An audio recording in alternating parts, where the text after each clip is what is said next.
and this specific auditorium is decorated for startup track. So welcome all to HEF. We are just getting started. Please allow us next 5 minutes. In meantime, please network yourself. Thank you. And delegates. Just give me a sec. My name is Rahul Toshniwal, and it is my privilege to host the startup track at the SHAKTI Summit. We've designed today's sessions very carefully and curated them to bring together capital, innovation, and entrepreneurship. We'll hear from leading investors, successful founders, policymakers in some of the most promising startups building for Bharat and the world. Over the course of the day, we'll explore emerging investment trends, founder journeys, strategic sectors, innovative startup solutions through insightful discussions and startup presentations. To begin the track, I would like to invite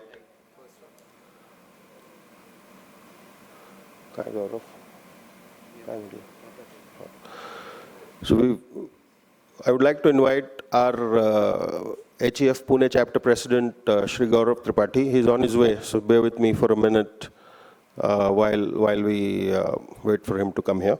The flow of the event would be, after the opening remark, we'll start with the investor panel, followed by the tea break.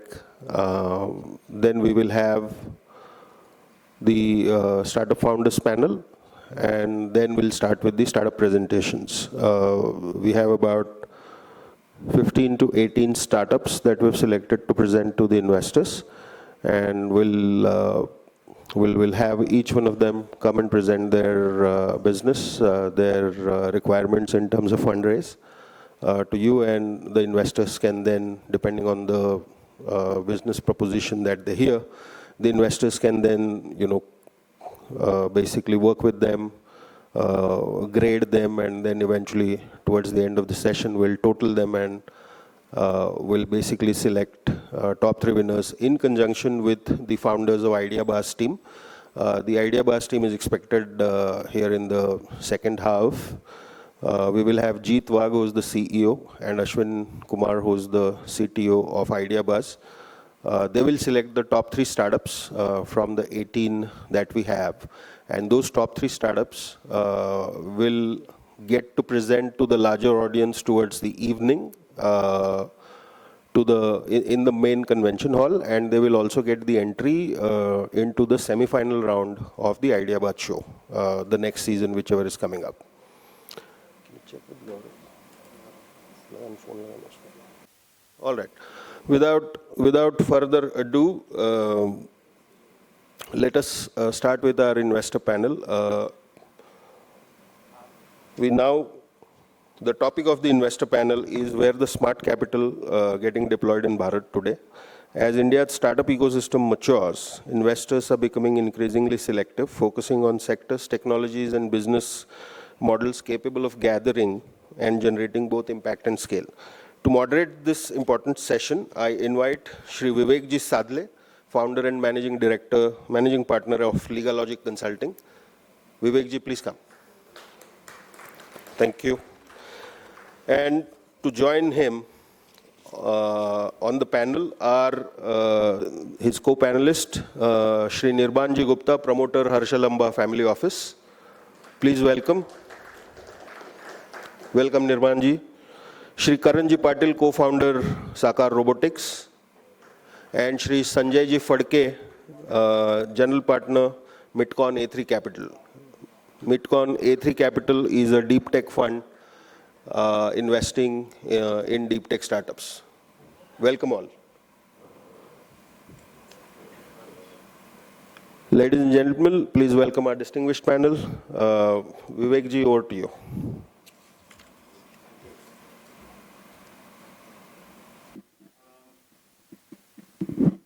And if you were in the other hall, there was so much of talk about what the opportunity lies in front of us and what we all need to do. And here we are where actually the money is and what it matters to scale and what it matters for each one of us to run our own show and to translate the dreams into the reality. If you were to look at what the situation right now and it's a, gloom and doom. You open a newspaper and you don't want to actually read most of the news. Today as morning, when I opened my Times of India, what I used to finish in 30 minutes, you now do it in 10 minutes, not more than that. The news is very, very negative. And there one news comes that Google is looking at raising how much?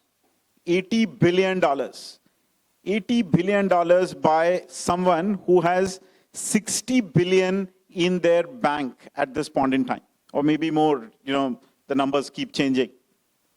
And we are talking about the whole of India as an FDI, if you were to look at what happened last year, and one company looking at $80 billion. And that's the difference that we're looking at in terms of what's happening in the most technologically advanced nation in the world and where we are aspiring to be. And that the bridge is somewhere here, and we have two investors, and we have our friend Karan, who's going to talk about what he's looking at when he raised his first capital and now coming in terms of raising another round of capital. And we have people with money on my right and left, which is an interesting thing, makes my life easier. And Rahul, thanks for all the script and everything. It took me no time to be sitting here My name is Vivek Sadle. I run a law firm, Legal Logic. We've been in business for 13 years. I have seen the whole growth that Pune has seen, and I'm thick part of this ecosystem. Very, very happy to see how Pune is growing, and every single day that I wake up, I get energy in terms of talking to some of you who are sitting here, some of who you are not sitting here, and there is so much happening all and around Pune. So thank you very much for coming in. I'll straight go. I know we've lost some time. We'll make it up because this is very, very interesting. And, all of us are keen to understand from those who have money and the person who's actually part of this ecosystem, part of each one of us, as to what is he looking at. And hopefully Gaurav will come. Gaurav is also, one seat is not empty. This is not Ram leaving the seat for someone. There is Gaurav who's going to come and join this, and we will, pick his brain. He is also a co-founder. Let me straight jump to Sanjay and ask him, Sanjay, there is so much of noise that's in the market. There is both the good news and the bad news. In this world, how do you look at making a decision? What am I going to do with the capital, and what am I not going to do with the capital? Sure. Thanks, Vivek. And can I just request each one of you to do a quick intro? I didn't do it because I thought your talk will do it, but a quick line of introduction will also help. Thank you. Yeah. Sure. Thanks again, Vivek. Thanks, Rahul, for the opportunity. Just a quick intro. My name is Sanjay Phadke. I've spent about 20 years in so-called high finance, working with people like JP Morgan and others. And then last 10 years in technology, fintech, health tech, and climate tech. I'm on the board of Midcon, which is a listed company, and I've spent last 5 years in some sense breathing AI, and I'm setting up an AI and deep tech fund. So the money is yet to come into the bank, but it will hopefully, because on the right side, like he said, there are enough people eventually with money. Money is there because, one of the interesting things that I see when I look at all the gloom and doom is that I was just analyzing the corporate India, or especially the tech services companies, returned capital almost worth $100 billion to their investors. So, all the large companies from India, whether it is Infosys, TCS, Wipro, 10 lakh crores is what has been given back in last 10 years by them to their investors, either in the form of dividends or in the form of buybacks, right? I mean, one can look at this news both positively or negatively. Negatively, to start with, it can be seen as, why can't they invest in India? We need so much money here. They are tech companies. Google is raising $60 billion. Meta is talking about raising $100 billion, not to be left behind. because they see opportunities, and why are we not seeing is one way to look at it. But the other way to look at it is that there is just so much money that has got made in India, which has gone back to the shareholders, which has gone back into ultimately mutual funds, insurance, and other parts of the financial services, and it will sort of get re-rotated into new opportunities. So really what is important is that money coming back to the system, to all of us, to be able to invest it for better sort of returns. So to answer your specific question, what would one need to look at in terms of planning to raise money is, I would say, 2-3 things. One is the job that one is trying to do, or the venture one is trying to do, truly world-class? I think it is very important for us to shake our past, in some sense, jugaad is required, but that jugaad also has to be world-class. So first is it world-class? 2 is, does it have scale? Can I build scale? I'll obviously start small. Every long journey starts from a very, very small first step, from here to moon or whatever. But can I see that scale? Can I plan for that scale eventually, while still fighting for where the next round of funding is going to come from? And 3 is, can I get all the right skills together? So I think the biggest job of the entrepreneur is actually planning those skill sets, what the entrepreneur doesn't have and doesn't need to have. So can I bring, if I'm running a space company, if I'm running a rocket company, can I bring the right skills from engineering, from operations, from core research, from government, from defense establishment, space establishment? Can I bring it all together? Can I weave it together like a tapestry? And can I make sure that the money I get, I spend it in doing all this network such that it builds significant value? Because that's what ultimately the investors are looking for, returns, nothing else. Actually, it's really as simple as that. Thanks. Thank you, Sanjay. That was very interesting. Let me bring in Nirwan here. You run a family office. Correct. And that's a very different kind of money than it's a proprietary money. And it takes time to build that.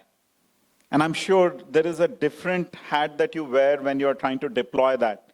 Can you explain, when someone has to reach you as a family office, how do you look at investment as a thesis?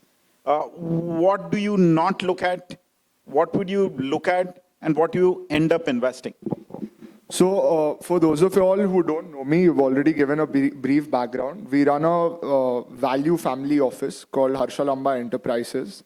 We are very sector agnostic. We've invested in miscellaneous sectors and at different stages, right from asset-backed opportunities to manufacturing, and right from asset-backed opportunities like manufacturing to upcoming tech and pre-revenue companies.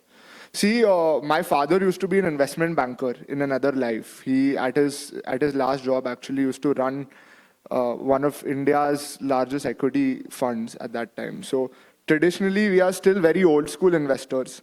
We still believe in cash flows, return on capital. For us, in fact, they are our North Stars and they are our guiding light. Often what happens is, because of this, we end up missing new trends and hyper growth companies.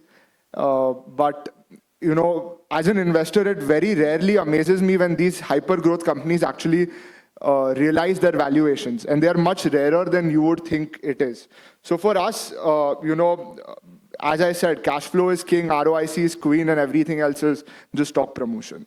So a startup is actually investable to us when it demonstrates that there is a scalable revenue model, there is a capital efficiency, and their unit economics work. So that is mainly our investment outlook. This year, we've invested in about 40 odd companies on the private side.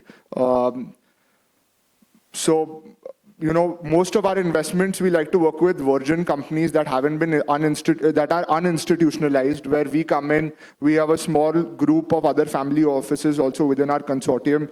We usually take up the whole round ourselves. We bring in our team to strategically work with them. So I wouldn't say we are a very traditional family office in that sense. But yes, that is historically where our interest lies. Yeah. I think one of the things that we continue to see is this collaborative investment and co-investment, as they call it. It's not one investor writing a check, but one investor leading the round, and there are others who are in the consortium who are investing. So that'll be interesting as you go on to the next round in terms of the pitch as well as the investors talking to you. Let me bring in Gaurav. Thanks for joining. A nice inaugural. Thank you for setting this up. We all are very excited to hear you as well, and the whole of today's summit. Thank you very much. Let me bring in Karan, who's raised $1.5 million. He moved from a training institute that he used to run to an operating entity, and has been successful in raising capital. He is cash flow positive in 3 years. So what's the magic, Karan? The magic is simple. Run your business as if you're doing a job, and you have your bosses, which are your numbers. You have to go behind them. At each stage of raising funds, the purpose of that fund should be very clear, I think, as a founder. And that is what always has led us to that discussion with my co-founders, that do we really need the funds or we need something else? Because funds are not the solution to everything, but they are solution to some of the problems that you need to first figure out on paper and then raise. So initially, we are a company which is into robotics. We are trying to build products which are not even thought of. For example, our first product that we deliberately worked on was for Indian Railways for checking the quality of bed sheets which are supplied to the passengers. So this is a problem which is genuinely there, but the solution to this never existed or never thought of. Now people say this is not a solution. Bed sheet needs to be washed properly. But the ecosystem with which government and railway works is where it is a contracted job, and it's the responsibility of railways to supply good quality bed sheets. To put a checker-maker system is again quite expensive, and the volume with which railway works is tremendously high. So Pune, if I just have to talk about one location, Pune, every day 40,000 bed sheets are given in trains. If I talk about the volume in Bharat, it is more than 3 crore linen sets that are supplied to each passengers. So such problems are unique in nature. And initially we thought that building this would be easier, so we put in some of our own funds from our pocket. But the funds exhausted quite quickly, and we were looking for other solutions. So luckily, being through the journey of business, while doing the training business, I knew that you need to have certain customers who are ready to pay first before starting anything else. So Railways was ready to fund us with that opportunity. With that, we made the first prototype. The prototype went a hit. Minister got to know about it, and he himself came to our location because he's also Minister of Electronics and Technology. So he also wanted to understand the technology. And then that gave us a good platform to showcase something to the investors and showcase a validation that this is what we have built. And to scale this up, there would be a fund that would be required because government orders will take time to come. There will be bank guarantees that have to be paid upfront. The fund cycle will be higher than any other type of private company or corporate will sell to. So that is the first fund where we were able to truly raise. Apart from that, we also got a good amount of government grants, government debt support, which is the new age funding for technology-based startups, which has come up by the support of government. And then once the product was proven, orders, traction started coming in. The second fundraise which we did was for truly taking the business into a new direction of tackling the challenges of cleaning and hygiene industry with the help of robotics, and establish a fund for R&D so that in the next 2 years, with the first product success, we can build on top of that. So that is how the fundraise journey and the journey for Saka Robotics went on. Fantastic, Karan. I mean, he said 2-3 things. If you observe, first he said is that the customer funded him. And that's the best funding that anyone can get. Second thing he said is about the grants, which, there's a tendency to say that the government is, kya karte hain, kuch nahi karte hain, right? And that's a myth. If you were to look at the grants that are available, Just across this street, there is this venture center. Those who are in the biotech and the high-tech space, there is a BIRA grant that they have actually institutionalized, and Pune is, and the ISER just across. Both of them together get the best of the grants that are available, and we have Karan who's talking about the grants and the debt and what have you. And these are many times equity-free grants, Karan, which are available from the government. I think one of the things as you kind of discuss and take home should also be, aside of the equity investment, what else is available. So Karan, very, very fascinated, and I'll come back to you. I have a couple of questions to what you said, but let me bring in Gaurav. Gaurav, you founded a company which is an IP heavy company. When you look at the overall ecosystem, and when you look at funding, what are the top two things come to your mind as a founder of a IP-led product company? Thank you. And since I am coming on the stage for the first time, thank you to all of you as well for taking the time out today to be here at SHAKTI Summit. From our perspective, I can say when Gunjan and I started, I don't have a better word, but we were always certain arrogant and with a certain जिद बोलते हम थोड़े जिद्दी हैं, arrogant भी हैं. We said हम IP ही create करेंगे. At that time, almost everybody in Bharat said, oh, IP से कुछ नहीं होता है, patents are useless, you should instead focus on this or that or whatever. That I'm talking about way back 2012 and 13. But our aspiration was not to be a company in India doing something here. Our aspiration was always global. And there, when we saw who are the global success stories, we could easily see, right? Whether you take any sector, it's all product-driven companies, it's all IP-driven companies. And since we are headquartered in Germany and operate in German-speaking Europe, Germany, Switzerland, we could see that even, so to say, tiny companies by way of number of people, right? 10 people companies, 50 people companies, having monopolies, right? And that was also only because of IP. So that's why we said we will focus on IP. And looking back with almost 300 patents in US and Europe, we see we have been proven right. It's because of that IP that we have got that strength. That, whatever we say that we are developing technology, now the investors understand. It's defensible. Yeah, we have demonstrated that it can be built from not just Bharat, very much in Pune. When we used to say way back in 2015, people used to laugh that you can create an IP portfolio sitting in Pune. And that's where we see that, I think, and since we are at PIC, just a couple of months back, Baba Kalyani ji was very much there in the hall at Asia Economic Dialogue. From the stage, he made a simple thing.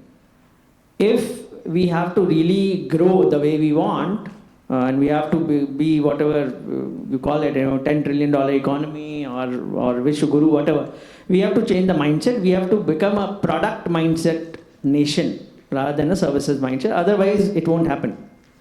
And that is what I say. And I'll say, see, from an investment perspective, global markets definitely reward IP, definitely reward products. Yeah.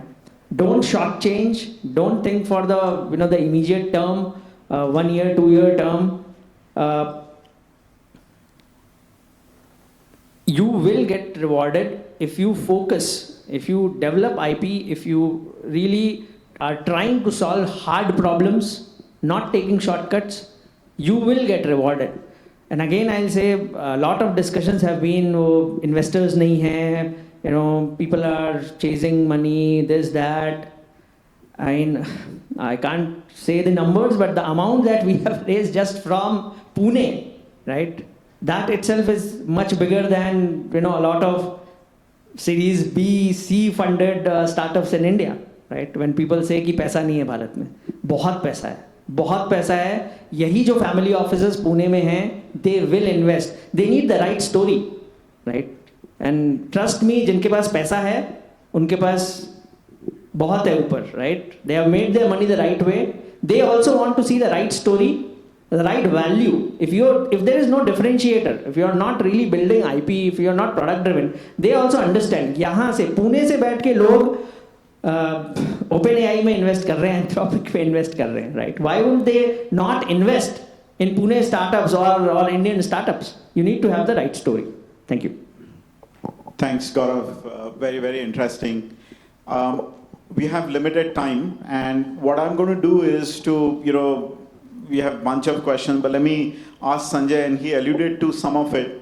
Sanjay, when you're setting this fund, and I'm sure, one of the discussions will always be, where do we invest? But I think, that investment cycle has an exit. Can you bring out when the startups are looking at an investment, how does an investor, when he's investing in that round, look at the exit at the time of investment? Yeah, I think that's a very, very important consideration. I think, so just to quickly also talk about which sectors we like. I think we like AI and deep tech, and really world-class stuff in AI deep tech, like Gaurav alluded to. Now going, and we can talk about specifics in that if there is time, etc. But talking about exits, I think this is one area where Indian firms in the fund space, right, whether it's VCs or PEs, haven't done a great job. We know that of the total capital invested in AIFs over the last 10 years, or when AIFs is about 15 years old, before that we had some other firms, you're the legal expert, so you can talk about all that, but not more than 10% of the capital has been returned with substantial returns, right? I mean, when you look at startup investing, you do know that it's highly, highly risky.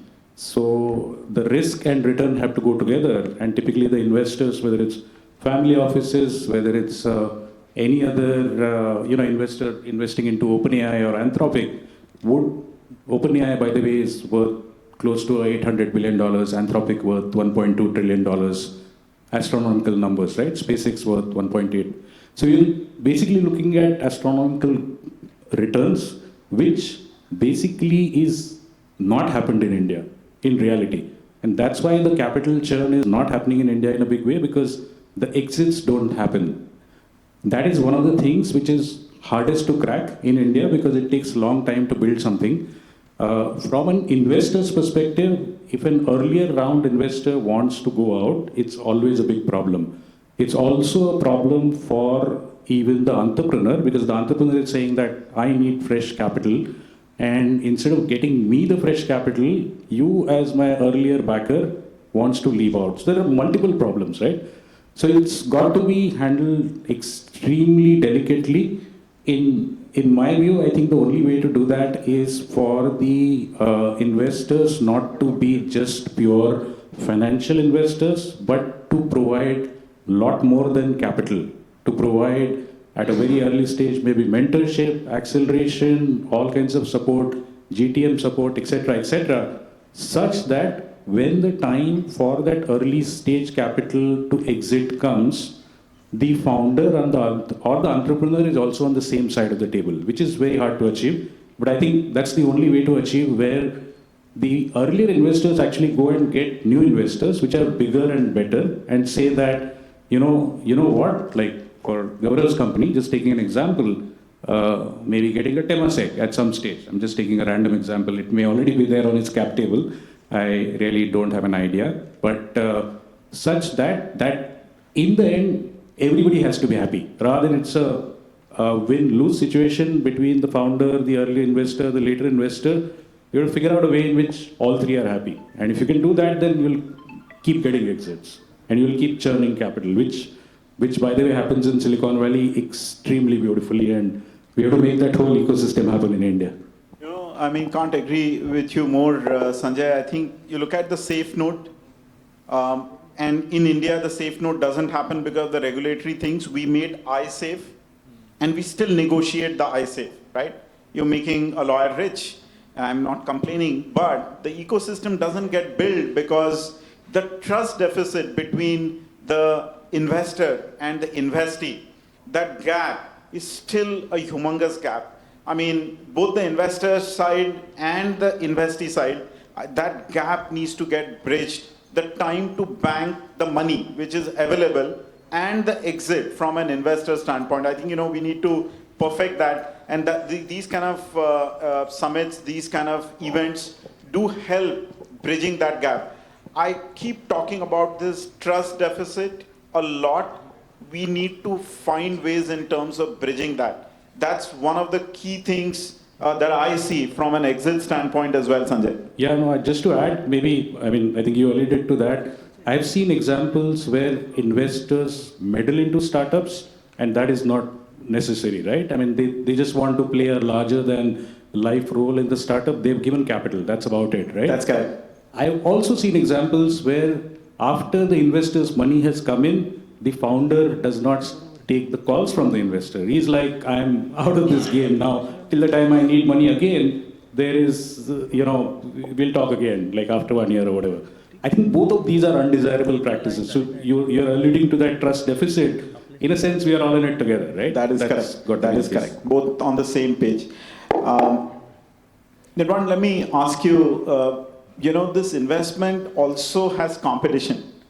You competing with others, like Sanjay is going to set up a fund, there is this pentathlon, then there is our friend Rahul sitting here and bunch of people who are in the room. How do you then are the first to tap into our friend Karan and bunch of others who are sitting in the room and make money for yourself? No, I completely agree with you. Today, fortunately or unfortunately, there is so much access to capital, like Gaurav ji said, in the market. There are so many funds that have come up. Every Tom, Dick and Harry has opened a family office with $5-10 million. And founders also today are chasing branded money. They also, when today for us, someone who we are competing on a very boutique level, we play on a very boutique level, but our competitions are from a family office standpoint, maybe the Mukul Agarwals and the Ashish Kacholias of the world, right? So for us to get the right deal flow, we need to create the right set of channel partners who will help source this deal flow. And I think events like this, by showcasing your presence, by will also help create some traction for your family office. But I think channel partners play a big role. So we've set up a small team of about 7-8 ex-bankers. Their primary role is to scout for investments within our purview.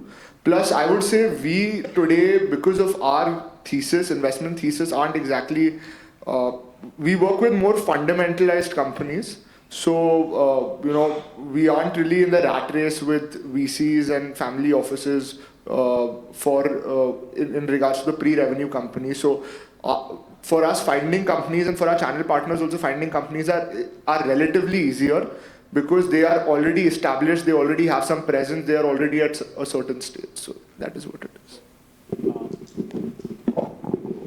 Thanks. I think, what he's saying is that as an investee company, you need to network to reach out to the right set of investors. And there is enough money, but you need to know how do you get to. So, you're talking to a lawyer friend of you're talking to a chartered accountant, you're talking to fellow folks, fellow co-founders who have raised money. So that ecosystem is an important one. And Gaurav, thanks for setting this up. This creates that ecosystem play.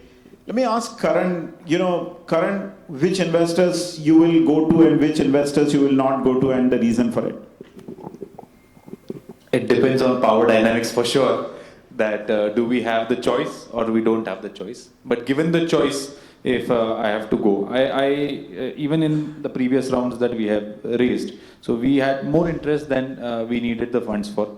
So we were able to be on the choice side. And when we have choice, we typically favor those who are more hands-on in terms of having access to the market, access to the right people, and are invested in the company not just for the single round, but even in the subsequent round.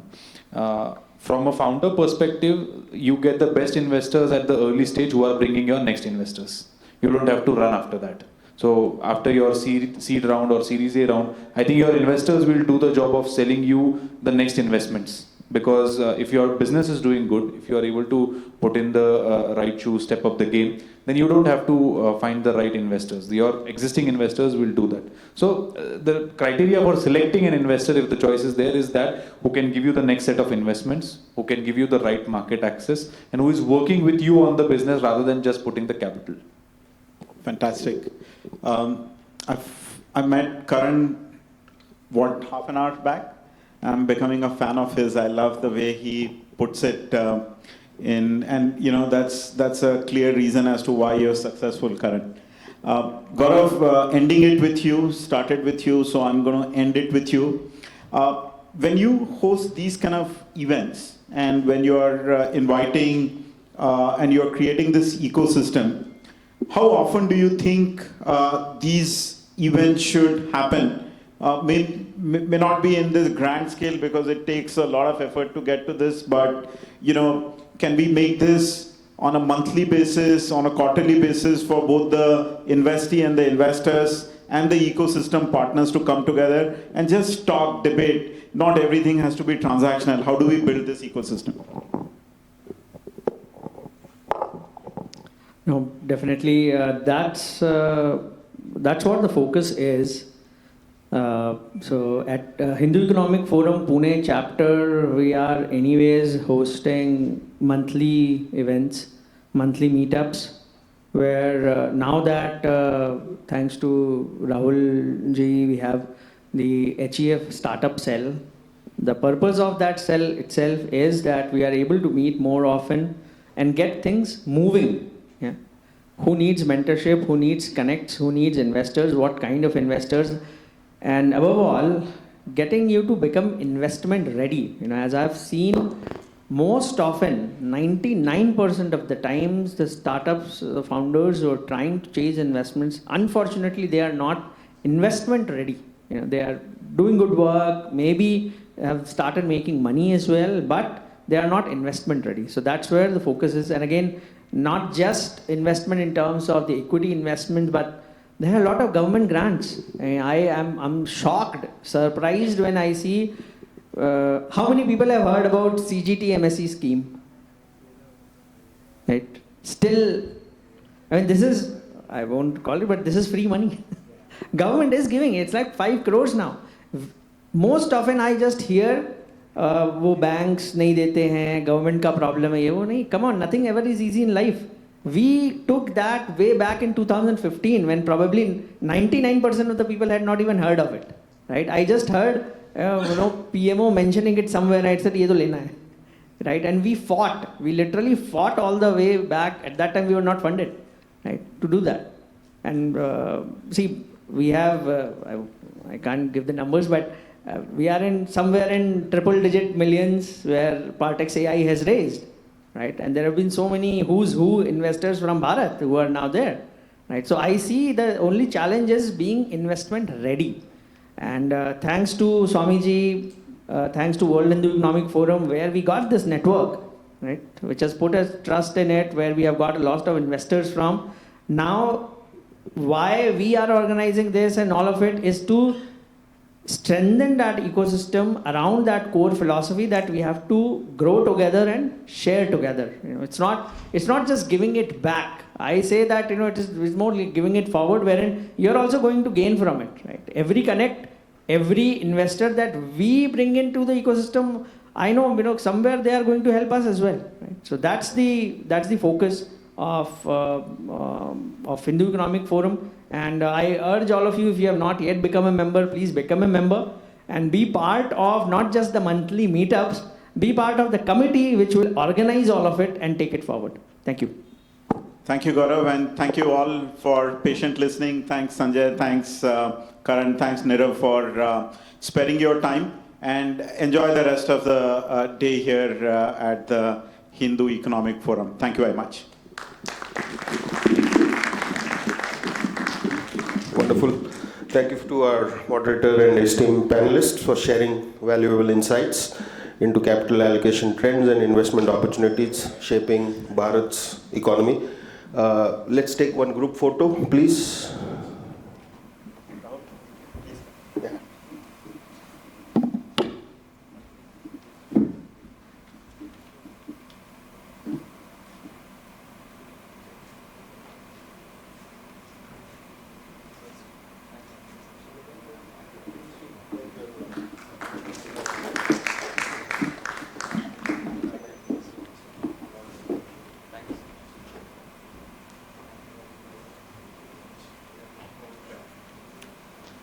All right. So moving on, I would like to call upon the founding team of My Startup Valley, our co-presenting partners, for the soft launch of their product. It gives me immense pleasure to invite Shri Akshay Kendurkar and Shri Nikhilji Jain to the stage. Gentlemen, welcome, and over to you.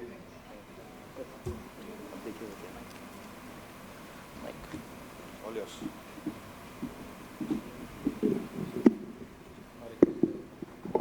Hi guys, thank you so much for being here at Hindu Economic Forum. My name is Akshay Kendurkar. I am a partner of My Startup Valley. Being a founder, 2 times, took an exit now. This is a long journey, raising funds. All founders know how painful it is. Even investors are sourcing deal across India. And that's exactly what My Startup is trying to do. With me, I have Nikhil. Nikhil, over to Hello you. guys, my name is Nikhil Jain and we have been listening to the panelists about gaps in investing ecosystem, about founders and investors, right? And as Vivekji rightly pointed, there's a lot of gap and we have to be product driven first. So to reduce this gap, we wanted to do something and that's why we are here today. And we are very thankful to Gauravji and Rahulji to give this opportunity today so that we can showcase our product launch today. And Akshay. So you as a founder, you have really done a good job and you have built a good product. But not every time a good or right investors is in front of you. So the likelihood chances to cross the paths, for the investors is very hard, right? And to solve this problem, My Startup Valley have came to a solution where rightly as Vivek and all the investors panelists have specifically mentioned about the gap between investors and investees has been always there in India. And that has been, that can't be unseen for anyone, right? I hope this is relevant for you as a founder. And that is exactly what we are trying to achieve is, to bring all the investors across India and incubations partners who have, already tied up and partnered with us. And there you go. I would love to present our, soft launch product of My Startup Valley. Have a lovely, time over here. Plus, top 10 startups will get 1.8 lakh credits for you at this particular room. This is very exclusive. Plus, rest 40 will get, discounted prices for same. So please go ahead and watch this.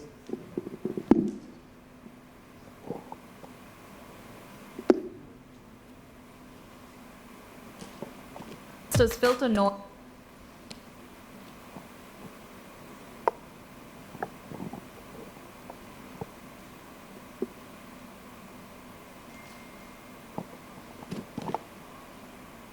So in meantime, I would love to ask you how many times a founder are sitting in front of investors, but that investors doesn't match your sectors, doesn't match your thesis, and is not relevant itself. It's like 70-80% time. It's just because he's an investor and you're trying to pitch, brag your entire conversations, and you end up getting time wasted from both ends. This is not only for founders. Even investors have a lot of deal sourcing and they keep on wasting their times, in front of, because investors and founders have to understand, you have to make yourself, with clear mind that if you are building something in food tech, you have to approach only food tech founders.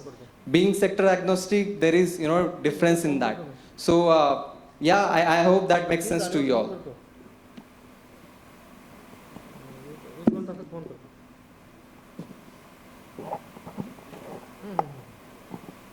So this technical team is taking some time. So meanwhile, just wanted to ask some questions. How many people are first-time founders over here? Okay, we have 1, 2, 3, 4, 5, 6, 7, 8, 9, 10, 11. Second-time founders? Again, we have 8, 10, 20, 12. Third time and more increasing than that. Oh. Here we go. So we have all the categories of founders who have raised money, have not raised money. So the problem which all the panelists also said, कि अगर मैं food take founder हूँ या अगर मैं deep tech founder हूँ तो मेरा डीप टेक इन्वेस्टर मैं पुणे में हूँ बट मेरा इन्वेस्टर शायद कोलकाता में होगा but I don't have that access and through people through calls through connection it takes lot of time there is no platform for such that you can connect everyone, all the incubations, all the accelerators, all the partners together at one platform. So that's what we wanted to build, and here we go.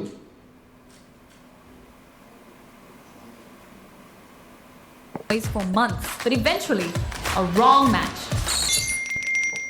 There's a better way. Investor preferences, founder profiles, thesis matching. MSV diligence is equal to a perfect match.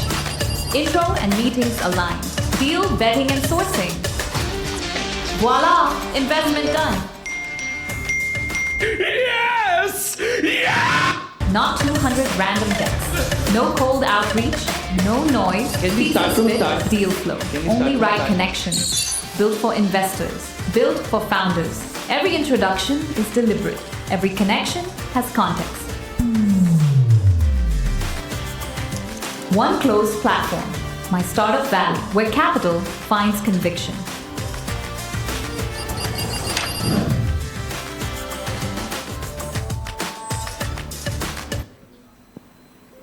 Investors filter noise for months, but eventually, a wrong match. There's a better way. Investor preferences. Thank you so much, guys. That is my startup valley. And congrats to all of you being into the room. That means that you are trying to build something for Bharat, and we look forward to have you all. Thank you so much for your time. Please go ahead and do the registrations for sure. We have the wait list open for you all. Thank you so much. Thank you so much. Well, congratulations, Team My Startup Valley. Thank you, Nikhil. Thank you, Akshay. We now move on to our next panel, which is the Startup Founders panel. It brings together accomplished founders who have built successful ventures across diverse sectors. The topic for this discussion is how do you position your startup in strategic sectors? As India focuses on critical sectors including technology, manufacturing, sustainability, healthcare, digital infra, the founders must understand how to build differentiated and scalable businesses. To moderate this session, may I please invite Shri Samyakji Munot, co-founder and CTO, Ainz Technologies. Samyakji, please give him a big round of applause, guys.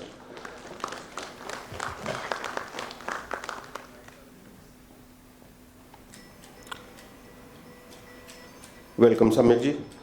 And to join him, we are to join him on this panel, Shri Prashantji Sachin, CEO of Apps for Bharat.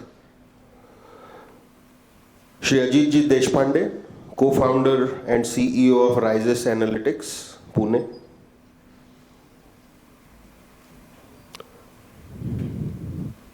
Welcome Ajitji, welcome Prashantji. And Shri Yogeshji Shinde, co-founder and CEO of Bamboo India. Please welcome our distinguished guests. Samyakji, over to you. We have about 30 minutes including Q&A. Right, audience Q&A, right?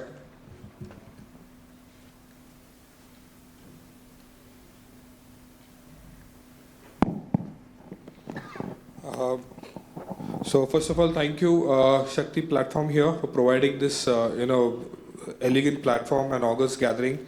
So we are discussing here for the startups which are particularly in the strategic sectors. So not looking at like particularly deep tech, AI, quantum, green energy sources, nuclear, etc. So these are the very specific sectors what we are looking for today. In that particular sense, when we look how does the startup work and how does will get to know from the sectors.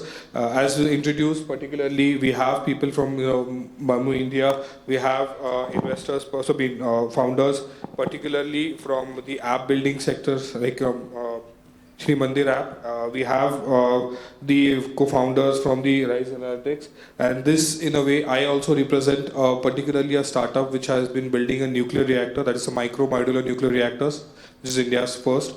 So let's start up the discussion, and first I'll particularly put one question to all: why this sector, and why? What made you go in this sector, and what do you think is possible in your domain? Sure. Hi, my name is Yogesh. I'm the founder of Bamboo India. So Bamboo India is the first generation startup from Pune. And why I'm in this Bamboo India, or why we started, like I was going through all those global warming news and the waste management news, I thought let's do something for the alternative products, because everyone is talking about only problem. And the solution which always comes with the expensive affairs, like so I thought, okay, let's do something with the own Indian culture. Like India is a diverse country where we are finding lots of raw material or settlement material in various places. So I thought, let's pick one material, that is bamboo, which is spread across India. So India is having more than 136 different species of bamboo, and we are world's largest bamboo production country.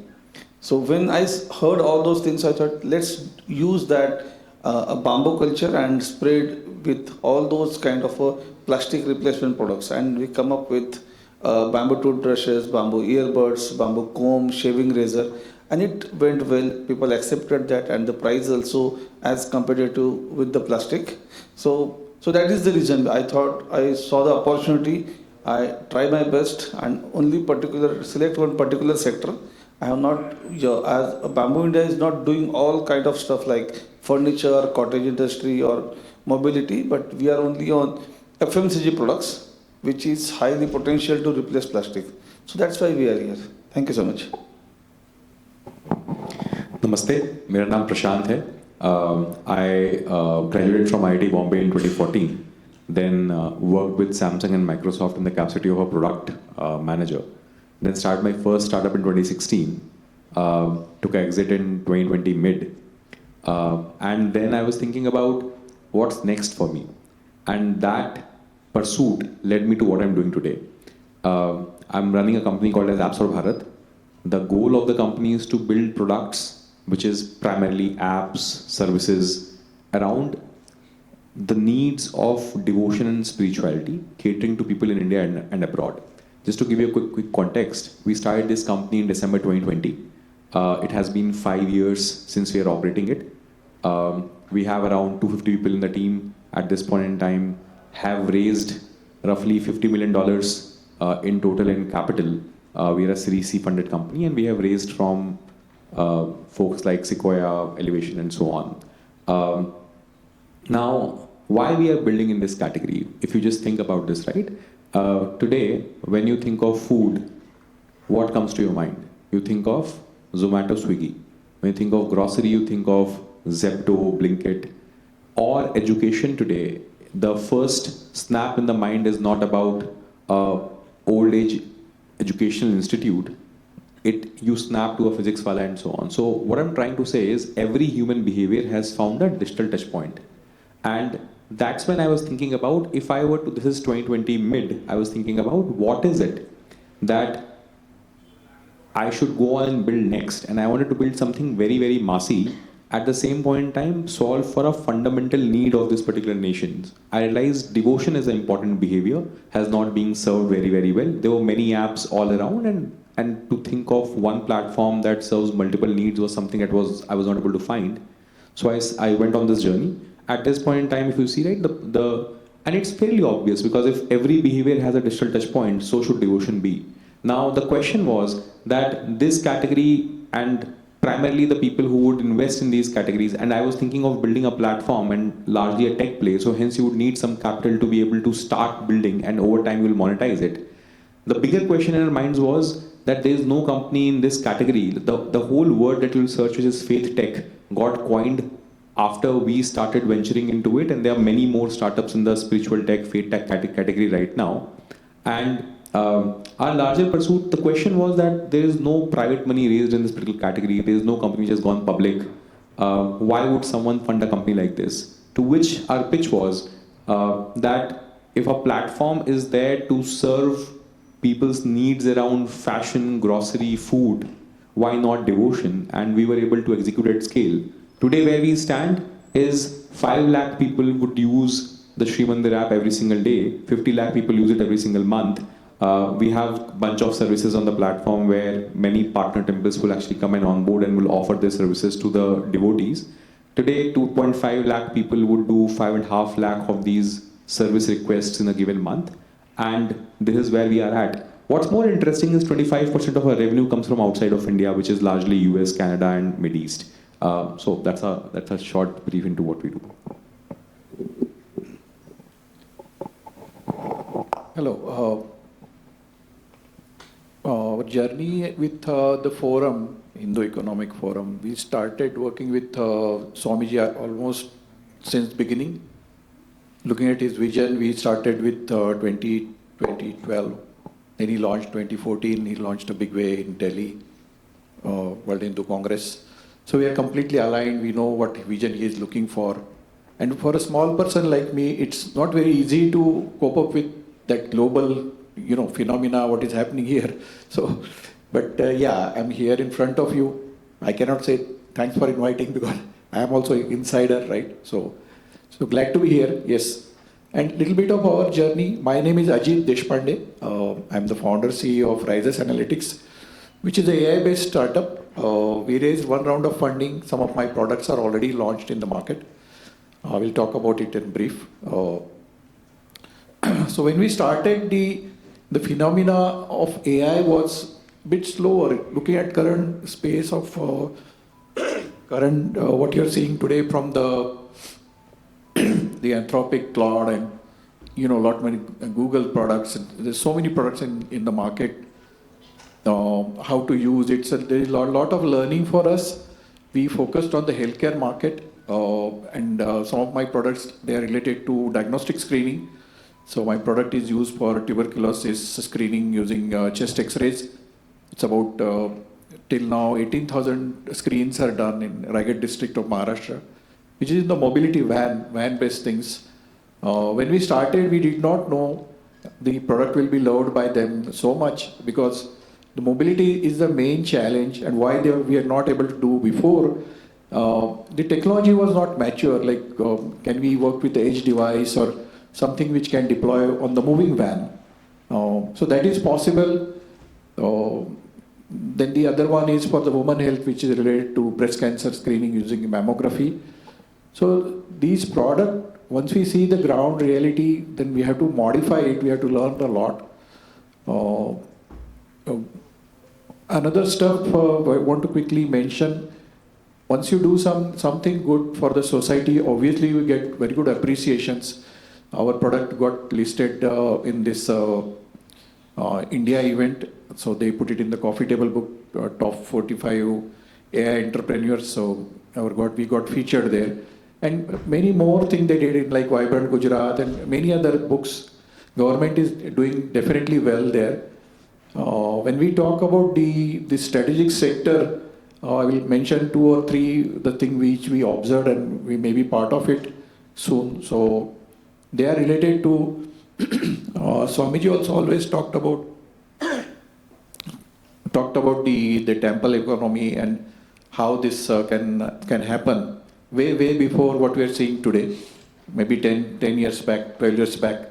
Now one interesting stuff happened which is related to this Kumbh Mela.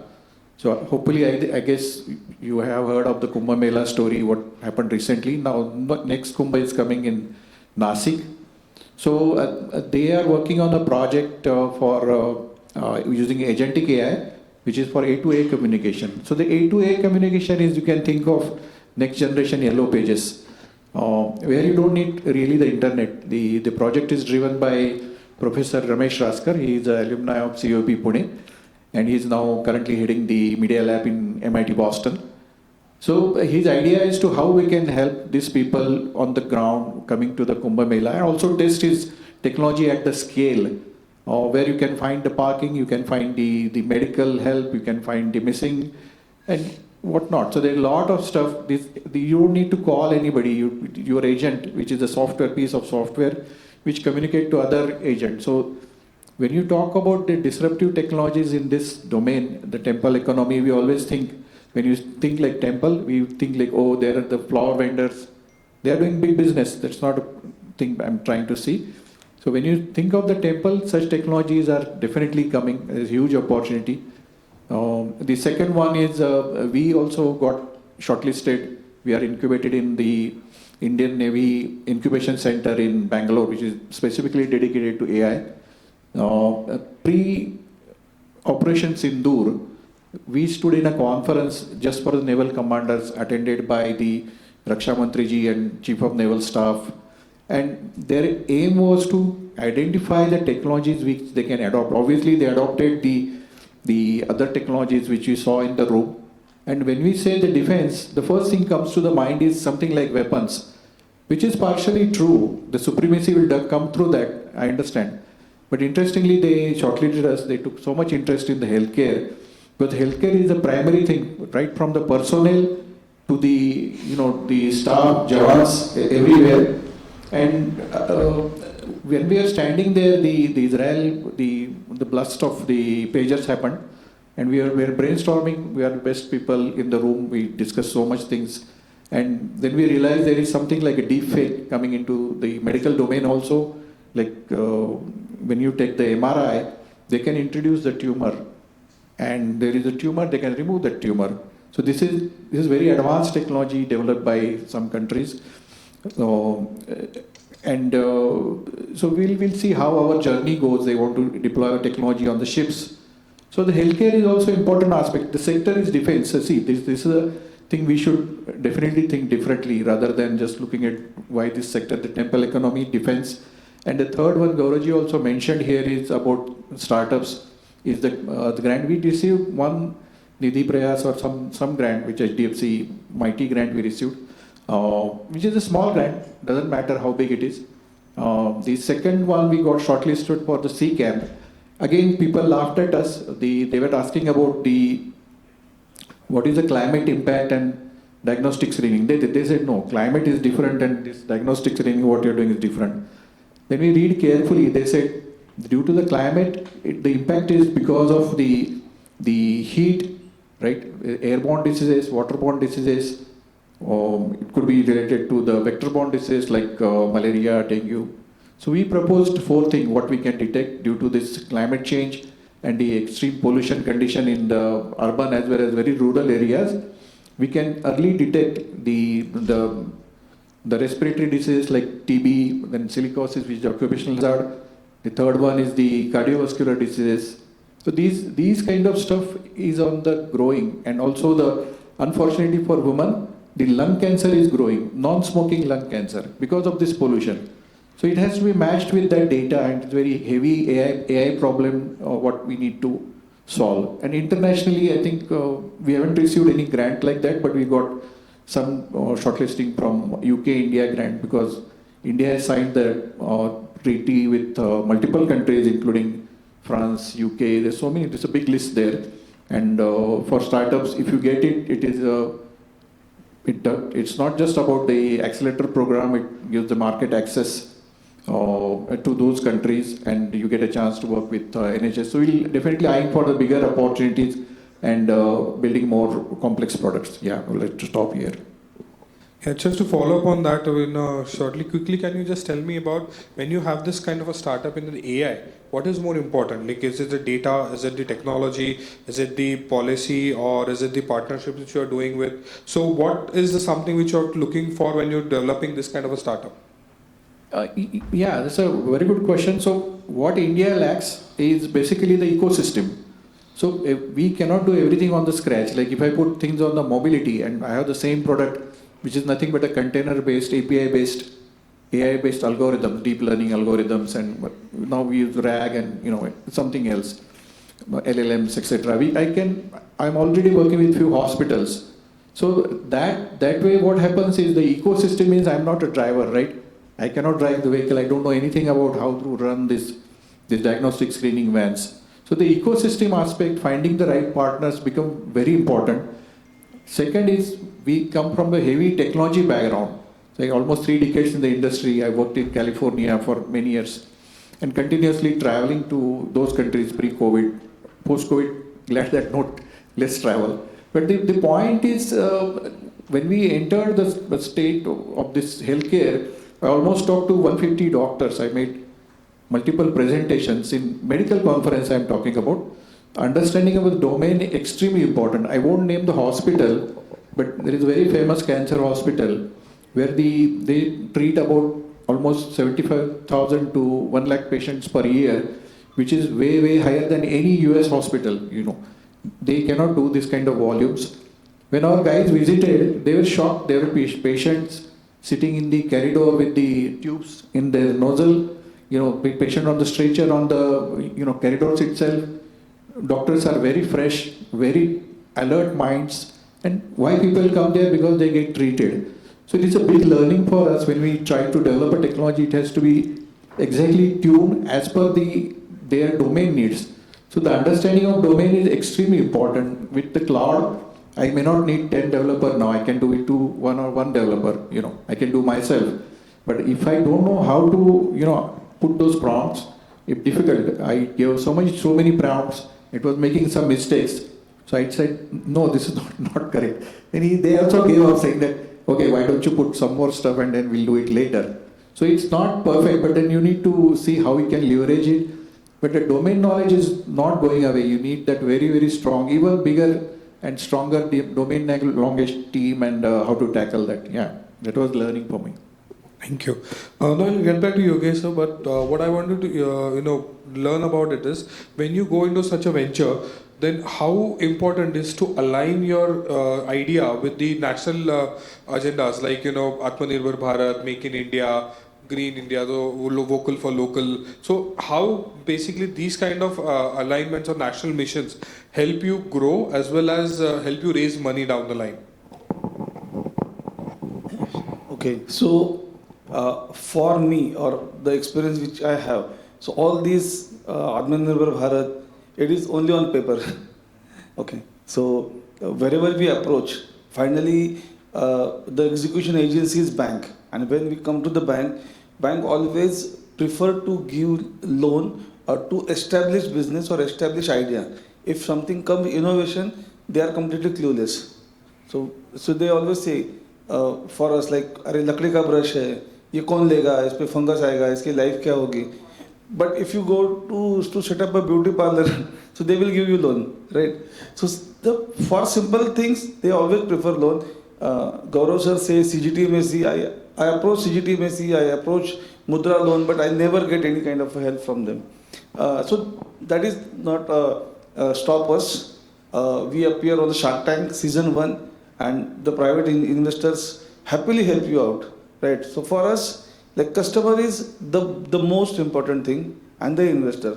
So don't depend on the government or subsidy or something like this. If you really want to do business, then these things are, any successful business only need the good customer backbone and your team. I don't think so rest of the things works. It's good like for emotional connect, vocal for local is good, or Make in India is always sales in the market as an emotional pitch. But from the government side, you will get a zero support for sure.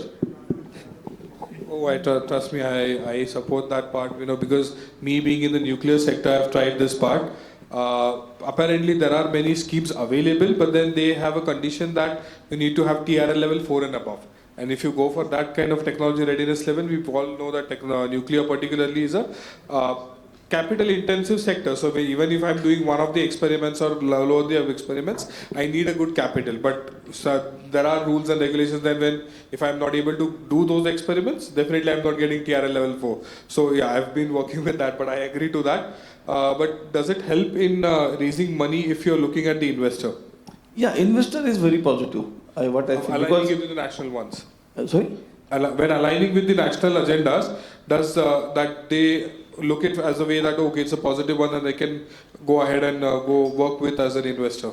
Yeah, definitely. Because when we appear to the Shark Tank, you can see that season, our pitch. So all the 4 sharks are fighting for the deal.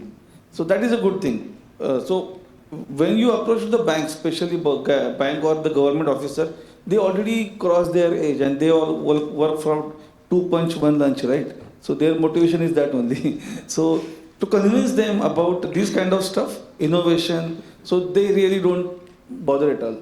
So I think, but private investor or the consumer, I think we are very blessed.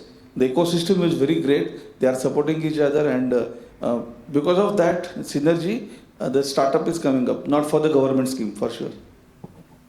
I would like to put, sir, the question about your part. So since you're developing it, so for the app kind of the approach, what is more important for you? The ease of accessibility to the customer, or is there any, when you go for public as an approach, so is there a demand like public sector separate policy has been made, or some government sector's policy kind of hindrance is there between while you develop such kind of apps which connect both the majorly devotional what you said, but in a very generic sector, if you look at it, when you're developing such kind of apps also for the public need, are there any certain challenges you would like to highlight about? In consumer apps, the most important thing is to be able to identify who is the end user who will use your platform, and what is his or her needs are, and how well can you solve it. I think the equation essentially has these 2 variables, you as a company and the end user. I think everything else doesn't matter at this point in time. Now, for anyone, I think the route to go after public policies, government help or institutional help, grants, all of that are different ways to be able to find endorsement. But the first thing that I would always tell anyone is to go and find their PMF, which is product market fit. Now, essentially, in our case, see, when you think of devotion as an idea or an app around devotion, every other person would have thought about it, let me do something in this category. Building an app is easier, but I think that's where it starts. How do you grow? So someone told me long back when they said that ideas are meaningless till you don't do a great job with execution. So what over the years I have learned is I've learned to build great products and scale them up. So just to give you a data point, in 5 years we have roughly 4.5 crore installs. That's a skill that we have learned, and I think that's what it takes. Now let's say if I go to an institution and tell them that, hey, I have 10,000 people who are using my platform, or when I go to them and say, okay, I have 5 million people who are using it every single month, suddenly the tables turn. So what I would point out here is prematurely having any of the conversations doesn't help at all. Figure out what is it that you need to be able to scale what you have built, figure out proof points. Once you have traction, once you have proof point it works, once you can generate revenue for partner institutions or you can serve your users at scale, then people will start approaching you on your own, and then you're in a better place to be able to negotiate, do well and whatnot. In our case particularly, right? So we have about 100 temples which have partnered with us. Now, when we go to temples which are large, we always were getting pushback that, hey, why do we need you? And we already have our website. But what we ended up doing was we went to temples which were culturally important, but not popular. And we said that we'll drive significant. So our pitch to them was, there are, let's say, 100 people who are serving the ecosystem. The revenue might not be consistent. Let me give you incremental revenue. Let me bring those services online. I have access to people who are using my platform from outside of India, in India and so on, primarily urban towns for that matter. And I'll be able to bump up your revenues. And what we ended up doing was, we were able to, one, connect them to too many people And they were able to find that value that people from India, people from outside of India were booking pujas, were doing chadhavas and whatnot.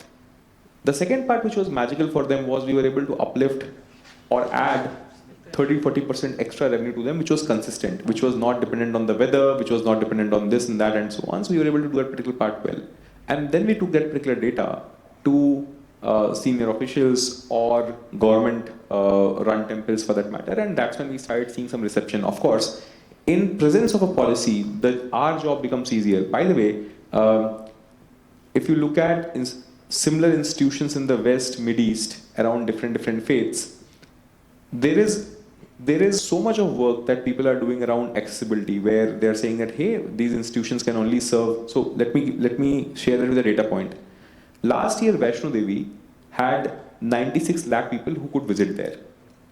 And Trikut Parvat cannot afford or to have more people going in there. Of course, there's a live stream that is coming from Vaishno Devi every single morning that people could actually engage on.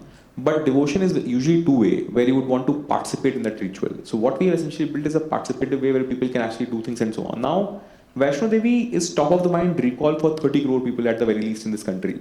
Now this delta, and particularly for people who are elderlies, have some physical disabilities, and maybe not in India for that matter, it becomes very, very important. So our pitch is that if we work with any of these temples or institutions for that matter, we help them get access to, one, a lot of these people who are using the platform to generate significant uplift in their revenues for that matter. And that essentially helps in the ecosystem. I'll take one last example. So there's a temple called Rahu Pathani temple in Uttarakhand. Now, this is supposed to be, as per scripture, supposed to be the birthplace of Rahu. When we onboard this temple on a platform, hardly 300-400 people will go to this particular place. The revenues were, or whatever monies they were able to generate was not enough to maintain the place. Today, the people on ground report that there are roughly 1,000-1,500 people who would visit the place now. Plus, enough funds have been generated for them to start maintaining the places well, more cleanliness and whatnot. So I think, and at the same point in time, the government cannot support every place. And I believe that India doesn't have best of the beaches, but it has best of the cultural places. And we can actually drive so much of tourism. And tourism is the fastest way to elevate a local economy. I come from Sultanpur, which is very close to Ayodhya. And I've grown up there, and I've seen how the shift has happened, because, so I don't think of this so if I were to talk like a person who would understand economics, I would say that's the best way to elevate the lives of people in Ayodhya. Had you chosen any other path, let's say had you chosen another path where you would have said, let me set manufacturing, and that's important. I'm not saying it's not important, but the fastest way to do that is to lift the services economy in the country. And investing a lot in places of spiritual importance, cultural importance, which is the core of this country, will essentially boost so much of tourism, create employment, and so on. So that's what I feel it's important and essential for us to do a bunch of these things and so on. And to as a private player, when you start doing it, over time you realize that the government might have initiatives, but they'll not be able to do as much as a good job as we can do. So my quote-unquote thing is that every UPI would need a phone pay.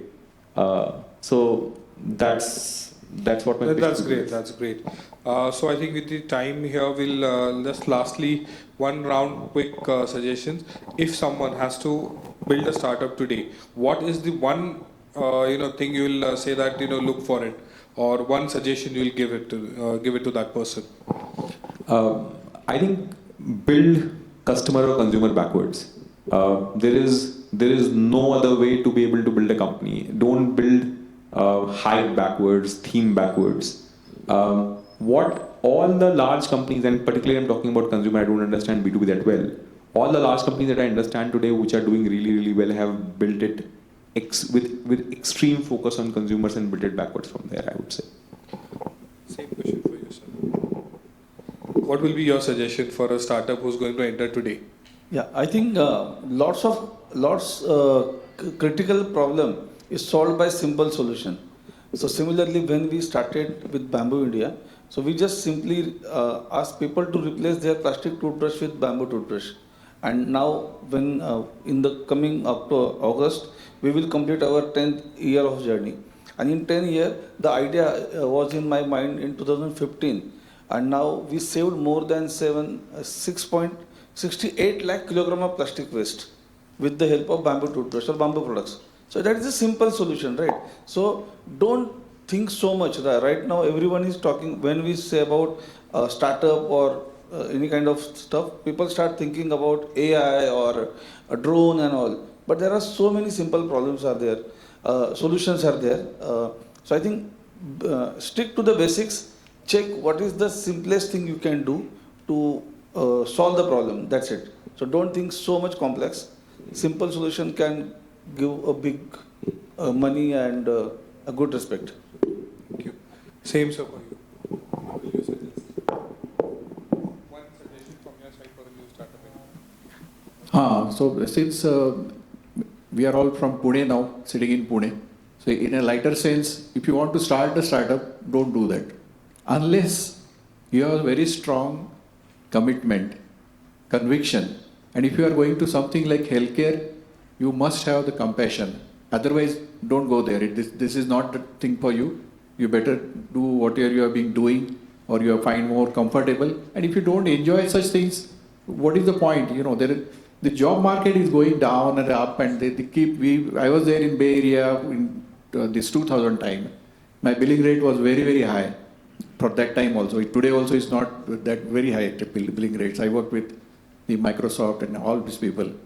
But then the burst happened, .com burst happened, you know. We found another job. I got a raise, good raise there that time, you know. So opportunities are there. So rather than if somebody is doing it, you don't do that. If you are really compassionate and you want to do something on your own, you are able to build the team and you are able to raise the fund or revenue, whichever model, I don't know. For every startup, there is no need of funding. But yeah, somewhere you have to find that how exactly I break through the ice. Thank you very much. So all in all, if you are going for a startup, make sure that you actually survive the first 1,000 days. Particularly what people say, that if you can survive your 1,000 days, then you can grow it in a further scalable manner. So thank you all. Thank you guests for having this insightful session. Definitely more ideas and be there and clarity in the form of how to take these startup forward and to have a solution. So I think we'll close this particular session here. Thank you. Thank you, panelists. Let's do a quick group photo, please. Thank you.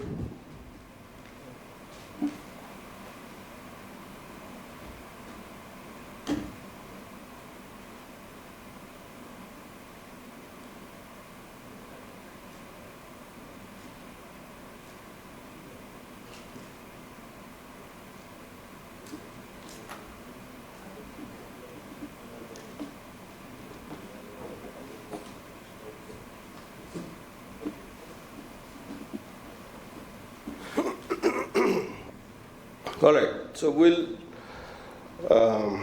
begin with our startup pitch session. Do we have people from the PIC team here, please?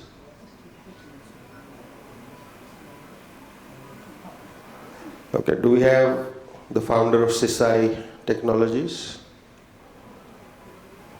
Nitinji?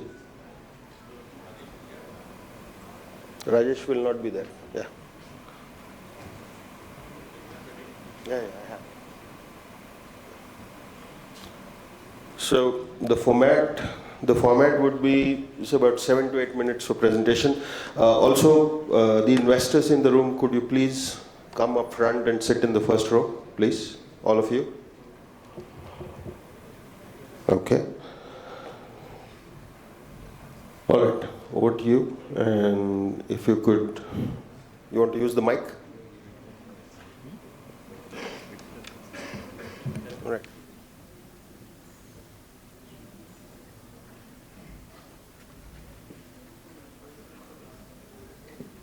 Is the mic working? Yeah, now it is. Okay. Yeah. Thank you. While the slides come up, my name is Nitin Kapoor, and I am talking on behalf of CISI, which was founded by my partner Rajesh Upadhyay, who's one of the organizers, a team member over here.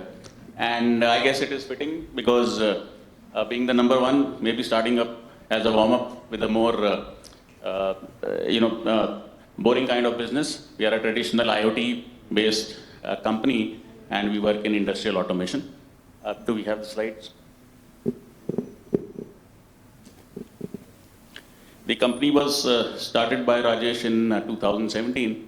I have known him for a long time, and I joined him about 2 years back. So we are part of the initial team. And in a certain sense, when we talk about investors, so both of us have invested in it, and I joined him. So I'm as much an investor in the company and not exactly a traditional co-founder of CISI.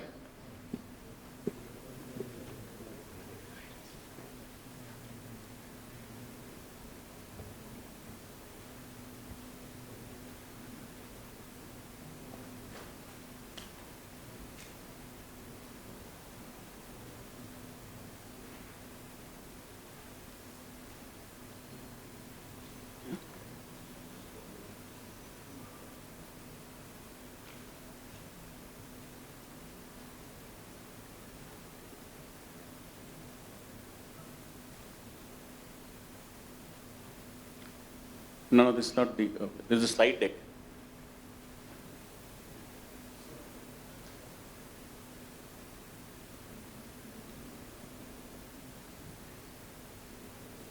Sorry? No, I think we've even sent the deck. I don't know where this document came from.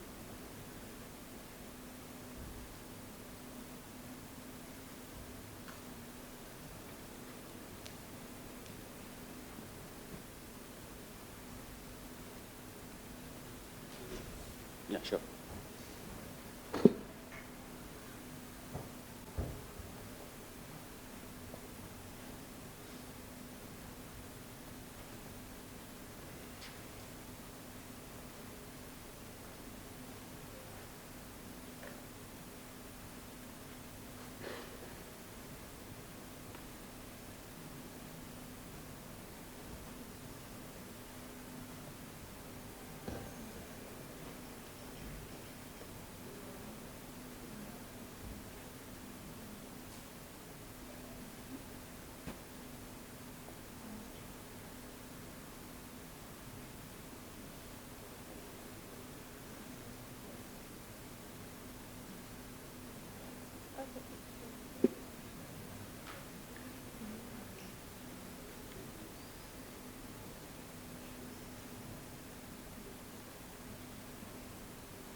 Not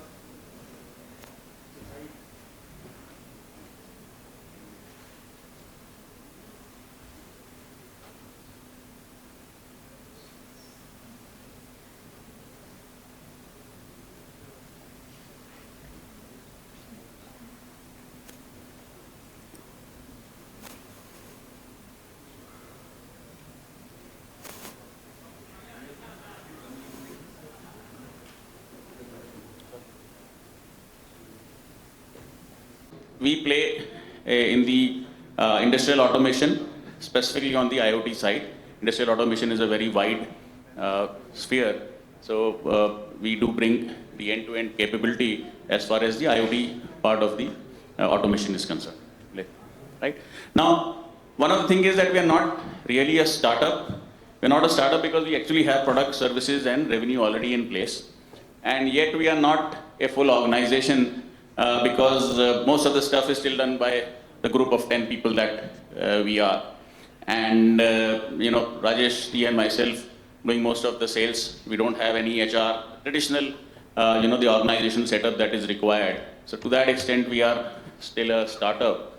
And we are continuously enhancing our products and services. Where we need to reach is to have a strong brand recall, where we become a, what we aspire to be the, the vendor of choice when any MSME looks at industrial automation, right? So that's what it is. Also, as I will talk about in the next few slides, we hope to increase our annuity business, right? The part of it where there is a subscription model to our platform. Yeah. Next, please. Right. So broadly, we have the hardware and the software. Starting with the software, we have a platform which is a cloud platform, a multi-tenancy platform for visualizing the input coming from all your IoT devices. And one of the things that I say in this world where we are talking about so much technology is that there is no data science without data, right? And where we are starting is helping these MSMEs to collect their data. Only after that, you can talk about all the beautiful things about AI and ML. So while we are doing that also, primarily we are enabling our small MSMEs in collecting data by putting those IoT devices. And those devices that you see, those are made by us. I'm very proud to say that right from the PCB, we design it ourselves, and the entire product line is us, created by us here in Pune itself. Right. Next, please. Right. So this is a snapshot of the platform which is there. All the IoT related inputs that start coming onto the platform, and at a single place the visualization happens. The AI ML part is something that is also getting incorporated, but that will only happen once the customer has enough data. Yeah, let's go ahead. Yeah, so this is the Edge Intelligence platform for real-time industrial systems. And go ahead. Now, this is one of the projects that we had done for the Indian Army. What you see over here is the M777 gun. And we were talking about condition-based monitoring and the remaining useful life. Now, one of the things that again comes back to is that without data, there is not much of remaining useful life and other things that you can do. So what the Indian Army told us is that we should do a project where we put our own devices over there. You can see there is a vibration sensor at the bottom. Along with that, those are the edge devices that transmit that wirelessly to the central application where they can monitor in real time the characteristics of the gun, right? In various terrains and in various modes of operation. Coming back to the same point that unless they put this and fire the gun X number of times and put this, the data collection devices over hundreds of guns, there's not much of AI ML that they can do. Go ahead. Right? Over there, what you see is one of our devices. If you have been eating Dabur Chyawanprash, so that's the machine, the chiller, which we help them monitor with some 20-25 parameters of the chiller itself. Yeah, go ahead. Again, apart from IoT, since we are in the automation business, you see there is a drilling machine, and we have created the controller that you see, the green box. Before that, this was being operated manually. Now it's the controller that decides the speed, which increases the life of the drill bit as well as the savings on the diesel part. Right, go ahead. So we are truly an end-to-end. We have our own devices, which starting from PCB, we write our own firmware, and we have our platform. Yeah. Right, so these are some of the projects that we have already executed. I have already spoken about 2-3 of them, but that's the nature of work we have been doing, helping various companies to start acquiring their data. Yeah, go ahead. Now, the more interesting part for this forum is what is the kind of investment and what is the future that we are talking about, right? What happened when or what has been happening with the projects that we have been doing, especially the one that we did with the Army, we have been getting very positive inputs, and there are projects that they have been asking us to take up, right? So there is a particular project, so there is one project that I'm going to talk about. There are half a dozen such projects that we have on the pipeline. This particular one, can we go ahead, next one, is for counter drone application, which is essentially to be able to identify small flying objects, right? Where using the traditional radar is not that easy, and you need several of them or hundreds of them all over the country for high value installations, right? And there is a concept of the passive radar, PCLR, passive coherent location radar, and that is the concept that we are working on. In fact, the document that you had seen earlier, that's a 37-page design document and what needs to be done. And what we have done, if we can go to the next slide, we have already used synthetic data, and my colleague Pratibha is here, where we have already started building the AI/ML models to look at the data and process it and use that to be able to identify objects in the sky without having radar, the physical radars that usually work. In this case, why it is called passive is that it uses existing electromagnetic waves which are already there from the FM radio and the television channels, etc. So this is a slightly sophisticated way of analyzing. It requires a lot of computing, a lot of AI, ML to be able to see disturbances in the existing pattern. And based on that, we can then create a map, a 3D map of where those additional flying objects would be. And this is the one that we are pursuing. And this is the one that now requires us to partner with people for more funds and how to take it forward. Yeah, can you go ahead? So if you have heard Lieutenant General Ajai Singh and Manish Bharadwaj, DRDO, that they talked about the drone warfare. So, what we have seen in recent wars, in couple of wars, what is happening across the world, that a low-cost drones, a swarm of drones, I mean multiple drones, are used in the warfare, and that is used for overwhelm, saturate the defenders' defense infrastructure. And that is what our solution is, that it's a low-cost solution for the defense sector, for even this, protecting the civilian infrastructure. So this is what our solution, and with our expertise in what we have done, that is what we are proposing right now. Yeah, thank you. I'll be happy to take any questions. Okay, thank you, everyone. Thank you, CSI. Thank you, CSI team.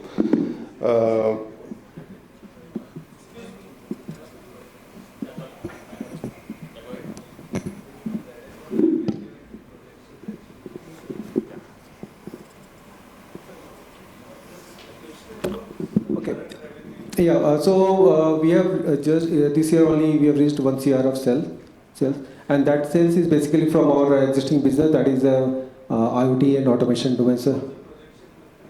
See, we are progressing on that same solutions. So what we are looking for, probably 3x. I mean, this year 1x, 1 CR. So probably 3 to 4 CRs in 26, 27. That is what we are looking for from our existing business. And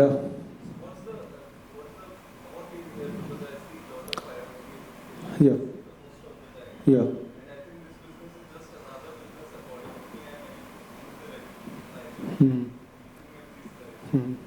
So our moat is the ability to manufacture, because normally what IoT solutions, other technology companies are there, they are primarily focused to the software part. Okay. In our case, the controllers and the hardware, that is, we have designed right from the scratch. Okay. Yeah.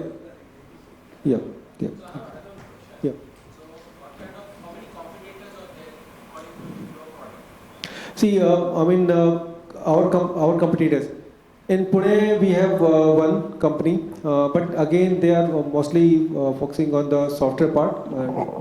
Because they are coming from the software background, and from the actual, you can say, from the what we are doing end to end, then there are bigger names. I mean, companies like Rockwell and other things are there. So we are basically, as a startup, we are trying to position ourselves against that, because we have the same capabilities, although at the very smaller scale, but we are doing the end-to-end, and that is what our technological moat is there, that whenever we approach companies, like in a couple of companies, where we have sold the project, we have proposed our solution, and against us, the second solution was like companies like Rockwell. So we were basically on the board, we have like 3 companies, and one was like startups like us, and that company was the Rockwell. So that is where our challenge is. Sorry? We formed the company in 2017, October 2017. Yeah. We have three running items. One we are selling it to Kirloskar as a OEM supplier. So one of our product that goes with the submersible pumps. Even that has gone for the export, not as directly but as a part of them. Then second one is the drilling machine controller, what we sold. And third one that goes for the energy monitoring.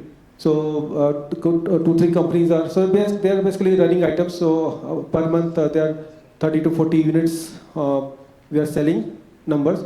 For the Kirloskar, they give 2-3 orders yearly, like 200 units per every order. That is what. So these are 2-3 products are there which are our running items. And apart from that, we are doing, the other projects are like we have to do projects like from the L&T companies, L&T, Dabur. So when we go there, so we are doing the projects further. There's the complete implementation, right? From software, hardware, implementation, everything is there. See, we have primarily come from the defense, the project we have done. We have already done, like we have a small team here, and we have already, whatever we have seen that photographs, that is our actual project we have done.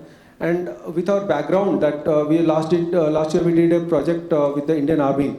We developed, and this year also we have filed for a couple of tenders through GEM for the defense. So this, the solution what we have projected here, we have been discussing with the serving officers and from the EME background, and then that is how the whole solution has been developed. So our ask is basically we are seeking funds for taking ahead this project. So you are seeking more projects? Yeah.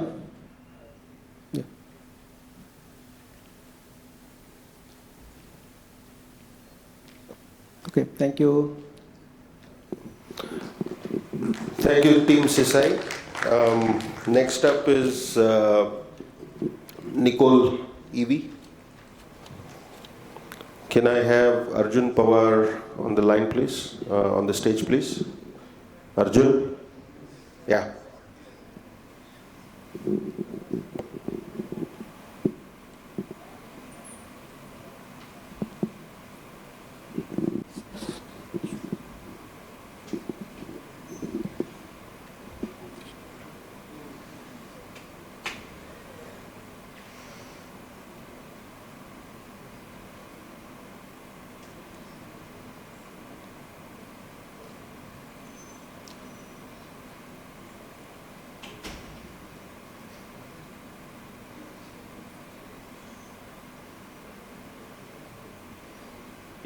Two more minutes for a very simple reason that the security team from the honorable governments.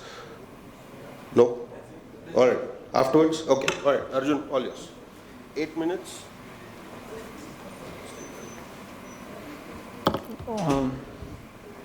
Slide changer I have to tell. Yeah.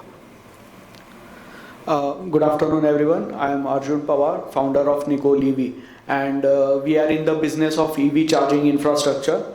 So basically, we are building EV charging infrastructure, and primarily we are based in Pune, and our presence is in western part of the country.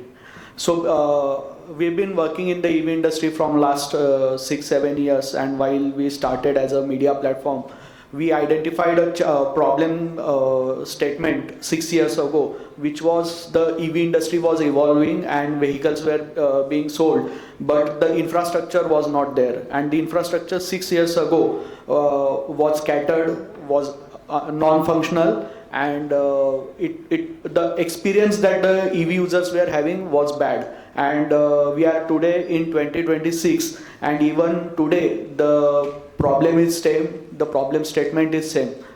Can we go on the next line? So basically, if you can see, majority of the EV chargers that are installed in this country, more than 30% of them are not functional. And also, if you see the demand for EV chargers, as of now, there are 30,000 EV chargers in India against a demand of almost 1.3 million. So there's a huge gap. And basis on the vehicle being sold, if you see a charger to vehicle ratio, you can see one chargers against 235 EVs in India. whereas the global average is 1:14. So you can see there's a huge gap against the demand and supply as well. So to solve this problem, we started Nicole EV back in 2021. The idea was to build infrastructure which solves the customer's issue of having a bad experience, creating a pleasant charging experience. So we started developing our own EV charging infrastructure. Can we go on the next slide?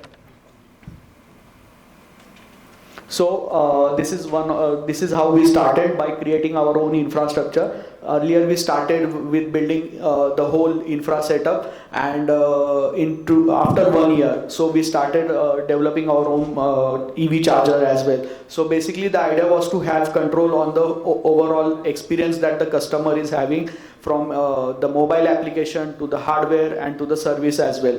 So we have our own hardware as well, we have our software, we have our application and the infrastructure setup as well. Our charger, we have a 14 kilowatt hybrid charger, which is a patented one. It can charge 2-wheeler, 3-wheeler and 4-wheeler at the same time from a single charger. So it's a slow and medium speed charger for 2-wheeler, 3-wheeler, 4-wheeler. Next slide. So basically these are our target market. As you see, the AC chargers, the slow and medium speed, are being focused on more on the residential commercial societies. The highway infrastructure, where customer travel from one city, that is the 4-wheeler fast charging market, for buses, trucks. So this is where we are building the infrastructure, and considering the overall whole EV ecosystem, any EV user will require EV charger. So for that, our mobile application is there, where we are targeting to get the more customer base and to get more access to the EV users. Next slide. This is our traction till now. We have managed to have more than 30,000 EV users with more than 25% active base. So which shows the customers are preferring using our charging stations. And we have almost dispensed 1.5 gigawatts of energy through our charging stations in the last year. And this year we are targeting to almost double down. So we will be disbursing almost 3 gigawatts of energy through our platform or through the network that we have built. Next. So revenue wise, obviously we are generating revenue from the infrastructure that we are setting up, and also we have a recurring business model wherein all the vehicles that are being charged at our stations, the money it's come to us and then it's been settled with the owner of the charger if it's a franchisee or a company operated station.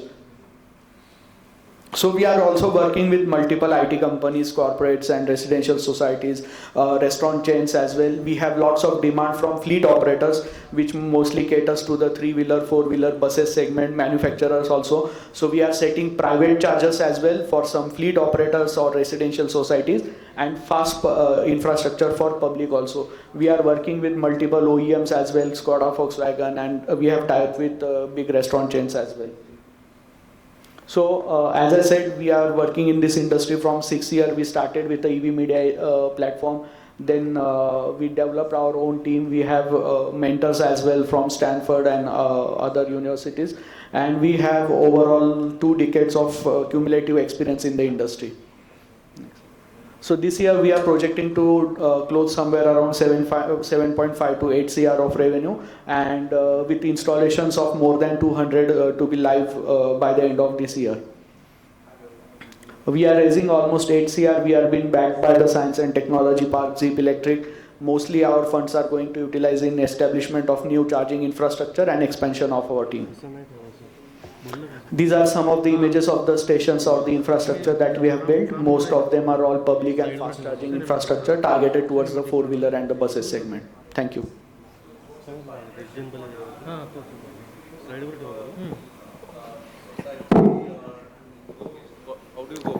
So if it's a franchisee, we mostly target the highway, and we take almost 10% of the revenue as our service fee, and 90% goes to the franchise owner. And out of 90%, 40% is the electricity cost, and 50% is their margin against each charging session. So if it's a 500 rupees of charging a customer does, 250 is their margin. So which market you are currently focused in? Public fast charging market, Western India. Western India. Yeah. Okay. Okay. So overall, in terms of own fund or investment, Own fund, we started with an investment of approximately 10-12 lakhs to develop our application and all. And then we have received Nidhi Prayas support as well and one small funding also. Okay, it was a grant or equity? Equity CC plus CCD. It was a small round that we did in 2023. And before that, we also got a Nidhi Prayas support of 7 lakh rupees. Okay, so overall, how much you have got totally? 80 lakhs. 80 lakhs. So total we have 300 charge points, out of which 220 EV chargers we have deployed, fast plus slow, and we have 3,000 chargers listed on our mobile application. So those 3,000 chargers are other chargers, other company as well, so that customer can have more chargers. We have integrated with other companies as well, so customer can have more visibility and more EV chargers on our network. So then, from a charger perspective, you have 1% market share roughly. You can say, yeah. Yeah. So when you list, I mean, that's a noble thing to do, to list other charges as well. But when you list the other charges, do you get a revenue share? Yes. As well? So we get a 50-50 revenue share from the service fee that they are getting. So let's say they are charging, if they say 2 rupees as their service fee, we will get 1 rupees per unit as our margin. So then you have 3 business models. One, when you sell your charger, you Correct. probably make a commission there. Franchisee, yeah. Then when the same franchisee gets customers, you have a 10% service fee. Correct. And for listing somebody else's charger, you have a 50% yes. service. And in charging also, there are 2 things. It is B2C, which is 10%, but B2B also, if it's a company-owned charger, that is 50% margin for us. If the charger is installed by us, so after deducting the electricity, we get the profits. Okay, share in the profits. Company and company-operated chargers. So then, who owns the balance 99% of the current market? So majority of it is owned by the PSU, but again, as I said, 70% PSU chargers are non-operational. After PSUs, then there's GOBP, there's Tata Power, Adani Power, and there are other CPOs as well, which are operating on a larger scale. But again, there's a restriction in terms of charging a vehicle. A charger can charge 2 vehicles. So that's why the number of charger demand is high and the opportunity is there for everyone. So then what would be your moat? So one thing is we are not dependent on OEM as well in terms of service support. We have our own network, we have our own chargers, and second is the operational ability as well. Because keeping a 97% uptime is what we have managed to do in the last 5 years, whereas the industry average is 60%. So that most of the players are not able to achieve that as well. And would you be able to keep the same uptime once you scale? Yes. So that's why we are scaling on from one geography to another. We are not targeting pan-India as of now because it becomes difficult to manage that.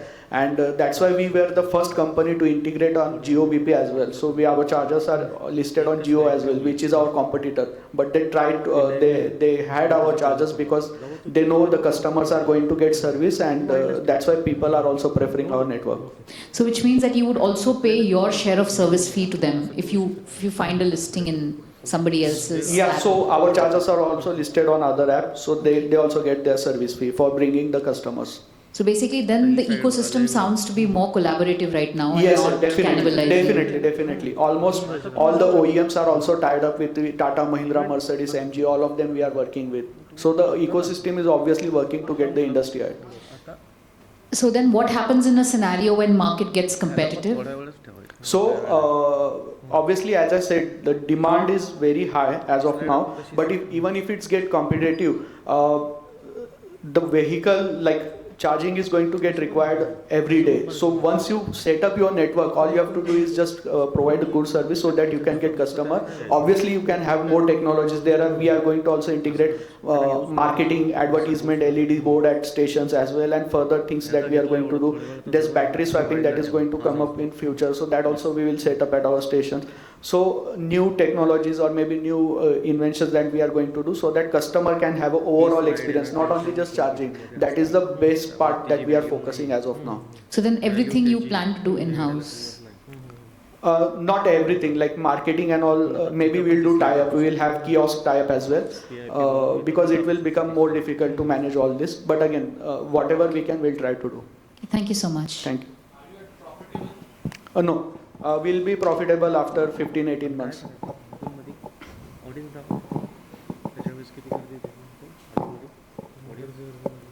Thank you. Thank you. Okay, thank you. Thank you, Arjun. Before we break for lunch, we'll go with the last startup. Rajesh Purushottam, 22 Neurons, please. 8 minutes, Rajesh. 2 minutes Q&A. And then we'll break for lunch. So you are standing between everyone and lunch. Thank you. Thank you, HEF, for this wonderful session and also for giving me an opportunity to present the startup. So quick, by the time the presentation comes up, I'm basically a serial entrepreneur. This is my third venture, successful venture. Very fascinated, but all the ventures earlier are all related to medical. So this is started in diagnostics and now getting into therapeutics. So we are basically engineer MBA, worked for the corporate and then got into entrepreneurship because of the kind of ecosystem. So had the first venture at the venture center incubated. So got an idea about deep science tech, and that was into radiology, and that's kind of almost at the exit stage.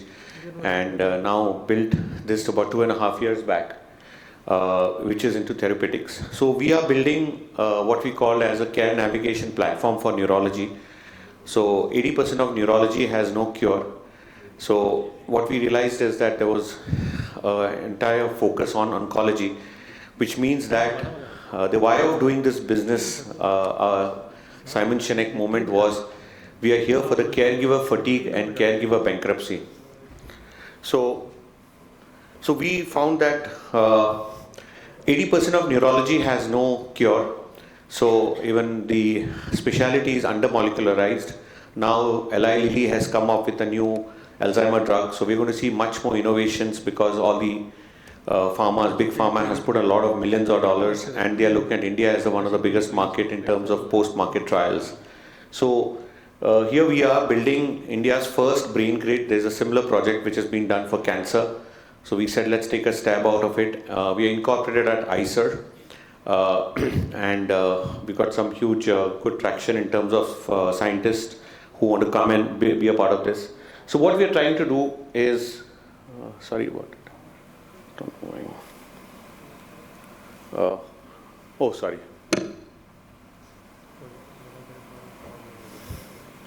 Yeah. So just a quick introduction. These are my founders. So I have a doctor on board who's basically an endocrinologist, but who's done a lot of deep passion for neuroscience. And then we have the ex-IBM Watson, Dr. Dwarikanath. Now IBM Watson was a failed product. We all know that it did not work out, but that has been the learnings. And we basically are bringing the business model that which I bring, the clinical model and the tech model. So now with the latest tech, we are trying to put together in terms of how we want to take this. Yeah. So basically, we see the biggest challenge is that 1 in 6 Indians are seeing that this is the problem statement that we have, where there are kind of what we call as hidden misdiagnosis. So there's a lot of misdiagnosis and there is no diagnosis. So one of the major focus, what we are trying to focus from a layman language, is looking at preventive brain health. So there is annual whole body checkups, but there is nothing on the preventive side. So we have seen a lot of devices, so we are device agnostic. So what we try to look is, what are the kind of various kind of innovations which have been built. So one of the innovation that we found out, for example, from IIT Chennai, is a team which built a device for heart rate variability. Just to give you an idea, but heart rate variability is a very good indication to monitor what we call as residual stress. So that becomes a good entry point to have a conversation on brain health. So brain health is not just about the brain, it's about the brain and the body relationship. So these are some of the various kind of agnostics where we are device agnostic, and we bring those signals onto our platform, and which we work out with various kind of biomarkers. So we are looking at also building our own biomarkers. Along with our own biomarkers, we are also looking at getting the third party, and we have an arrangement with them in terms of how we'll kind of monetize it. So just to give you, this gives you a clear idea in terms of what we are trying to build. So we are looking at an ABBA compliant kind of a system, and of course so this is a model of the NHS. So this is how it works in the NHS. So if somebody has a forgetfulness or memory loss, they call up a number and from there the navigation starts. So this becomes a care navigation, and what you do is we basically at the last step is you have a treatment pathway, care pathway and wellness pathway. So at the data lake you will see the various kind of data, which is kind of the text, signal and imaging data, and we have a global patent for this. And what you try to do is data visualization and advanced visualization. What it means is a practicing neurologist can access his patients and he can visualize all his data, and he is able to provide a navigation for his patients. Sorry. So this basically can be used by a teaching medical college for research and publication, and we can, a pharma company can use it for pre-molecule drug discovery. This is what we call as real world data for real world evidence, and clinical trials, that is the phase trials which CROs need for patient recruitment. So basically, this is a first of a kind. We have studied models in US, in Canada, and all these models. And now, because of the focus of the government and being a deep science tech company, we are at TRL 4. We were able to kind of do very successful pilots in AIIMS, NIMANS, and some of the private medical colleges. And we also have some early publications, which kind of basically looks at a population sensitive. So we are looking basically at the Indian population, because the ethnicity makes a huge difference. And also we have kept the data ready from a point of view that we are friendly with global pharma for various kind of pre-molecule drug discovery. So this is our entire tech platform which he has designed, and we have looked at various kind of global platforms and how we are kind of, so we have looked at specific end conditions like Parkinson, Alzheimer, epilepsy, and all these various kind of, where we can kind of provide an end-to-end clinical decision support system. So we have some early commercial revenues which we had able to do it with 2 of the devices. So the HRV device and the QEG device. The QEG device is a device we have got from Korea, where it is India's first brain functional test. So it's like a helmet, you wear it for 10 minutes and you get a complete firing of the brain, and this becomes an early indication. It's a US FDA product. So now we are basically doing the trials in various kind of neuro hospitals, and that's also a source of early income. And of course, so active clinical pilots, we've also raised 3 CR in terms of funds, friends and family, and of course the IP, and of course we are also looking at filing various patents. So something what Gaurav Tripathi was talking about, we are in a similar kind of a journey of looking at building clinical data engineering for neuroscience, and in the process we are also partnering with various kind of hospitals and medical colleges, where now there is a NMC guidelines calls for postgraduate students to publish research papers, research and publication. So they need access to data specifically in neuroradiology. So we are specifically looking at this, and we have some early kind of indications also in terms of how the partnership works, also from a commercial perspective. So we are now looking at raising another 3 to 5 CR, and looking at now getting at least 2 of the applications, that is Parkinson and Alzheimer AD dementia, because of the new vials which have come in the market, and of course try and prove that how we can also work with the government. We are also talking to the various governments in terms of how they can integrate it as a part of the PPP model, which we are already in touch with. And this is an actual experiment which we have done with social health. So we've got good support from the Chief Minister Relief Fund, and we kind of brought in a chimney, and this is something which we are going to take to 80 African countries. So we were all in the team talking about saying that we want Prime Minister Modi to mention us in Mann Ki Baat. So what will take us in Mann Ki Baat is this, that we want to take this. So we already brought the chimney, and you can actually see that we have designed the crash boxes. So this goes to, so we did, and when very big event, it was a big event called Hindi Chadar in Kharghar. About 10 lakh people had come. Of course, we were curated in terms of who are the people who were sent to our camps, and that's the device. And of course, you can see the kits. So the kits are sourced, but our entire focus is the data science part of it, concentrated, all of that part of it. And this is also something which we're going to productize, and we're going to brand it. And This will also be a franchisee model across. So we are seeing huge amount of traction. We've also set up our own franchisee centers, one in Kharghar, one in Pune, which is a shop-in-shop. So hospitals are also willing to partner with us, something like what we saw, the charging station, trying to look at an ecosystem of collaboration. And of course, this is the actual, one is Lotus Specialty Hospital in Pimple Saudagar. They have given us a place where we are bringing in neuro rehab. So all these are premium services, which is not available even in big hospitals. And this is also home health friendly. So this is the phygital model, what we talk about. So the phygital model, we are planning to replicate this in 1,500 centers across India in the next 5 years. So early traction of revenues we do see, and we are now also tying up with corporates for preventive brain health. We are talking to insurance companies, and now we are trying to see how we can kind of rejig this in terms of making it like a brand, like if you have a Zomato or Shadi.com or many of these other brands. So why not something in brain health, which is kind of affecting everybody. So the entire focus is basically to be consistent on revenue so that we show proof of business, because nobody is going to fund the platform. We'll need much more funding for the platform for the various end conditions. So we said, let's focus on the healthy to suspect, which is a preventive market, and then move from suspect to affected and affected to management. So management is where you see the rehabilitation. So the LTV, the lifetime value of an average customer, neurological customer, is about 5 to 8 years before end of life. So there is a good chance of generating a lot of income in the lifetime value, and of course providing a phenomenal patient experience. At the same time, at the back end, you are basically a clinical data engineering, and you're doing your own research, and you're also collaborating with various ecosystem partners. Thank you very much. So this is Rahul Jain, Pune Angels Network. Congratulations on picking up an area which really requires a lot of attention. Somebody who gets stroke, honestly, he has to suffer throughout, and I think there's a lot more needs to be done. I think you've taken great steps in here. We'll be very happy to present you to our healthcare investing network. Sure. We have a focus group in which we now have upward of 100 plus medical professionals come, practitioners from all over the country participating. So definitely I would be keen to see how this can be taken up. Thank you very much. Thank you. So the product is really good.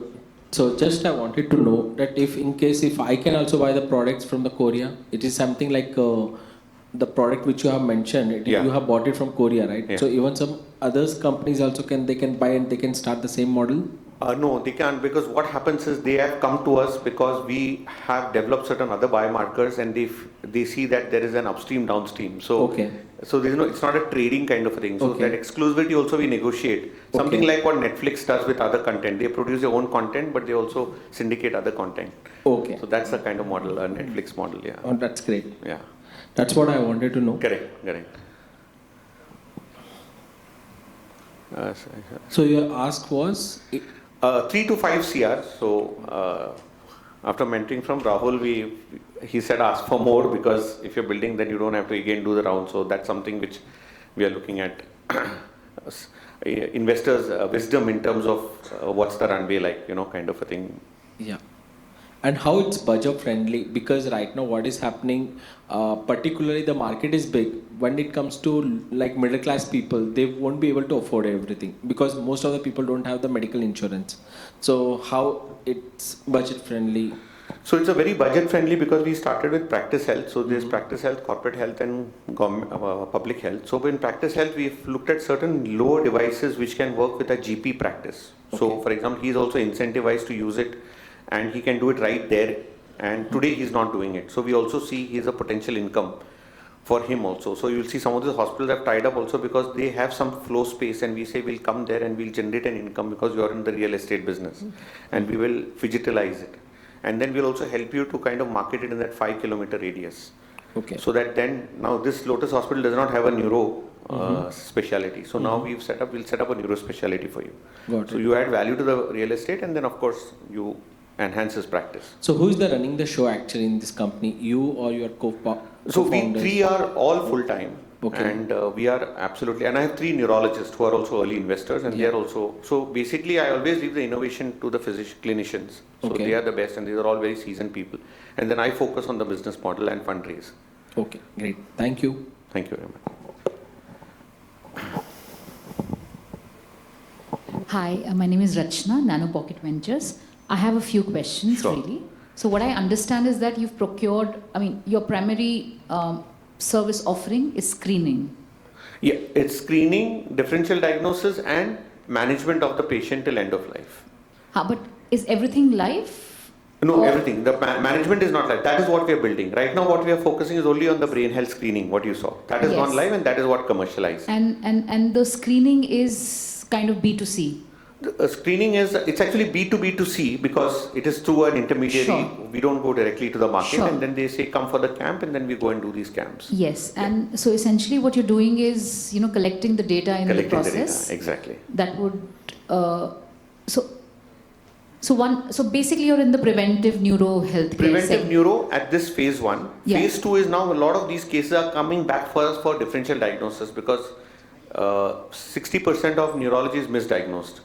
So they do their rounds with the neurologist or they don't know where to go because medicine, this practice is verticalized. But what we need is horizontal, where they need to know how they want to navigate it because 80% of neurology is, there is no treatment. Okay, so from a layman's point of view, the diagnosis is you would also provide the second opinion. We provide a second opinion, correct. Second opinion. Yeah. So we come and say that this is confirmed or it is not confirmed, we'll help you with the additional to So establish. what is it that you have that will help somebody, reconfirm or... Yeah. So we have built a model for 6 diseases. So AD dementia, Parkinson, epilepsy. So these biomarkers gives a second opinion, like something what a third empire gives to a, and we basically give it to our panel neurologists, who then help him to not say that the other doctor was wrong, but basically saying that these are some of the things which was left out, and these are the set of tests which will now has confirmed the treatment pathway, care pathway, and the wellness pathway. Understood. So then what is the ultimate cost to the patient? The ultimate cost varies anywhere between starting at 5,000 to up not more than 25,000, and people are willing to kind of pay for that because we are able to actually show that kind of value add. Okay.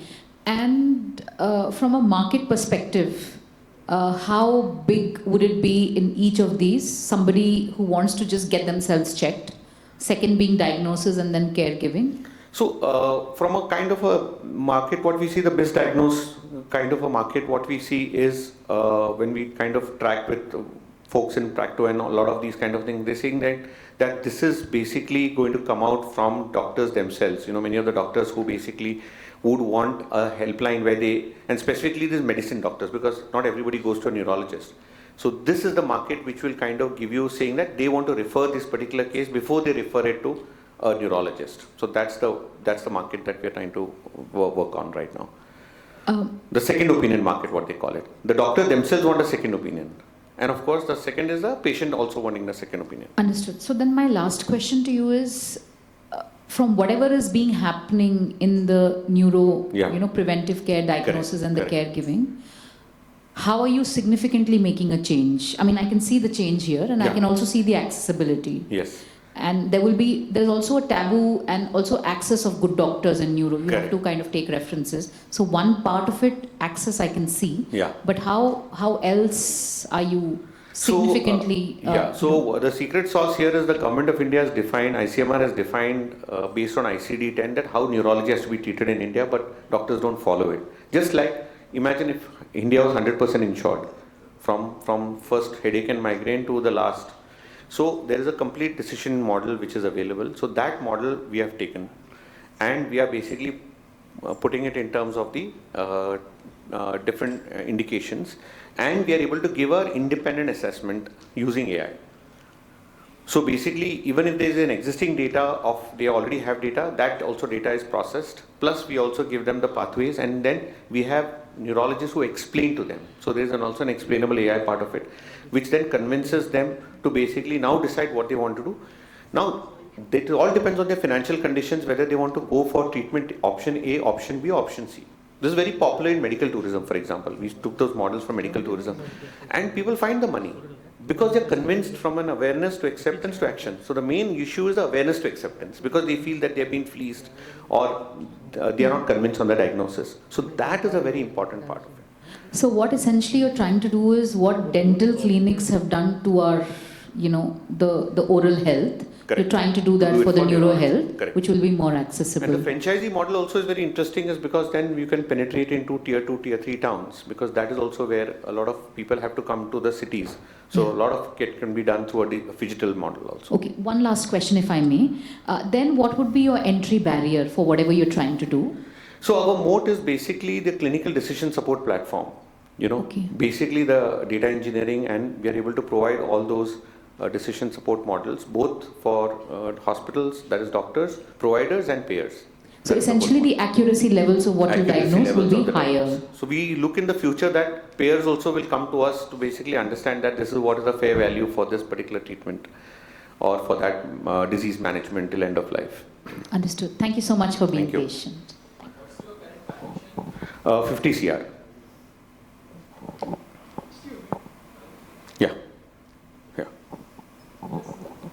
Any possible horizontal connect with the insurance companies as So, part of the revenue stream?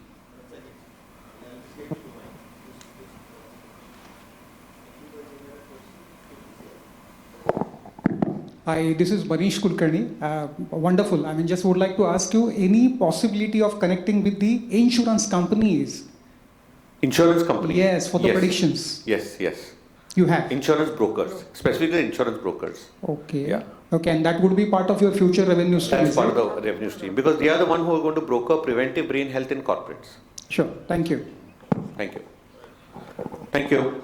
Thank you very much. All right, lovely. Thank you, Rajesh. Thank you, Team Transcend Discoveries. Ladies and gentlemen, thank you for your patience. We break for lunch. Let's be back by 2:25. Okay. All right. I need your support. I know I'm rushing you through the lunch, just 30 minutes. But since we're already delayed, we need your support to come back quickly. With sessions, do we have Saurabh Jha? Okay, must be still at lunch. Do we have Shiva from Temple 99? Okay. Shiva? Where are you? Oh, yes, please come.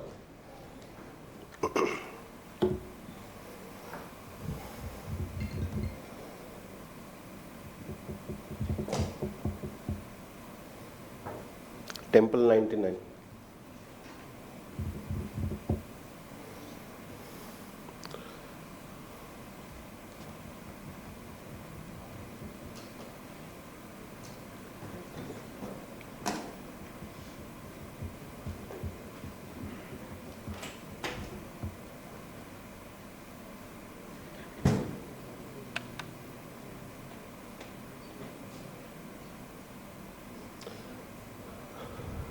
Can you make it fast, please, Shiva? Thanks.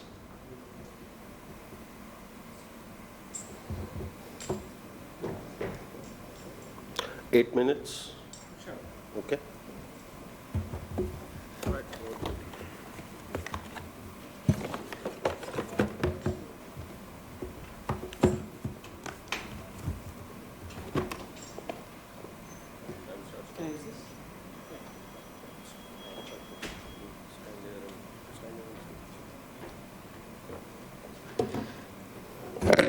Hello everyone, this is Shiva, founder of Temples 99. We are the marketplace for temples. So I'm sure every one of you would be having something called Kuladevata, like you would be having a place that you would go to on a regular basis. And after you go there and visit, most of the times right now, like as also listening to the speakers, you are having experiences from the local places which are becoming very uncomfortable. So, and also once you are back from the temple don't know as who visited, what they donated, and there is no relationship between the temple and us as the devotees after that.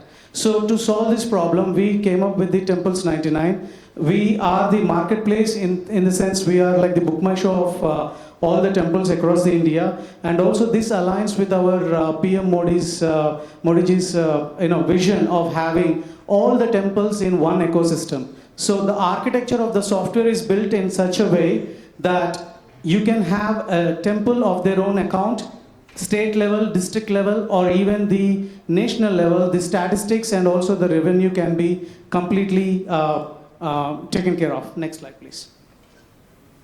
So that is what I was talking about, no centralized discovery platform and limited digital donation systems and a lot of manual ticketing, etc. I'll talk about more of the problems in the next slide. So as I was talking to you about what all we are providing, it's not only ticketing, which is the core part. Ticketing, every temple has their own either manual systems or online systems these days, apps. But what we are providing is a zero revenue leakage in the revenue system.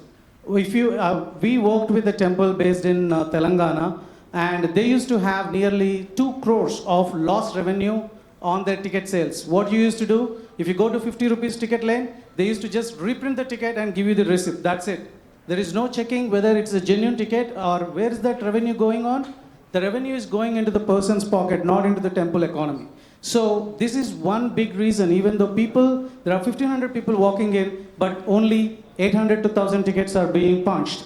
So what we are doing, we are giving a branded website to the latest technology. Everybody is used to book my show kind of a feel, like the latest UX, React and all. So when most of the temple's websites, they are in the native language, great.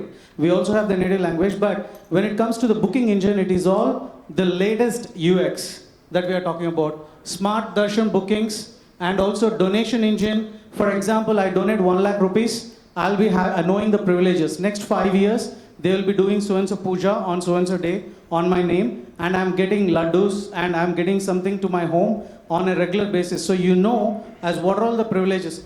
Anybody went to Tirupati over here? Okay, right? So if you donate any amount, you will be getting privileges. Even there it is manually maintained, but we are giving a mobile app to know as how many privileges you have, till how many years, everything. So I would like to donate more. I would like to donate on a monthly basis. You get more privileges. So this way we can increase the revenue for the temples, and we incorporated something called upselling. When you are buying the ticket, you will also have an option to donate and also purchase the other items as well, which can be redeemed using the QR code basis across the different counters. So not even a single ticket is duplicated. And we also do have facial recognition and also the Aadhaar verified. So people who, if you want only Aadhaar verified to people to come into the temple like Tirupati, you can also do that. So every ticket has the WhatsApp communication. So let's say you have, today the temple has 10 lakhs people in terms of donations, in terms of the CRM, 10 lakhs attendees. If I want to do an event in the temple, a simple WhatsApp campaign will drive 50,000 attendees coming over here. Next, please. So that's the power of data. The data is being missed right now in the temples, which we are capturing for that particular temple. So I gave you examples in the ticket management. Donations are also hard to reach NRIs, but we do have like the international cards accepting and all. And there is one more place which I would like to talk about, the VIP protocol darshan. I also would like to take one more example. If I am going to a temple, if somebody is with me like a protocol, even though I don't know anyone over there, I feel privileged, and also I am ready to spend even 1,000, 2,000 or even 3,000 extra for my family to have that privileged darshan over there, making sure that everything is taken care of coming back. And this was also discussed over there on the stage. I paid 15,000 rupees for a darshan in Kashi, where once I received the ticket, it is only 500 rupees. I felt like I was robbed over there. When I went over there, I didn't even get the privileged darshan. None of them came with me. And also, these kind of instances are giving negative reviews for the temples or negative behavior for the temples. But we are increasing the revenue for the temple by keeping this as an extra service in the temple through our platform. This will not be managed by the temple. Next slide, please. So I was talking about all this, and the one that I am catching my hand is the simple POS device that we'll give, which comes out with the receipt with the QR code and all the details. Next. as I was talking to you about, we do have the donor privileges engine. If you donate 1 lakh, you're going to give these privileges throughout the 10 years. Whenever you come back, you will be able to, they know you as a devotee. So the temples knows you. Next. So I just explained you about the premium assisted experience. I'm going to talk about the numbers in the quick second. Next. So this is one of the temple that we are doing. It's a private temple. It's like a second Tirupati of Telangana. It's called Swarnagiri Devasthanam. We enabled 40 plus counters in them and 20,000 daily ticket capacity. In the weekend, they will even go up to 1 lakh. And 20 lakh plus annual transactions and 30 crores of revenue and 10 lakh plus devotee CRM and 100% online and offline. Even if the temple is completely out of internet, every transaction is captured and at the end of the day it is synced online as well. So, and even you remove the app, I'll come to know. Even though you try to delete the cache, I'll come to know. So it's zero tamper-proof process of POS system we built for making sure that no tampering happens. Next, please. So this is our agenda. Next, we would like to first capture the top 5 states. Yes. And also like the and then the scale nationwide and also the global and also we submitted our RFP for Telangana for 12,000 plus temples to manage them and all, and it's in the RFP stage right now. Next. So we do have these are the different types of revenues. We have SaaS subscription starts from 2,000 rupees per POS per month, and it can go up to 1 lakh rupees per month as well for large organizations. And we have revenue share, and also we improve the revenue of the temple. So it's next, please. So this is the year-on-year growth projection that we are talking about. Next slide. So the ask is 5 crores, and we are evaluating ourselves at 20 crore, and also the equity offer that we have is 25% of the company. And we are going to use it for business expansion totally. That is 2 crores of business expansion. We would like to have state-wise onboarding teams that can go to each and every temple and take care of this and explain them. And also they can switch their existing system in less than 24 hours. That's how powerful our system is. And also branding and PR 1 crore, and also product and technology 2 crores. Next. So this is about, next please. Yes. So this is about Temples 99. At the end of the day, once you come back from the temple, we will come to know everything you are going there and interacting would be completely authorized by the temple ecosystem itself. So you would be not having any kind of bad experience like how the other speakers was talking on the stage. Thank you, and if you have any questions, I would like to take. Thank you. The one biggest one is this Swarnagiri temple. We have 3 temples under our belt at the moment. We got started just last year. Okay. So total how many temples? 3 temples. Three.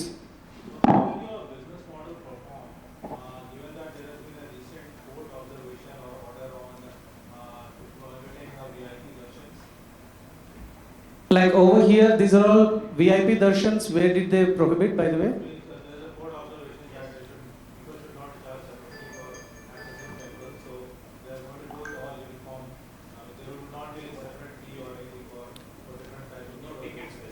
No tickets. So even though how much ever we say that there are places which are happening that way, but over here this is a service this is not charged by the temple. This is an extra manpower service. It is not a temple ticket. That's the reason I said temple ticket will be showed separately. If it is 500 rupees ticket, it's only 500 rupees ticket. But I am coming with you as a person to assist you. It's an assistance. But you would be getting the privileged darshan. It's a different story. But you are getting me as an assistant. So it would be 2,000 rupees extra you're paying for that service.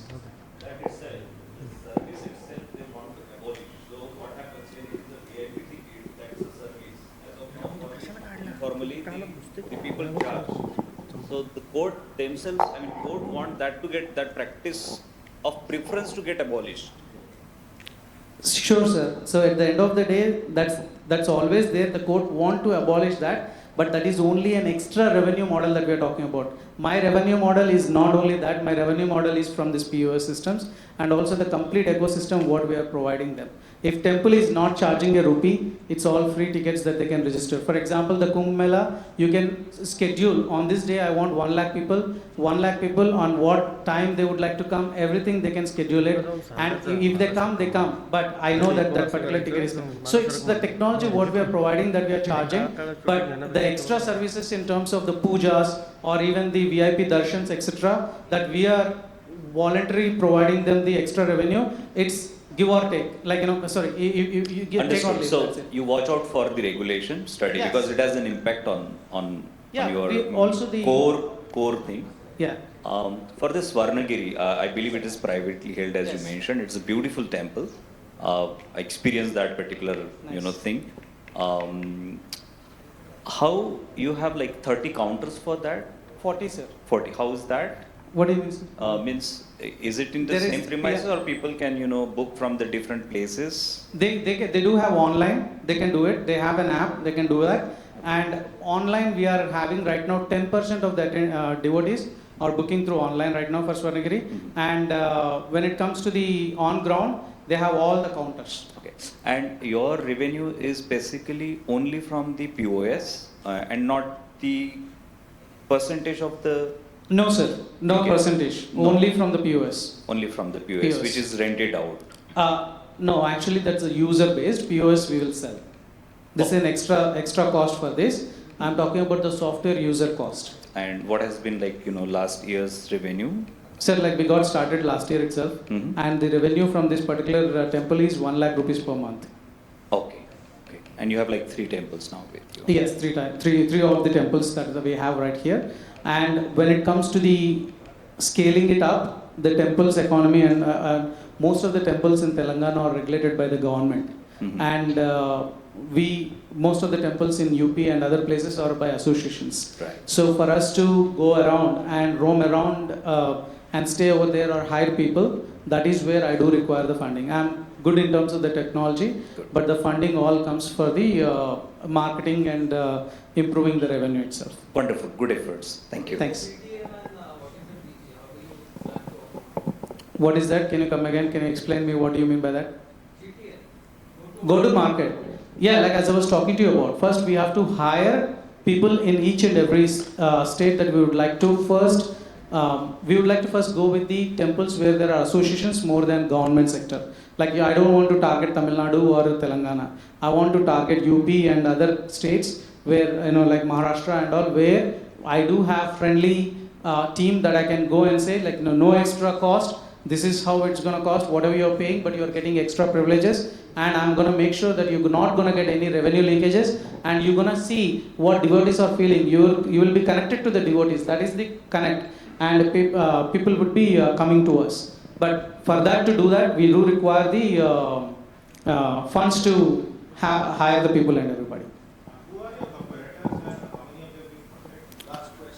Yes, competitors in temple marketplace, there are no competitors. Most of them, everybody is digital like pujas and all. But like us, nobody is providing ERP to the temple. There are a lot of PHP level softwares. And for example, Swarnagiri itself, they couldn't really scale up with them. They completely got down the website and all. But we went ahead and got everything in React Native and also the latest technology. And the application you see, it has more than 30 plus modules and 1,000 plus options for temples. You can take any temple live in 24 hours. So we are planning to do the same thing if Telangana accepts. We are planning to take live of 12,000 temples in 3 months.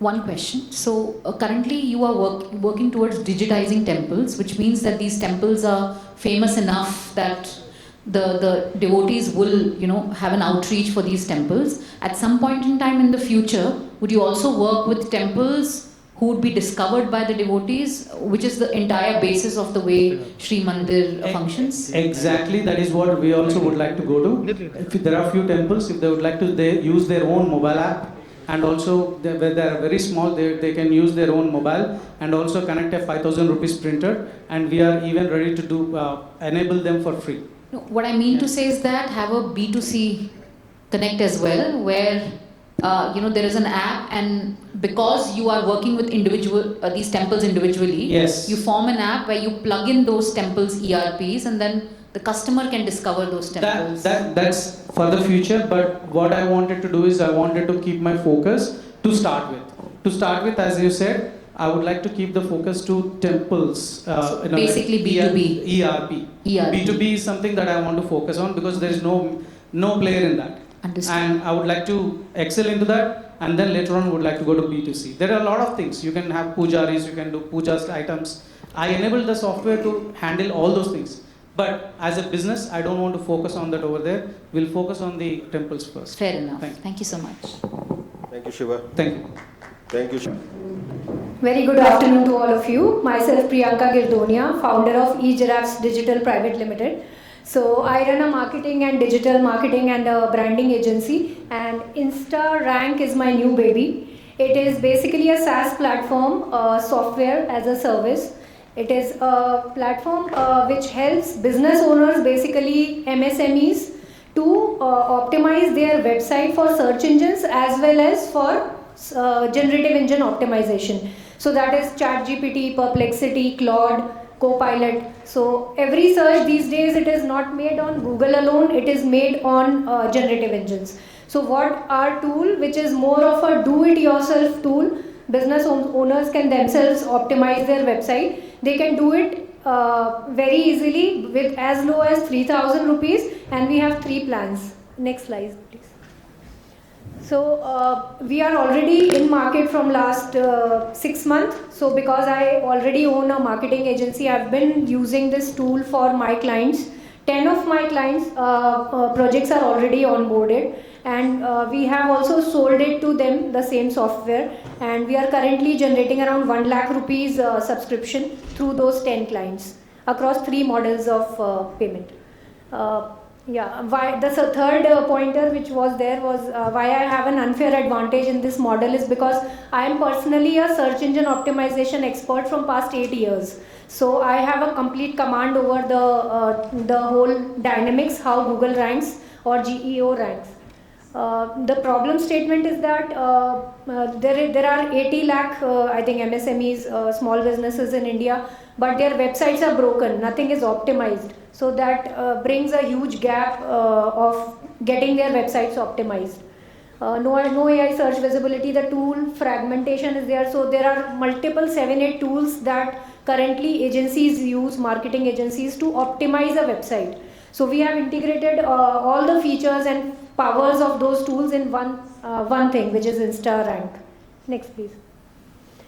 The solution is SEO plus GEO, and which is built for India. So currently the main part is like InstaRank, all the tools in market are from US majorly. Auto is one of the tough competitors of ours. So Auto is from USA, and the packages start from $100 to $150, $200 per month. This is like we have come up with very cheap and affordable prices, right from 3,000 rupees to 8,000 to 19,999, which is 20,000. Sorry to skip that. The SEO audit engine, and it is a GEO intelligence layer, and there is a content. So automatically blogs get generated, content gets published on the website. Next, please.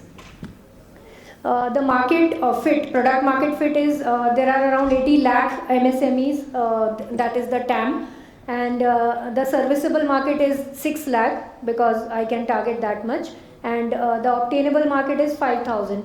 So my target is in next 1 year I'll be targeting to acquire 5,000 companies for their SEO optimization. Next, please. These are the 3 plans we have currently. Within the 3,000 plan is also like value for money. Anyone can easily pay it, like you go for a lunch or dinner if you spend that much. So one domain is covered, a monthly SEO audit happens, GEO score report comes, email support is there, and the entire website gets audited and optimized for once. So that comes under one package. Then we have 8,000 plan, and then similarly we have 20,000 plan. These are not rock solid plans, they are still new, so I am looking to adjust and accommodate, looking at the competition also. Pretty open, but this is what I feel best in the current scenario. Next, please. Then the tractions, 10 plus verticals we have already served across different industries. 30 lakhs client revenue we have managed, 10 paying clients as I said. I'm sorry about that figure, that is 1 lakh rupees per month, I could not correct it. My active paying subscribers are these ones. ArtFledge is a marketplace for artists and art collectors. Incantus is a mental health wellness company. Talent Pool is one HR company. ASBM is a college in Pune. JR POS is a point of sale software. And Exquisite Print is it's a printing company from Pune. So we are managing through this tool all these clients' accounts. Next, please. The go-to market, I have tried to jot it down. The 3 phases are, first is free instant SEO audit tool. So this is already done, which we are using as a lead magnet. The agency referrals, and I'm a part of at least 5 to 6 different organizations like this. HEF, BNI, TIE, NASCOM. So I'm promoting that to all of those organizations. And then state of the art SME SEO India 2026 authority report. So that also I'm targeting. Yeah, so that's a broad plan. Still some fixes there, here and there. Next, please. Yeah, so these are the competitive, other competitive platforms which are offering services similar to Rank, InstaRank. Auto, which is again starting price is $100 nearly. But its service is excellent, and that is kind of the benchmark for us. We want to reach there, and the good part is that their pricing is very top of the notch. So we plan to reach there. Similarly, there are so many others. We have done a lot of research. Next, please. Yeah, so that's the plan, roadmap for the upcoming months. Now we are at 1 lakh per month, and the duration from which we are working is just 5 months. So this tool was developed within 5 months itself, and now we are making 1 lakh. The month 6 target is 10 lakh, month 9 25 lakh. Accordingly, within next 2 years we plan to reach to 1 CR per month. So that's the target. Next, please. These are all the case studies of clients where we have already incorporated the tool, and we are optimizing their websites using this tool. The other key results. I cannot go through the entire of it, but you can maybe glance through it once. So majorly we work towards ranking their keywords, and in turn that helped get more traffic on their website. They are from across industries. Some are from real estate, some are software companies, some are training institutes, pharma company, manufacturers, and some finance companies. Next, please. Right, so the team, I am the founder and CEO. Apart from me, I have 4 more people here. So as I said, I already run a marketing agency. I have an ad expert there. I have a creative expert, Bhageshri. Then we have SEO expert, one Prithviraj, and one more, Rutuja, is in the team. So they could not come today, but I'm representing on behalf of all. Next, please. Now the ask, as you all must be asking. So the ask is anywhere between 50 lakhs to 1.5 CR with that dilution. And yeah, and we plan to have from 10 to 100 plus paying accounts, not in 12 months, but maybe in next 3 months. So that's the target. Next, please. Yeah, so that's it. Any questions? Would be happy to answer.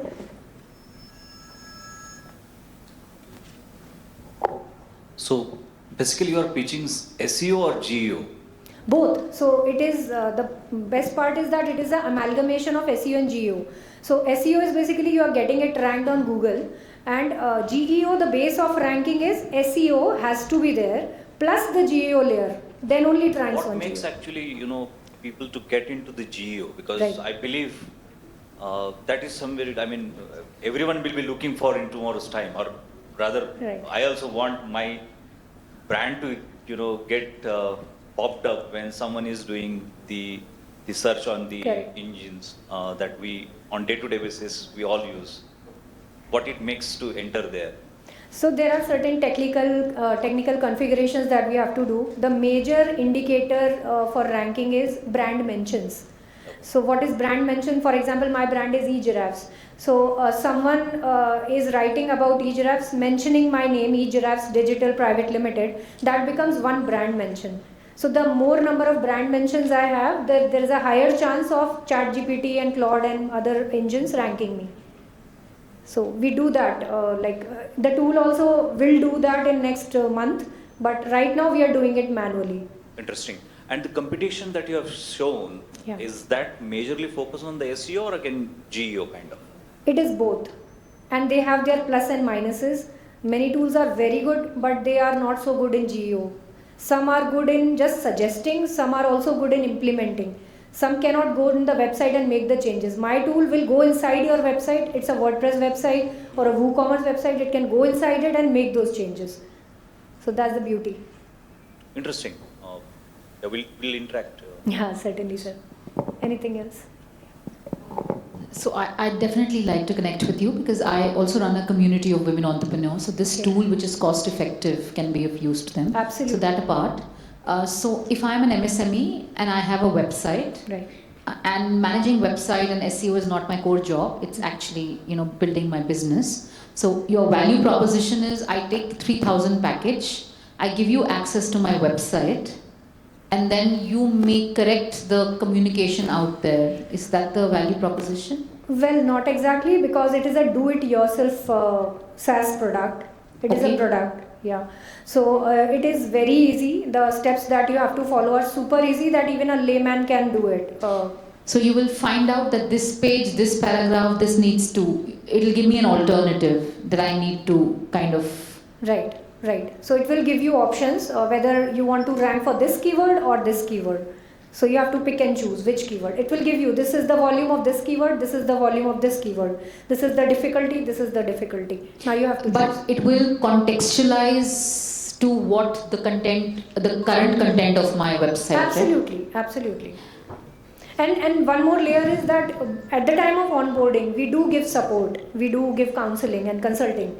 So how to do it in a proper way, because the configurations will have to be, the people might need help in doing that. So that time.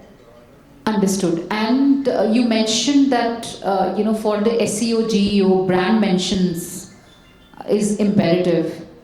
So basically from a SEO point of view, it's detecting what's not enough on your digital presence, especially website, and then offering solutions for correction. That's your first proposition, right? Yeah, not exactly solutions. We will be giving rankings. So basically, the end goal is to generate traffic, generate leads, gain more visibility for the website.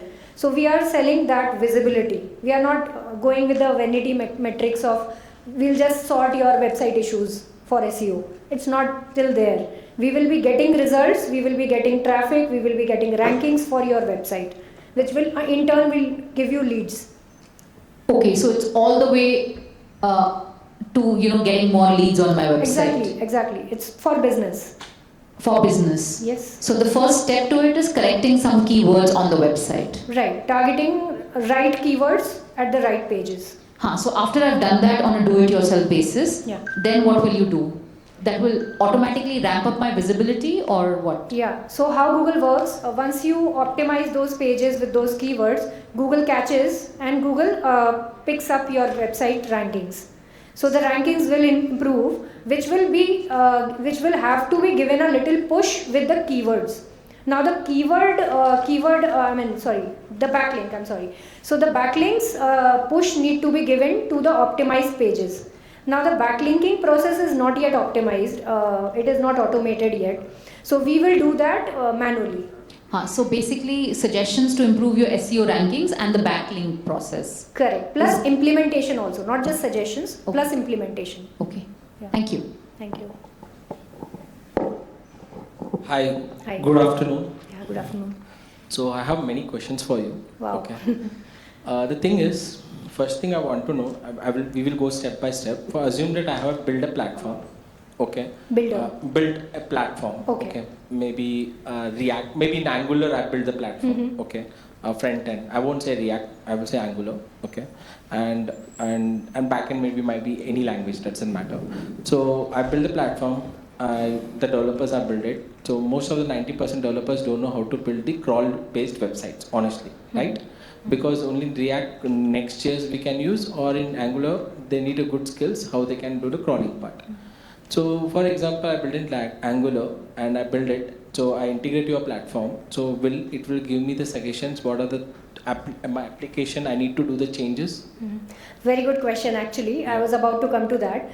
So currently the tool is supporting WordPress websites, and in the coming month we will be launching it for WooCommerce and Squarespace websites also. So 2, 3, 4 platforms will be compatible with InstaRank. Okay. So React based websites won't be React, right now Angular, supported. okay. Yeah. Because honestly, I'm telling you, in market, particularly startup ecosystem or many big companies, they are building platforms using React or Angular or Vue.js. Angular, like WordPress website or maybe Shopify website can be helpful for them, your platform. Correct. Okay, but not for those. Number one. Right. Okay, and okay, fine. Second thing, once I integrate, I assume that I built the platform on Shopify.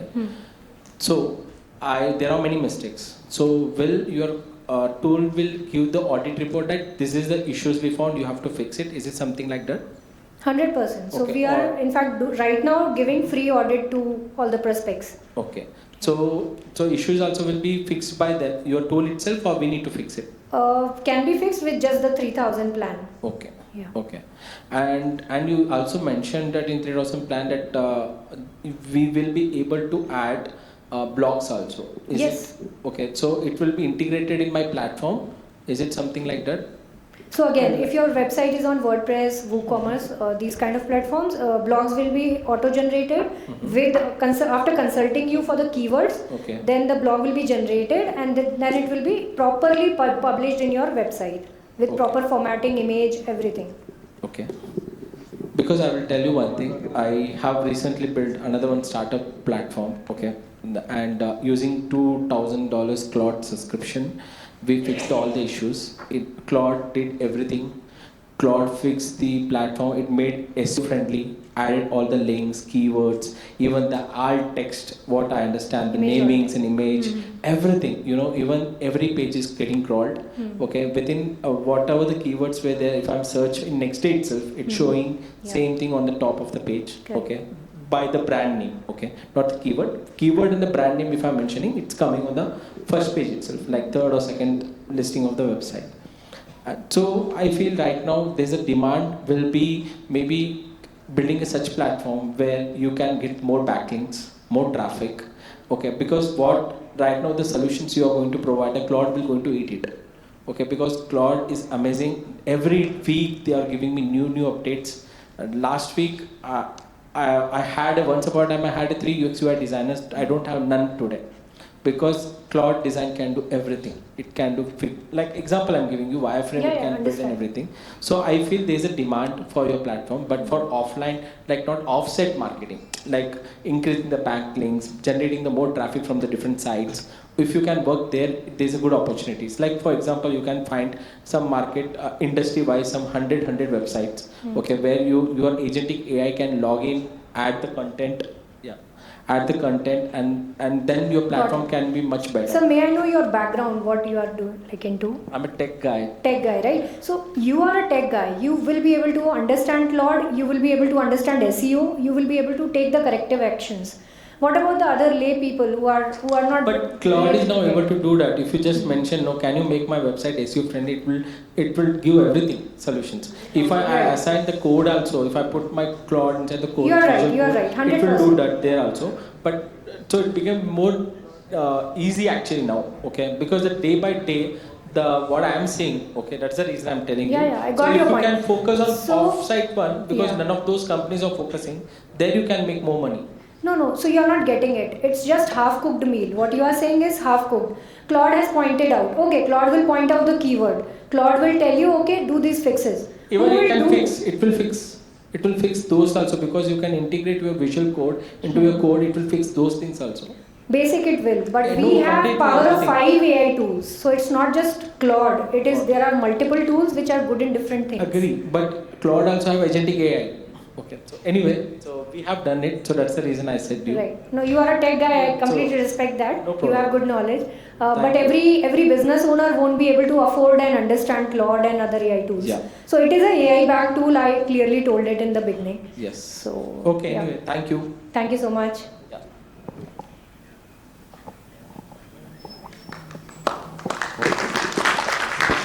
Thank you, Priyanka. Next up is Woobly.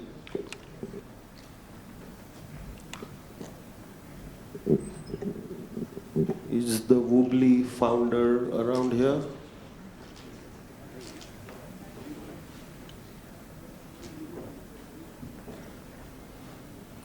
All right. He doesn't seem to be here. Who's next on the list? Woobly? Woobly. Please shorten the questions. Stage lights.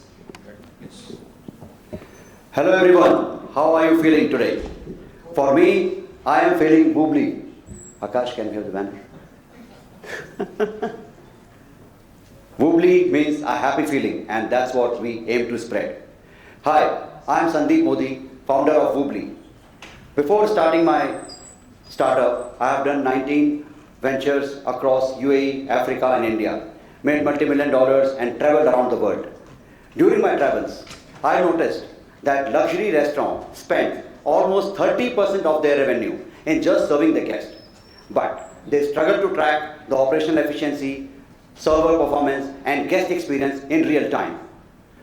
The problem with luxury restaurant is that everything is digitalized, from their KOT, from billing, the ordering system and reservations.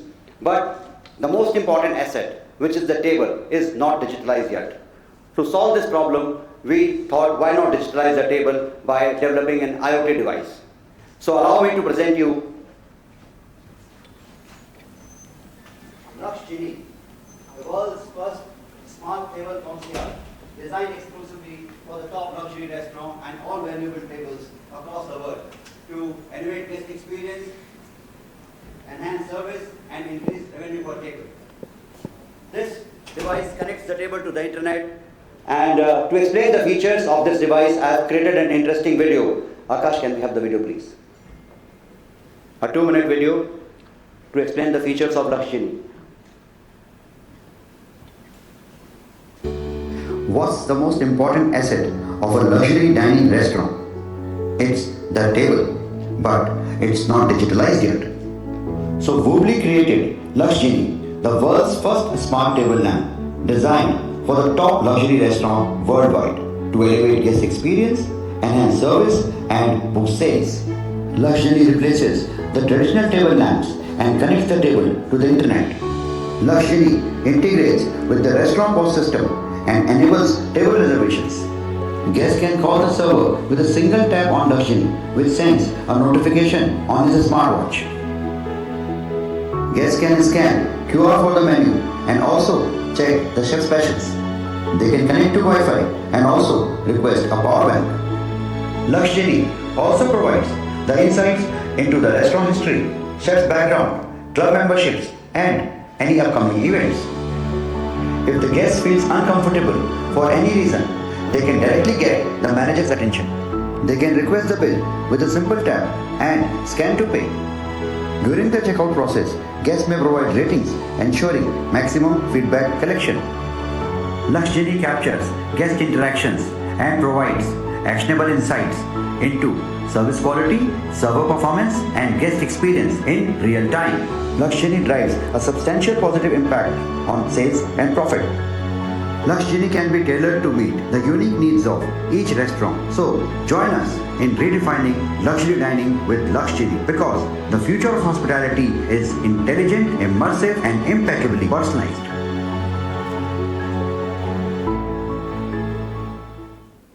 Can we have the pitch deck? So that was the features of Lux Genie. Next slide, please. So these are the problems of the restaurant that they are facing. The main problem the restaurant faces is the feedback. The feedback is always taken at the end of the journey, when the harm is already done. But with Lux Genie, they can get real-time feedback and retain their guests by solving their problem during the dining journey itself. All these features you have seen in the video. So, okay, the luxury comes along with a complete ecosystem, having the smartwatches for all the servers and managers, power banks for guests, charging station, and our dashboard and training. So it's a complete ecosystem for the restaurant and any high-end table. Next. So these are our target customers.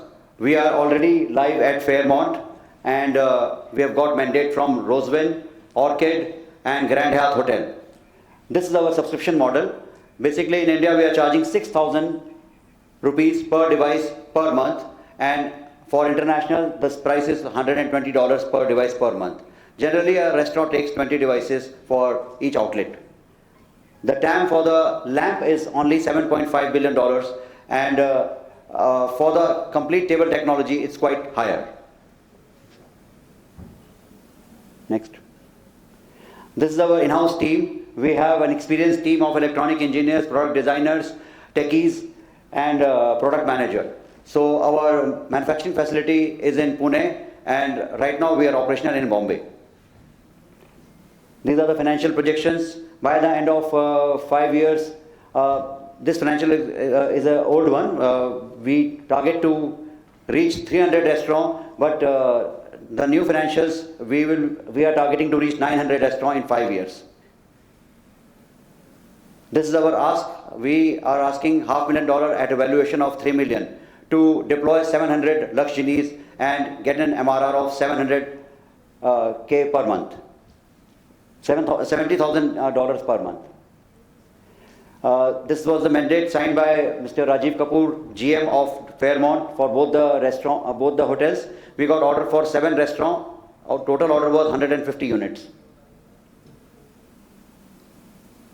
Right now we are live at Fairmont, Mumbai, and we will be going live in Orchid next week. And recently we have got an order from the most renowned club of India, Quorum Club, Lower Parel, where we will be live by next month. So with the Quorum Club order, we have got another category altogether, which is basically meeting rooms, conference rooms, director cabins. Basically, we can service any valuable table where service is important. So that was our pitch deck, and yeah, very soon we'll be going international, Singapore and Dubai. Happy to answer any questions if you have.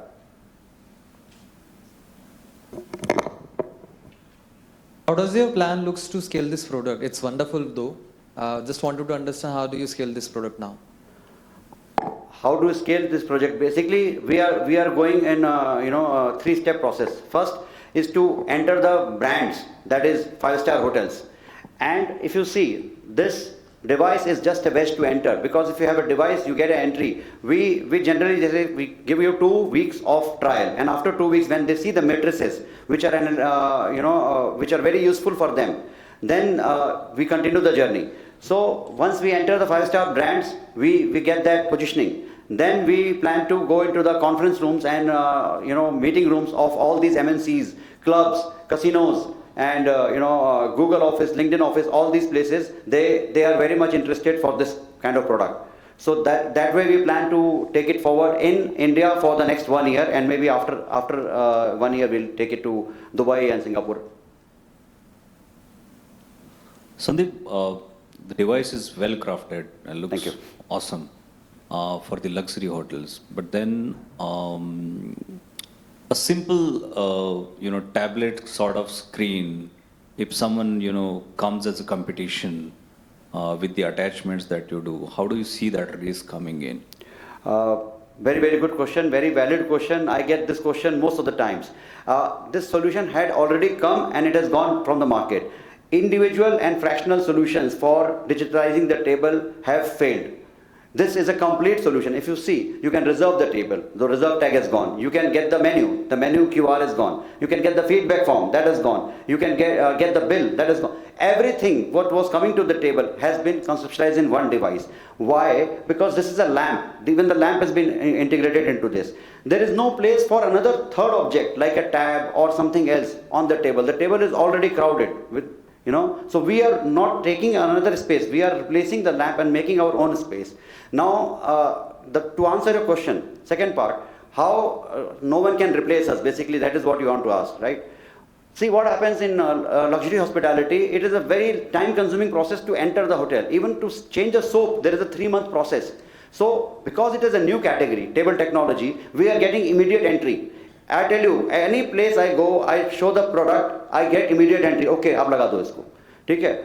Then it is, but this will not continue like this unless and until we give them data. Now we have started giving them data, and we are getting that data analysis from the cloud, and we are giving them actionable suggestions that today this has happened, so you need to take action on these things, and you have to prepare for the next week like this. After this, the final, final integration will be when we integrate our technology with their existing softwares, reservation systems, billing software, HMS. Once we are integrated, we are married for life. No one can replace us. I mean, that is what, yeah, you can take another market, but you cannot replace where I am present.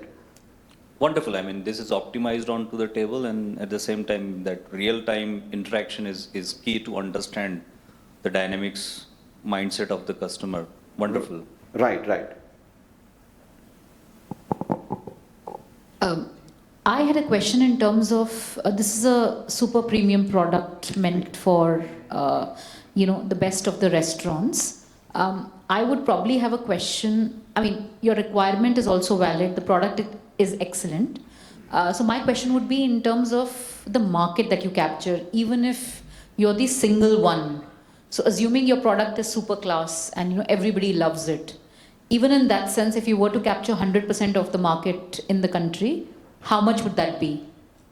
Ma'am, altogether, what we have analyzed, total there are 5,000 restaurants of our category which we would like to capture. Yeah. Even if we capture 10 to 20% of the market, we are crossing our target for 5 years. But that is not our target. Our target is to expand in India, and after 1 year, once we do the compliances, once we do the integrations, once we do the brand vendorship registrations, because once we are registered with Accor, Hyatt, Marriott, then anywhere in the world we go, we don't need to do all that process. So after next year, we will be doing that and then expanding the market.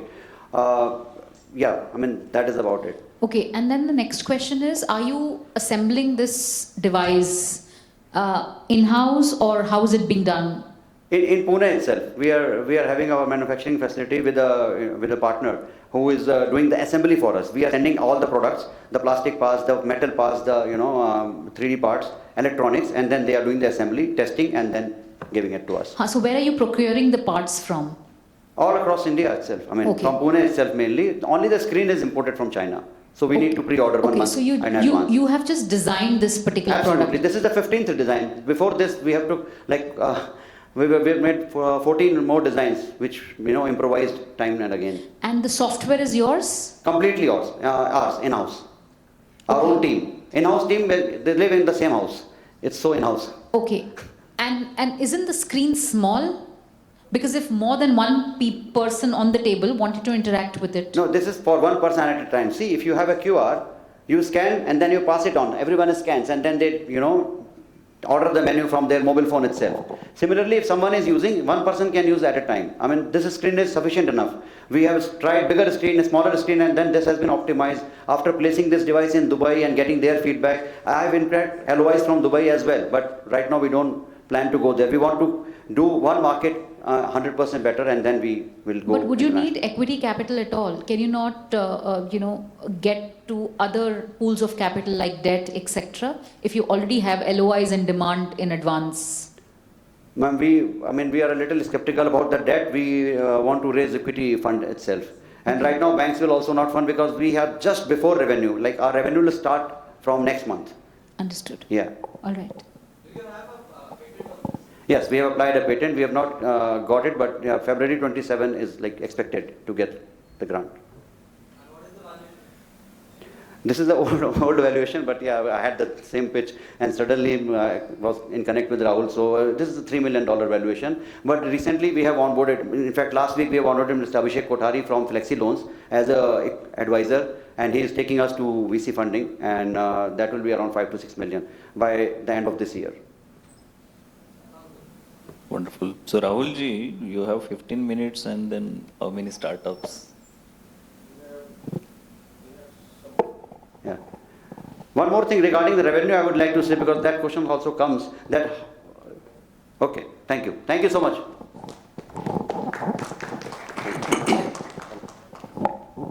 Next. Dharti Amrit, next.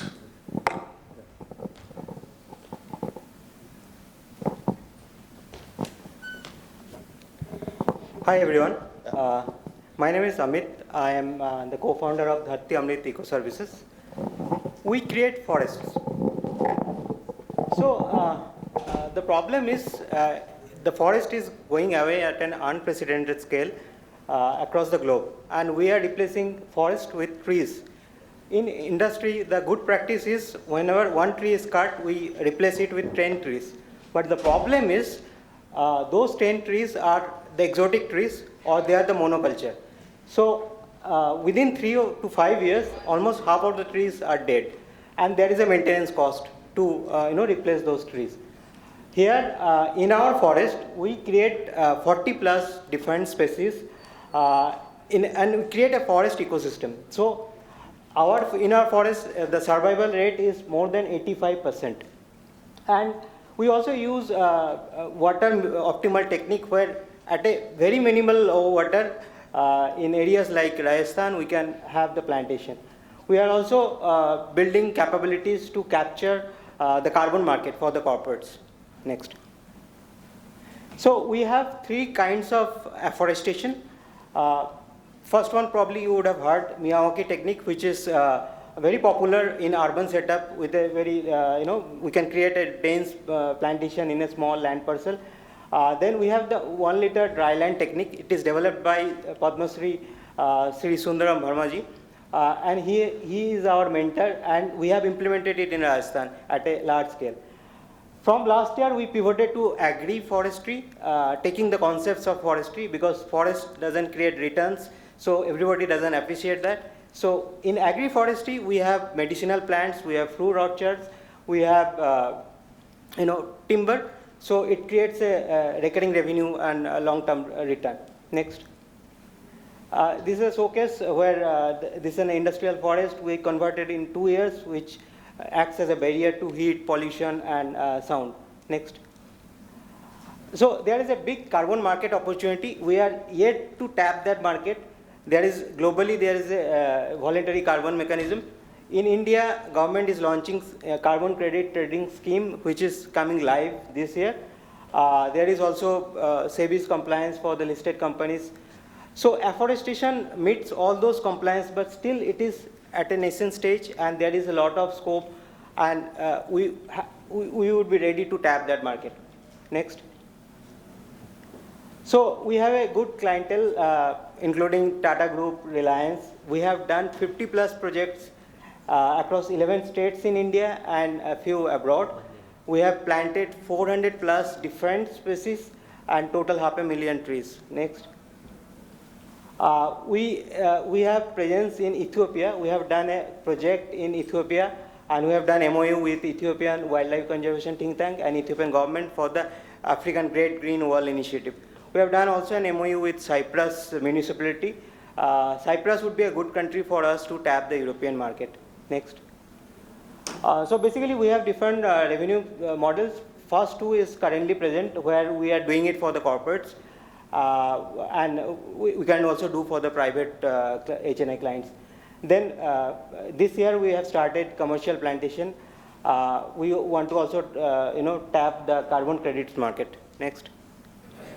Some projects focus within 2 years we have transformed the land from the above image to the bottom image. Next. So the competitive advantage, we have that operational excellence. We have done 50 plus projects across India and internationally, and we also featured in Shark Tank this season. Next. This is the technique which I was talking about. Next. So financially, we have been incurring 2 to 2.5 CR for last few years. Then we realized that it's a service-based business model. We need to have something recurring. So that's why we pivoted our model to agroforestry, where we can generate a fixed recurring income per acre of land. And we also aggressively targeting, reaching out to the corporates, helping them understand that plantation won't work. you need to create the forests, because only forest can replace forest. And we are targeting 10 CR of revenue this year, already 3.5 CR pipeline, already in the first 2 months of this year. Next. So this is the core team. This is set up by Mr. Onkar Singh, an ex-Marine Commando. He has been doing this for the last 10 years. He has done 30 plus, he created 30 plus forests. Manvendra is the technical head. He has over 11 years of experience in sustainable agriculture. I look after the marketing and the financing part. Next. So we are asking 2.5 CR at 25 CR valuation. It will be required, first 1 crore will be required to set up a native nursery, because we need to maintain the quality of the saplings, and also it will add to our margins. Second, 50 lakhs to register the existing projects under carbon credits. And once it is done, so we can give this as additional benefit to our future clients. And then another 1 crore for scaling up the agroforestry and for the international expansion. Next. Yeah, mostly we are done. So apart from the capital, we would be also interested for someone who has large underutilized land. We can help them make it into a sustainable asset. Also looking for connects in the industry who are looking for green credentials, like many has done the carbon net zero pledge or green building certifications, and any connect to enter the Middle East market where our dry plantation technique would be useful. Yeah, thank you. Thank you. Yes, yes.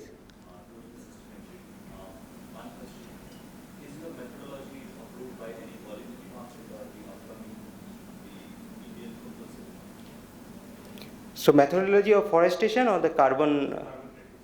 So carbon is very nascent. So we are working with, we have partnered with few of the carbon auditing firms, and we are Vera. Mostly for carbon it is Vera, but there is also gold standard. But there are Indian firms who helps do the registration. Yes, yes. No, we would be needing fund for that. It requires around 18 lakhs to 20 lakhs to register one project. Yes, yes.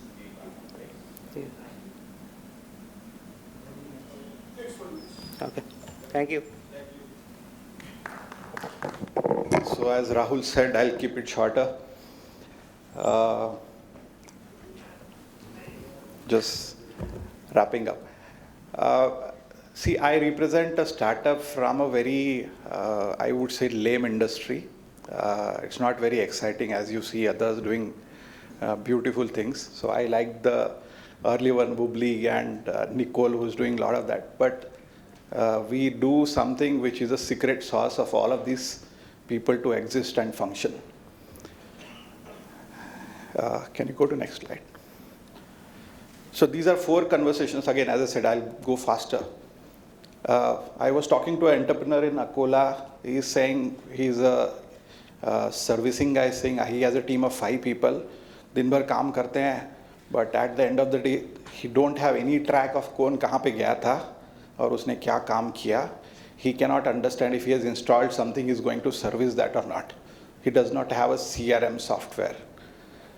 Second conversation with another company out of Jalgaon. He is saying कोई दुकान पे आके मुझे चिल्लाएगा चलेगा, but Google पे जाके अगर उसने रिव्यू डाल दिया तो I don't like it. So he'll plead everyone saying कि बॉस आपको आना है तो चिल्लाओ, but गूगल पे रिव्यू मत डाल. Now this is the status of our service ecosystem in the country. Other side, you will see some of the customers. There is a brand who's the hottest selling brand called Helium Air. They've raised $2 million last. I think they're raising 25 million now. They wanted to sell on Amazon. 500 products they're selling. Now, when you want to go on Amazon, they're not able to keep up with services. We have an IT company, IoT company, which is selling to retail stores, Mac stores. The problem is beautiful product, order mil gaya, install kaun karega. This is the exact problem we are solving. Can you go to next slide? So I have started my career as a field engineer, worked in industry, India, Southeast Asia, Middle East. Came out, I have two co-founders, Karthik, Dev, they are my college juniors. We come from very nondescript, small college, the place called Shegaon in Amravati University. So we don't come with pedigree. So we have to earn our way out of the whole process of not getting any tag in the CV, which can get us money. Next, please. We are a field services aggregation company. So the logic is we connect small service providers or service partners in the country. We profile them on our platform. The logic is understanding the overall capability they have, what coverage area they offer, how many people they have, what complexity they serve. While we speak, we have more than 20,000 such companies registered. And this is the supplier ecosystem. On the buyer side, we work with OEMs, the manufacturers, and system integrators. Next, please. So this is the base problem we are trying to solve moving forward. So we had to earn our reputation. Last 5-7 years, we have been functioning. We did more than 500,000 tickets. We understood how this whole industry functions, what platforms we use, what level of standardization is needed.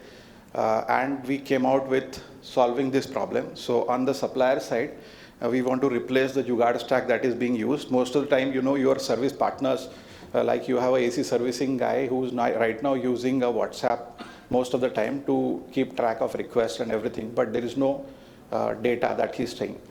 So while we have built everything around operating as an aggregator, we realize that we can extend this stack to the customer as well as partners, the small partners that we are dealing with. So for a service entrepreneur, we are looking at solving a lot of problems, being their preferred ERP based on mobile. And for services buyer, we want to be a preferred enterprise field services API. That's the way logic on which we are building. Next, please. So the platform that we have built, so we have been operating for quite some time. Rahul knows us, I think, as a service professional, we operated in the industry. Then we delivered services. You know, for a service industry, the biggest achievement for you to go and ask in market for more business is you have to have some history. What we did last 5-7 years is we have delivered a lot of projects across a lot of customers. We created the history. Then we built the platform. Now we know the depth of the problem that we are trying to solve, and we want to scale this platform. So while we speak, and over the period that we built, our take rate was the only revenue model that we were working with. So we charge 100 rupees, we keep X amount, and we pay the partner. This year, we have started now monetizing access, where all the platform users will be billed with certain subscription fees. So this year we are charging. Next year, we are building monetization of intelligence of the data that we have created on the platform. So that's a roadmap for growth. Next, please. So Urban Company was the first story, I would say, in the market when it comes to exit through a typical services aggregator or services platform. I think uske pehle kisi ne socha nahi tha ki services company mein acha exit ban sakta hai, but I think it was good. They are present. We have picked up a lot of clues from a lot of such players operating in the market. We spent a lot of time, energy, money in trying to be the first in the segment when we started a typical startup story. We realized we better settle for being the second best. So the logic is we'll watch every sector where all this whole platform model can work. Most of the players, they want to be the first, we'll let them go, but we'll operate and be the second best in the industry, pick up all the best possible clues to how to scale this platform model. Next, please. So we're chasing a $20 billion market. Enterprise is my primary business. We haven't come to the current contract, but I think I'll give you a guide. We majorly are engaged into, can you go to the next slide? I think that's more relevant. Last 1 minute. So right now we are the experts in deploying Wi-Fi and deploying CCTV cameras, IoT devices, data centers, networks. That's a primary expertise we built over last 7 years.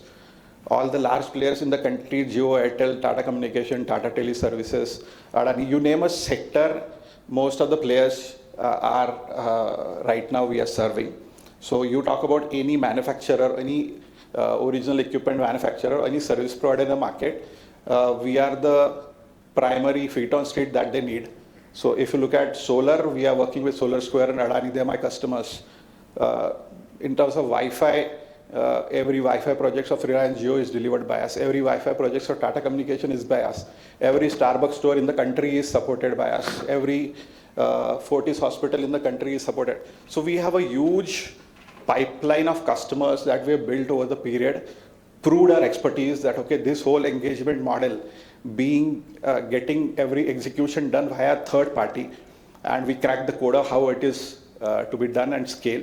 And now we are shifting to the platform model. So if you look at all the other startups that has been presenting here, like Nicole in the morning in the EV space or charger space, we are supporting Static, which is the poster boys of the EV charger market right now, or Tyrex, or so anybody who's making a product, I think we are a very valuable partner for them.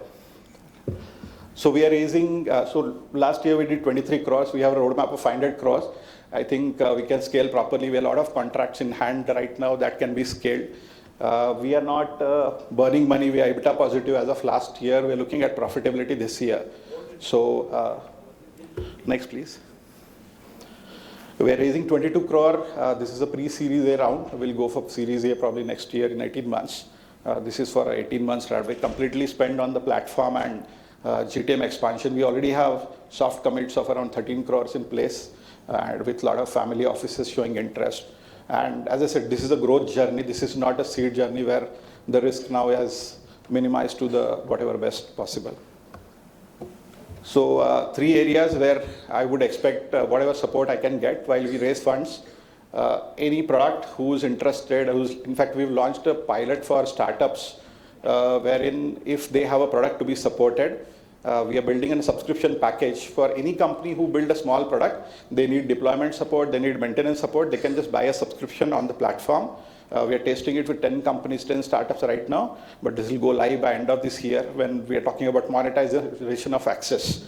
So that will be the approach. So anybody who need feet on street, you want to sell on Amazon, you want to sell on GEM, you want to sell international, wherever you need somebody to support your product, we are the player to catch up with. Done. Any questions? Questions we'll do in the sure, networking. No problem. All right. Thank you, Ashish. Thank you, everyone. Yeah. Next one is Easy Kia. Saurabh. 6 minutes. Yes, yes. Good evening, everyone. मैं just 2 सवाल पूछूंगा आप लोगों से. यहाँ पे कितने लोग हैं जो सबके घर में मंदिर लगा हुआ है, जो डेली पूजा होती है, और आज के डेट में जहाँ डेली पूजा के लिए फूल लगता है, दशहरा के लिए तोरण लगता है, फेस्टिवल में प्री ऑर्डर प्लान करने पड़ते हैं, वेडिंग्स में फ्लावर्स की रिक्वायरमेंट होती है, बट एक ही प्लेटफॉर्म पे आपको ऑनलाइन आपने आज तक लिया है? यस और नो? Okay, thank you. तो Easy Kiya. Next slide please. मैं सौरभ झा, फाउंडर ऑफ इजी किया. मेरा लास्ट 10 इयर्स का एंटरप्रेन्योरशिप जर्नी है, जहाँ पे मैं मल्टीपल सेक्टर्स में मैंने काम किया, बट इस सेक्टर्स में मैंने लास्ट 4 to 5 इयर्स पे मैं डीपली मैं काम कर रहा हूँ. ओके, एंड मैंने ऑलरेडी मल्टी कैटेगरीज के साथ स्टार्टअप लॉन्च किया, जिसमें मुझे फ्लावर्स कैटेगरी से बिकम ए प्रॉफिटेबिलिटी है, इससे big market place. Next please. First problem कि डेली पूजा के लिए जो फूल लगता है, राइट, जो डेली के लिए 20-30 रुपए का आज भी लोकल वेंडर ही सर्व करते हैं, बट लिमिटेशंस, जो 200, 300, 500, कभी 2000, 5000 नहीं दे, क्योंकि खुद बनाते हैं, खुद ही डिलीवर करते हैं. फोर्थ, सेकेंड, हमारा जो है फेस्टिवल, जहाँ हाई डिमांड तो है, but supply chain is completely zero. आज भी कंप्लीट, आज लोकल मार्केट में आज भी ट्रैफिक में रह के लाइन लग के हम लेते हैं, बट हमारे हिसाब से मिल नहीं पाता है. थर्ड, पूजा सामग्री किट. आज भी इंडिया इज डाइवर्स कंट्री, जहाँ पे महाराष्ट्रियन, गुजराती, बंगाली, साउथ इंडियन बहुत सारे हैं, बट वहाँ पे आज भी हमारे कल्चर, कम्युनिटी या रिचुअल के हिसाब से पूजा किट नहीं मिल पाती ऑनलाइन. आज भी हम लोकल मार्केट में जाते हैं, बट टायर 1, टायर 2 सिटी में प्रॉब्लम है कि पूजा का दुकान मिलेगा कहाँ पे. Fourth problem, it's a spiritual commerce platform. आज स्पिरिचुअल कॉमर्स जो है ऑफलाइन ऑर्गेनाइज तो है, बट आज भी ऑनलाइन में अनऑर्गेनाइज सेक्टर्स है, जिसको प्रॉपर आज भी महाराष्ट्रियन कल्चर हो, नॉर्थ इंडियन कल्चर हो, साउथ इंडियन, वहाँ के जो इंडियन कल्चर का प्रोडक्ट्स है, बट उसको भी प्रॉपर तरीके से कॉमर्स प्लेटफॉर्म नहीं क्रिएट किया गया। सेकंड प्लीज, इजी किया एक ऐसा पूरा कंप्लीट ऑनलाइन प्लेटफॉर्म है जहां पे सिंगल क्लिक पे पूरे महीने का फ्लावर आप ऑर्डर कर सकते हो, वो भी start from 20 rupees per day. Okay, जहां पे एक घर में आप एक 1 डे पिज्जा कॉस्ट में पूरे महीने का फूल आप भगवान को दे सकते हो, जिसके बदले में आप कुछ नहीं मांगते हैं। ओके, सेकेंड, आप प्री ऑर्डर प्लान कर सकते हैं बिफोर फेस्टिवल, जहां पे आपको दाम का पता नहीं होता है, प्राइजिंग फ्लैक्चुएट हो जाता है, कब कौन से डिमांड है मार्केट में, फ्लावर अवेलेबिलिटी नहीं होती है क्योंकि हमारे हिसाब से मिल नहीं पाता है। बट ऑन इजी किया प्लेटफॉर्म बिफोर फेस्टिवल आप प्लान कर सकते हो, जहाँ पे आपको कैसा तोरण चाहिए, कैसा गार्डन चाहिए, कौन से फ्लावर चाहिए, दैट टाइम आपको ऑन फेस्टिवल आपको ऑन टाइम डिलीवर करके देगी। फोर्थ, पूजा सामग्री किट हमने कम्युनिटी एंड कल्चर वाइज बनाया, जिसके हिसाब से पूजा में सामग्री लगती है, हमने R&D करके सिंगल 1 क्लिक पे आपको किट बनाया जो आपके घर पे डिलीवरी की जाती है। फोर्थ, हम स्पिरिचुअल कॉमर्स जहाँ पे आपको कंप्लीट बल्क फ्लावर, जहाँ पे start from 5 kg, 20 kg, 25 till 500,000 kg as per requirement, as per market availability we can deliver at your doorstep, event planner हो, वेडिंग्स हो, एनी फंक्शन डेकोरेशंस के लिए। Fourth, spiritual commerce platform. Next, हमारा market एक big होने के बाद हम मार्केट के लिए स्पिरिचुअल कॉमर्स प्लेटफॉर्म होगा, जहाँ पे अपने कोई गणेश आइडल बनाते हैं, कोई तोरन्स बनाते हैं, कोई भी अपने कल्चर वाइज बनाते हैं, तो वो इजी के कंप्लीट ऑडियंस टारगेट प्लेटफॉर्म होगा जहाँ पे अपने प्रोडक्ट को सेल कर सकते हैं। क्योंकि आज भी अमेजॉन, इंस्टामार्ट हर जगह पे स्ट्रगल तो करते हैं, बट इजी के एक कॉमर्स प्लेटफॉर्म होगा क्योंकि राइट ऑडियंस वहाँ पे टारगेट होगी। नेक्स्ट, आज इसका मार्केट देखेंगे total of globally $65 billion, right, जिसमें कि आज भी $12 बिलियन जो सैम है मार्केट का, और हम लोग टारगेट करें next 5 year it's $500 billion of Easy किया।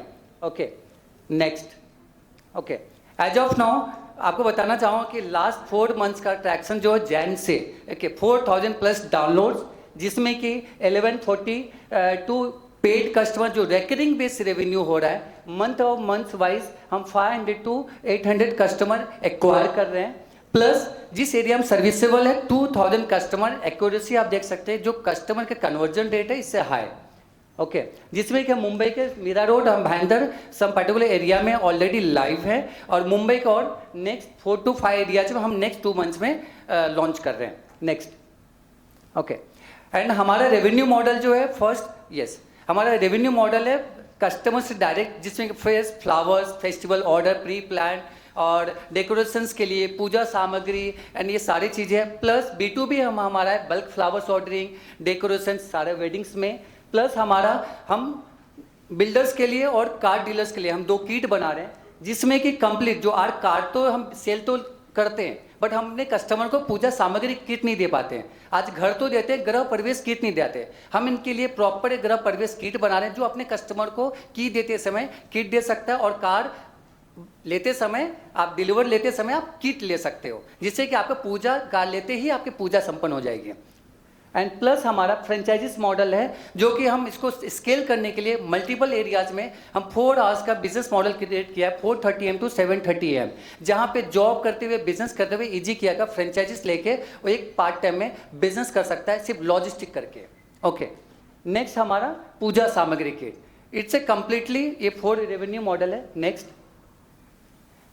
जैसे कि मैंने ऑलरेडी, मैं शॉर्ट में ले रहा हूँ कि ऑलरेडी ये सारी चीज़ मैंने बताया, जो ये कॉम्पिटिटिव एनालाइज है, जो कि आज के डेट में क्विक कॉमर्स है जो डिलीवर कर रही है, इजी किया में क्या सब कर सकते हैं, और जो मार्केट में FNP है जहाँ पे बुकेज अगर we can deliver also, and plus next slide अभी टाइम ले लेता हूँ।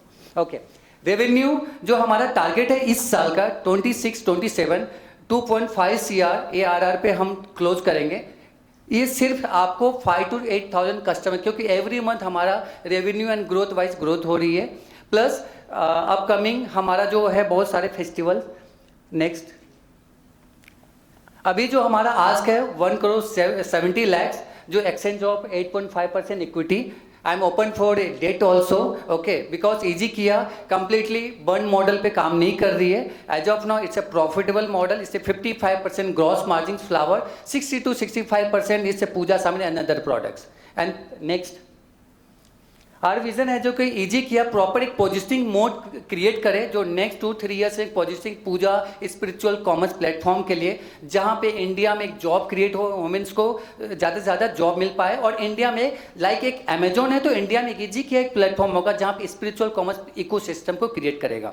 नेक्स्ट Easy Kia बता दो कि the lions den show season 1 में भी फ्यूचर हो चुका है जो एडिशंस लेवल के पे था, नो रेवेन्यू, और वहाँ पे हमें बहुत अच्छा ट्रैक्शंस मिला और मैं मल्टीपल जगह पे पिच कर चुका हूँ. और थैंक यू राहुल जी कि मुझे शक्ति समिट 2026 में मुझे यहाँ पे शॉर्टलिस्ट करने के लिए. Thank you so much. Next and thank you so much.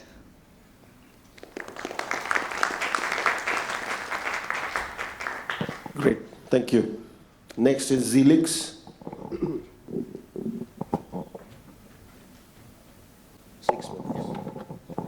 Good afternoon.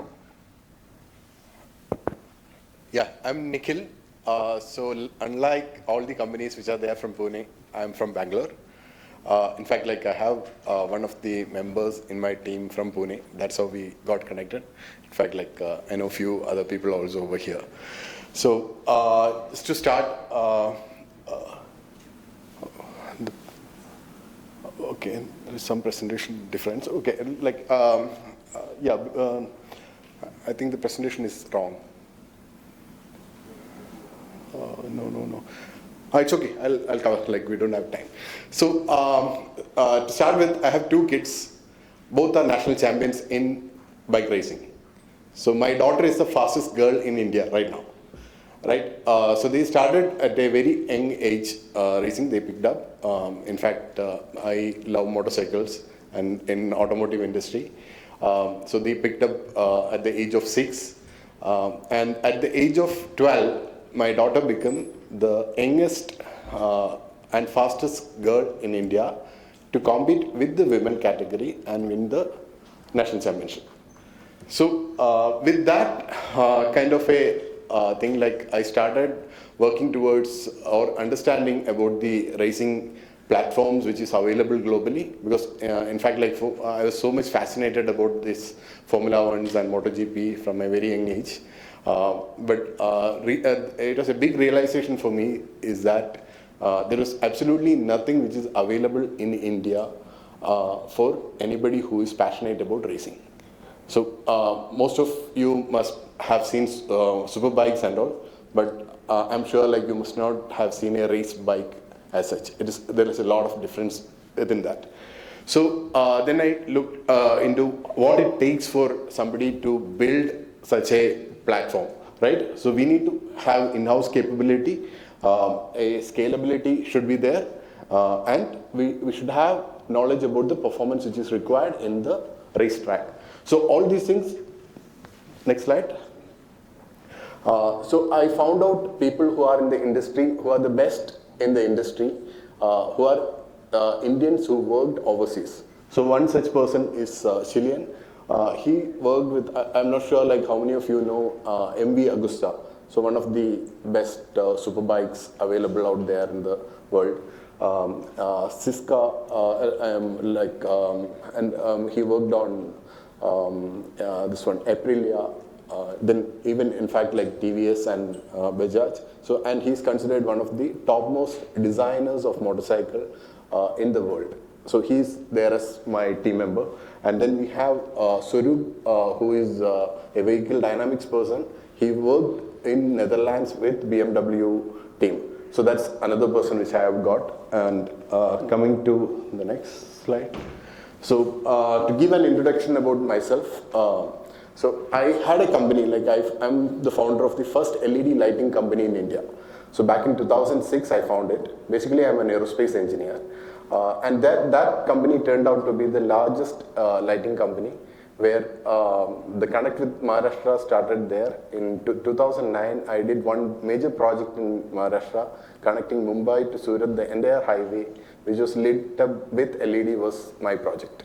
So that's where I ended Maharashtra. Followed by that, we did really big and became OEM for most of the LED brands or like the consumer lighting or consumer electronics brands in India, and we eventually got acquired by Havells Group.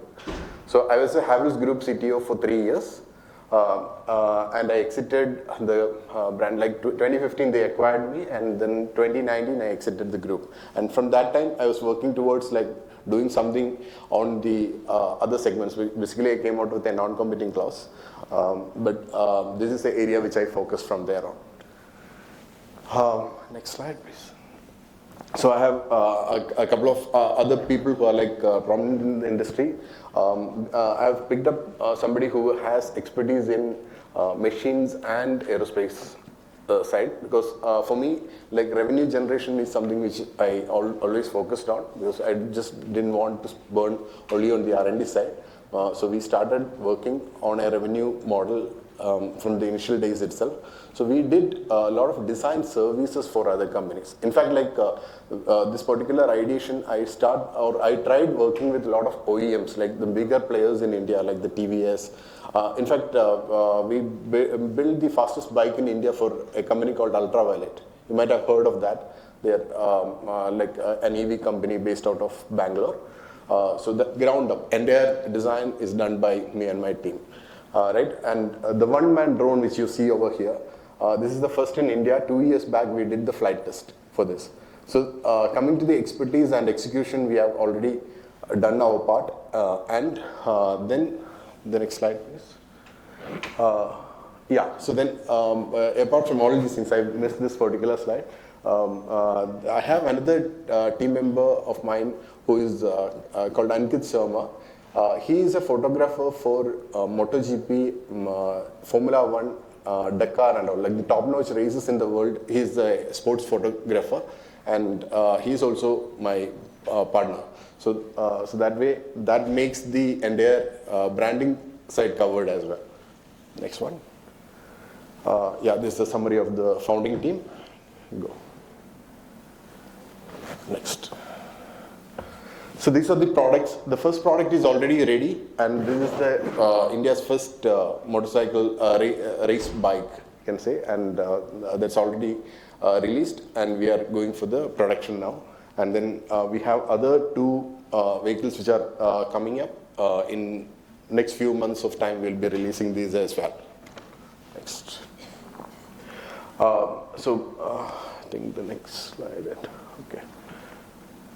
Yeah. So basically the ask is 6.5 million. I mean 60 crore is what we are asking with a 10% dilution. And the production plan, majorly the fund will be allocated on the production plan, because for motorcycle manufacturing, it's a capital intensive one. So, and rest of the money will be allocating for R&D, marketing, and to certain extent, like we'll be allocating for working capital as well. So that's about the thing. Let's go. Any questions? Yeah, I know. Yeah. Next startup, Stars AI. This is the last startup. Take a second. Guys, we are expecting a government soon, and he will be anytime over here. So we all are expected to be here. Now there is a tea break for next 10 minutes, and after that we'll be in the main hall where the convention center is. And after exactly that, we'll be coming back to this same space. We have more couple of good founders and investors lined up. So we are looking forward to have you again here back. So after auditorium, we'll be back here. Thank you so much, guys. Also, one more thing for founders specifically, we would love to have a common group photo before we leave. There is some momentums that we will be distributing and certificates. So please do not leave, after the government session. Thank you so much. All founders are expected to be here. For months, but eventually, Amit ji from Hello Unicorn.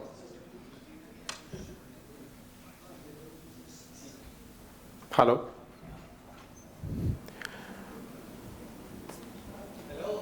Hello everyone, good evening. This is Amit Singh, hello from Hello. So as you see in here, Hello is India's first AI-driven all-in-one digital platform. So when I say all-in-one, we are here talking about something very revolutionary. This is something that we have created that all of us you sitting up here जितने भी हमारे पास phones है, जितने भी उसमें applications of various sectors will be now seen into one single application. Next slide, please. So what was the vision exactly when we were designing this? So this is Amit here, as I said. So the vision was very clear. We wanted to develop something very 360-degree for a digital experiences. When I say 360-degree, anything that is currently applicable on the application-based platforms should be in one place just to declutter your phones. When we spoke about empowering local vendors, we are basically the pioneers in vocal for local, and we are actually empowering local vendors. How? We'll just tell you in the next slides. And when we creating opportunity for people to become entrepreneurs, we've got the chain of entrepreneurship that we are reading, and also a social impact creating more than 2 lakh employments. Next. So what were the problems when we decided designing this particular application called as Hello? So when we say hello, we connect, right? So hello is something that has been spoken in India across everywhere, and the hello does not change. The meaning is to connect and to help and to greet. So the whole digital world got fragmented when we were talking about. So when we talk about vendor exploitation, currently any e-commerce platform, which matters whether it's a product or services, attracts more than 35% of commissions, which these poor vendors, or I would say struggling vendors, are paying to all those platforms, irrespective of, I don't need to name them. So that is what was one. App overloads. People like you and me, we've got multiple apps already on our phones, ranging from 100 GB to 200 to 1 TB phones, and then many more that you always want to download in 3. So that was another concern. And the third was the biggest thing which is happening now, including with AI, cyber security and cyber fraud, which is happening because multiple applications, multiple logins, multiple passwords, and access to your phones and privacy is what was the top 3 concerns that we had. Next slide. So here we present to you Hello. Hello is India's first unified platform. So as we say, one login, one platform, multiple sectors. One slide back, please. Sorry. One sector, multiple sectors, zero commission, which is more important, as not everybody who's on this platform would not be attracting any commissions, and we are a clean AI-driven platform. Next. So this is how a beautiful UI UX looks like. So this, when we keep about UI UX or applications today, it is user interface that we speak about. How easy can a person use? So this app has been designed for multiple sectors. So we're not speaking about a sectorial in terms of food delivery or products or doctor or engineers or anything specific like that. This is a multiple applications and can be used from anything between 3 years old to 100-year-old senior. So easy performance, good looking and attractive. Next slide, please. So what we have here, when we say 8 sectors, please next, click. So when we say 8 sectors, we already have included shopping, services, entertainment, social media, sports, news, finance and travel. So when we say 8 sectors, we have anything and everything which is related to shopping. So you don't need to go to an Amazon, to a Flipkart, to a Myntra, to a anything and everything that's available as a physical product on your digital world is now singly available at Hello. When we talk about services, you don't need to have a Practo plus Urban Clap plus a Pronto. Whatever services they are providing is now singly available at Hello. So when I say services, any kind of service provider can now list himself on this Hello app. When we talk about entertainment, we've got music, we've got movies, we've got entertainment, magazines, e-coms, everything in one place. Social media, we are launching it here. We are still not launched. We will be a first platform of India where we'll be launching a social media platform, which is, I would say, similar to what a Facebook experience is, with a chat and a group platform also. So again, a different thing that we're doing through. So when we say sports, we're talking about sports scores. News, we are talking about live news, newspapers. Finance, we've got everything from credit cards to insurance to loans, NPS. So we've got tied up with Birla Sun Life, TTK Insurance, a lot of brands which have collaborated with us to use our platform to reach the masses. And when we talk about travel, we are talking about flight bookings, air bookings, hotels, visas, forex, everything built in with the best of the best service into one. Next, please. So, sorry, we can just go back. So when we talk about, we've already got 22 crore plus products listed, 50,000 plus categories. So as we say, categories into 8 different industries, and we've already tied up with 1,300 plus brands. That includes Birlas to Tatas to everything that is coming to one brand. Next, please. So this is the opportunity that we look at. Since we are placed as an all-in-one platform for multiple worth of sectors, we can approach almost 900 million plus users which are using phones or some other kind of digital handset, 750 million plus smartphone users. Now, all the smartphone users do not have all the applications that you and I use in tier 1. So basically tier 2, 3, 4 cities are still deprived with that kind of content which we'll be giving them. So even if we target an X amount of stuff, so our target by 2031 is almost 24 million plus users, which is not even compared to anything what today Amazon, Flipkart, Myntra together have it. Why? Because we are made for the masses, and we are not only focusing on tier 1, it's tier 2, 3 and 4. Next please. So why now? Why it's Hello now in 2026 or 25? So we got incorporated in 2022. So 23, 24, 25 was something that we built. We went back to the market, took the feedback from the users and vendors, and that's what we have built. So what we have built is, the simple thing is, as I said, digital exploration is what I wanted to utilize. When we talk about government push for vocal for local, we really wanted to get the local vendors benefit through our completely zero brokerage platform.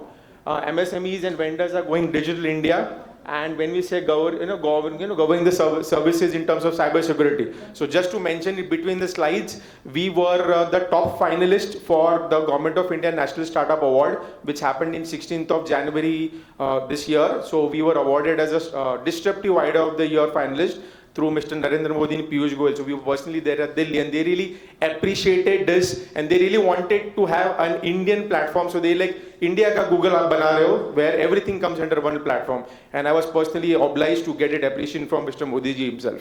Next. So this is our current traction. So we are just out of our pilot, and now we are expanding day and night. So we already got 150,000 plus users. Now these were organic users that we went and captured in the market personally. So no digital, no buying them by giving ki download karo, 200 rupees leke ja. No, these are genuine users. So we have around 30,000 monthly active users and 15,000 general vendors who are from different categories of products and services. And to be mentioned, since even though you are a new platform, we've already got 91% retentions. Now we have a subscription plan for vendors without our commissions. Basically, they don't pay us commission, they pay us subscription plans. So in the last 6 months itself, we already have 91% of retention, which is a good recurring business. And when we talk about the last line, franchises, we are India's first digital platform or an e-commerce platform, which will also have physical branches across India. So we were located almost 2,500 locations across India, including town 1, town 2, 3 and 4. So imagine an Amazon having a shop or an office in your nearest zone, which will help a user and a vendor for either of the ways. So vendor would be get help to onboard his products and take care of his delivery structures, and the user may also approach. So we are a first of a kind, old school physical model in the digital world. Next, please.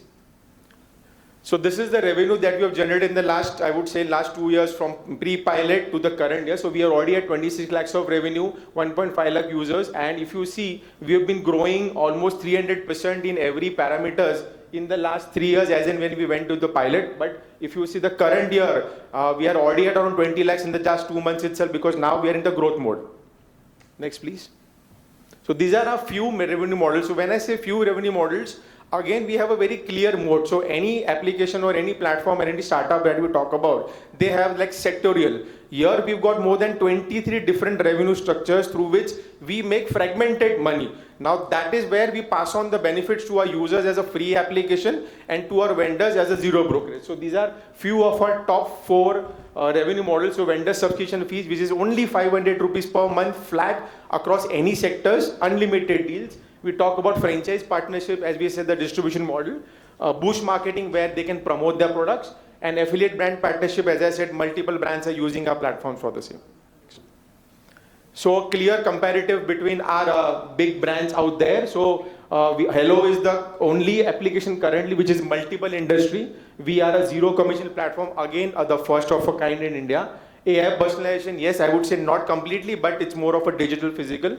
And unified login, as we say, we are talking about 100 login ke jagah pe ek single login, and that's how we have placed ourselves into. Next, please. So this is our GTM strategy. So we are capturing Hello step by step as a city. So when we say city, we are opening our franchises every city-wise. The city, then we do pre-marketing, franchise onboarding, vendor acquisition, which is the person who will be selling the products and services, a user marketing and market activation. So it's a proper triangle that we set up. There's a product, there's a user and a vendor. It's a body pre-made market which is just getting connected. So we are no more into competitions anymore. Next, please. So obviously we are not lowering back in terms of the social impact that will create. So in the format of our vendors, users and franchisees, we would be creating more than 2 lakh jobs in another 2 to 3 years of time. Almost 2,000 entrepreneurs who would be roughly making 50 lakh rupees a year. So that's again bringing a lot of money to investors and structures, and almost 100 lakh plus vendors who will get digitalized. Now these are those vendors who never thought of becoming digitalized because they could not afford 35% commissions, nor they were so exposed to technology. But now these guys, the 80% guys who are not on Amazon, Flipkart, Myntra's or Pratos would be now our first targets, and that's what the soft corner is. Next. So this is what revenue that we are looking at in terms of cash flow method. So if you see, yeah, next please, one click. Click. Yeah, so currently 26, 27, since we have already at around 20 lakh rupees in that first 2 months itself on the first year, we are looking at a large revenue because our model is a low cash burn model. The product is ready, the market fit is ready. Now all we need to do is just expand, and it's like spend 10 rupees to make 100 rupees kind of a format that we have, because we have a very low cash burning structure that we do. The CAC is too low. So almost 70 to 80% is what we can save in as and when we expand now. Next. So these are our leaders. That's myself, Amit and Jasmine. So we come from a large or a various background from finance, insurance. So marketing and strategy has been our confidence and experience, and we come from Symbiosis and IM. So strategy has always been a part of it. Next. So our ask today is 10 crore rupees, and this will be placed specifically for expansion. So we are now only looking at brand management. So we are going to create that brand of Hello everywhere. We are looking at business development expansion and franchisee expansion, which will run the chain itself. Next. Thank you so much. That was all from my end.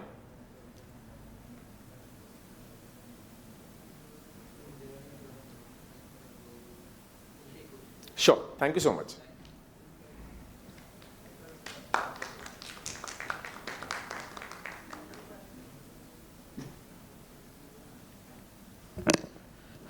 We are moving towards next.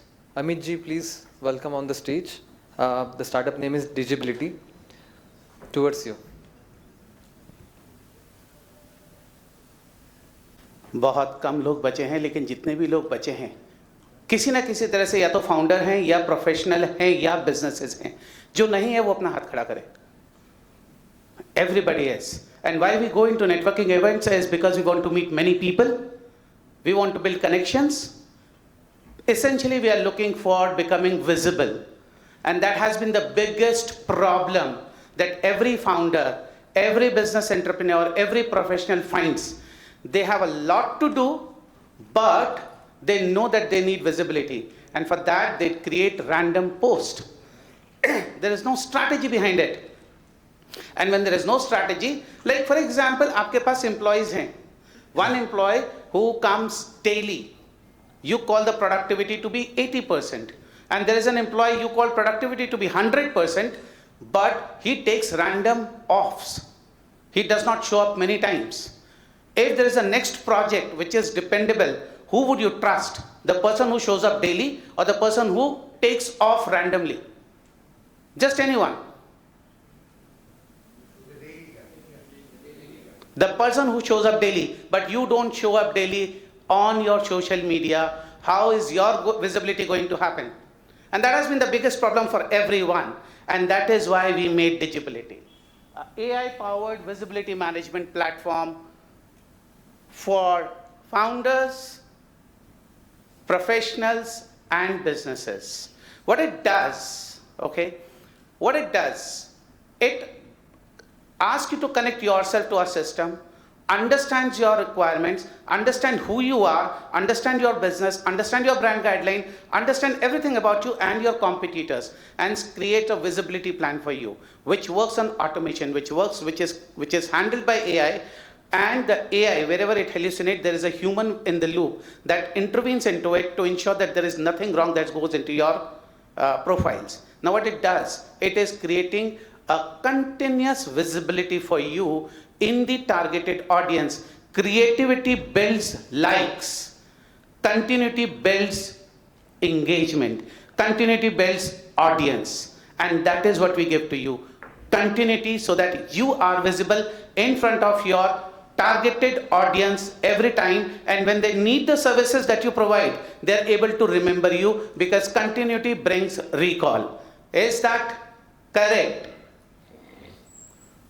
Everybody seems to be sleeping. There's no answer. Yes or no?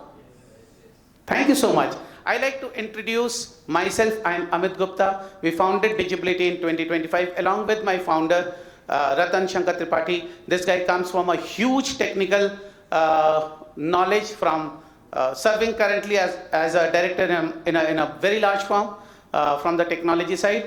I'd like to move to the next slide. At this point of time, any business, any founder, they only have 4 choices. Either they do it themselves using random tools, 7 to 8, but there you have to work on it. You have to think, क्या बनाऊं, कब बनाऊं, कितना बनाऊं, कहां post करूं, कैसे post करूं, उसको स्टडी कैसे करूं, क्या सही चल रहा है, क्या नहीं चल रहा, वो सब में जिंदगी निकल जाती है. Then they reach out to freelancers who are always a miss. The third thing that they do is reach out to digital marketing agencies, slow and very costly. And if you look at agencies who are really, really good, then the retainers are not really manageable by this SMBs segment. And then you think of hiring an in-house team, hiring, managing, and training, and getting the work done, you become the project manager. All of these situations bleed badly. And that is why we created Digibility, where you don't have to deal with any of this. All you do is connect your business with the platform. That's all. The platform will do the magic automatically. Next slide, please. We just spoke about it. How does it work with a particular founder or a professional? Can we move to the next slide? So what it does, our system creates a brand memory for any professional or founder of business. The system is creating the brand memory by taking your inputs. Any click that you make in the system, any edit that you make in the system, anything that you reject in the system, the brand memory is starting to understand you, and it is becoming you. It is cloning you. So that anything that it writes, it is almost that you are writing. Then once it understands you and your business, it creates a monthly visibility plan which automatically keep updating with the algorithm that we have written, where it understands what is working and what is not working on your system and on your competitors as well. Then once the visibility plan is ready and you have approved it, the content gets generated, which is on review. And once you review and approve it, it goes into your social channels, and there it starts to analyze everything that is working. Whatever is not working, it takes it out from the next visibility plan. Whatever is working, getting engagement, getting likes, is going to get populated in the next visibility plan. And something that we have not created for you, but your competitor has started doing it, and because your competitor is getting analyzed, that also comes into your strategy for the next month. Next slide, please. This is MVP. We are at an MVP stage. We have started acquiring customers now, and we are now looking forward to grow from our GTM strategies. Please move to the next slide. We spoke about it, the approval loop, the brand memory. These are our USPs, which at any tool that you see, we get very much confused with tools like Buffer, Hootsuite. No, we are not that. We are not another tool. Right? Buffer does scheduling. Okay, creation. But what about brand? How does Buffer understand your brand? How does it strategize what is going to go in next month? What is the competitor doing? How do you like your content to be? That is where the moat is, which is called the brand memory. It creates a visibility plan, the approval loop, everything is in your control. You have the ability to approve and disapprove at every stage. Tomorrow you have a next event, let's say summit was happening. And if you were with Digibility, you could have given the input that we are into the summit event, and it would have created all the posts that you needed. And that's how the visibility improvement plan works. Can we move to the next slide? All right, we want to go into the market. We are at a stage where we are slowly and gradually acquiring specific industry founders and businesses, because we want to give a before and after to the public before we aggressively go into those markets. अभी हम लोगों के साथ 1 महीने का पूरा pilot करेंगे, before and after दिखाएंगे. ये केस स्टडीज बना रहे हैं. We are at a stage of making the case studies so that when we go and talk to the industries, we have proofs. That is the stage that we are at right now, and that's how I explained what our expansion plans are. At this point of time, 1 महीने के अंदर हिंदुस्तान के अंदर करीब 1.5 से 2 lakh businesses register होते हैं हर महीने. हर किसी को विजिबिलिटी लगेगा, खुद नहीं कर सकते. That's the scale it can have. Next slide, please. Next slide. Next slide, we spoke about it. All right, we are currently looking for 50 lakhs so that we reach to the next milestone of becoming, we have hired people and we have proven the results in multiple industries. And we are also improving on what we have created right now. We want to build multiple channels into it. We want to integrate multiple channels like Reddit and Quora, all of these into the system. That's the next technical stint that we want to take, where the technology will go. And along with that, the visibility segment will then move to SEO, and then we'll move to paid marketing. That's the first thing that we are going to develop and take it to the market, then SEO, and then SEO or paid marketing is also going to be 100% automated. When we say SEO, it's a combination of SEO, AEO, and GEO. That's about it. I'm happy to address questions. MVP? Sorry? MVP stage. Yes, we are at MVP stage. We have started hiring people. We are very specific in who are we hiring right now, because we want to hire people from different industries so that we build before and after stories. You are asking what is MVP? MVP is minimum viable product, a product that can go into market and serve. But there would be many other things, fancy things that we would need to add. Not at this point of time, gradually. Roughly break even, or like, sorry? Break even point, no profit, no loss. हमारे लिए? No, MVP stage. No. Okay, MVP to break even क्या होगा आपने कहा sir? Right. So, on that, what is the question? I answered.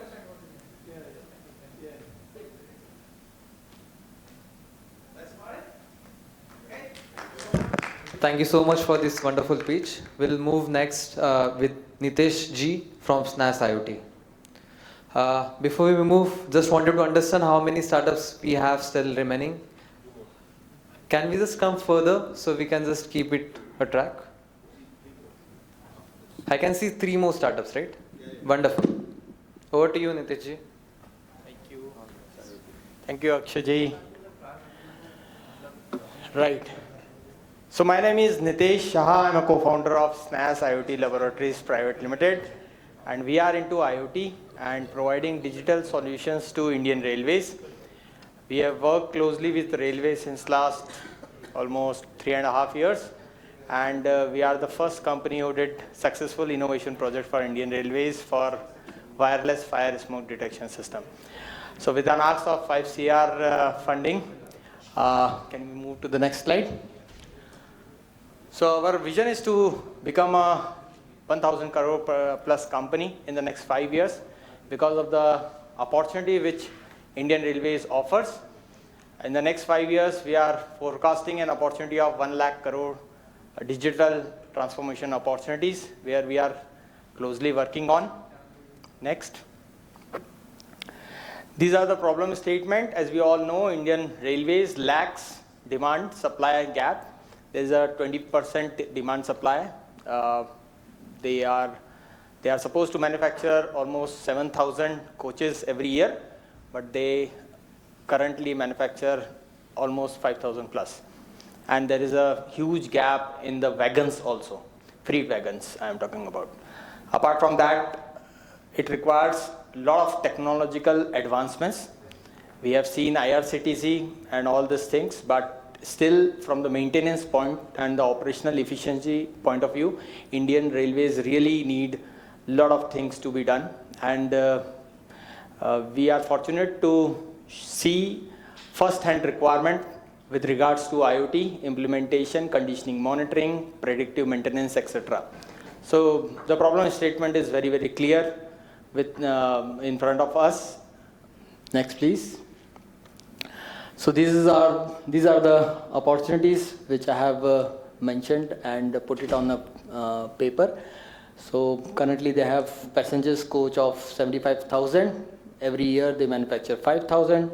fleet wagon, as of now, they have 3 lakh, but they need to reach 4.5 lakh in the near future. Locomotives, they have 12,000. Railway stations, they have 7,300, and every year they are adding 1,500 railway stations small and large both. So the expected goal which we are forecasting is 18 to 20% CAGR, and with that mission, fortunately before this session only, I got a LOA from Indian Railway again, from the electrical locomotive. So that's how the Indian Railway works, because of the credential. See, in government projects, what we have realized is, earlier we were not there in government. Earlier we were working with real estate and industries. And getting a turnaround in B2B market, getting a turnaround will roughly takes 6 to 8 months conversion, right?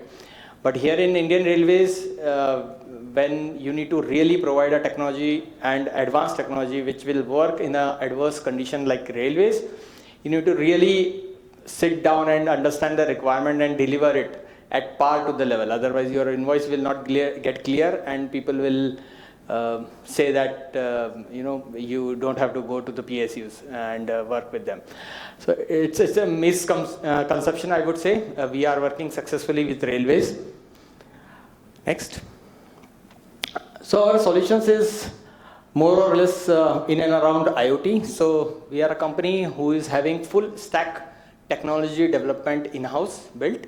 So we have R&D in electronics. We have people, subject matter expert in electrical, and then the pioneer experienced people in software industry. So with that, right from PCB, Gerber file to embedded coding, cloud computing, and building our own mesh network. So that's what I will focus on. So we have built India's Atmanirbhar wireless network, which we called mesh network.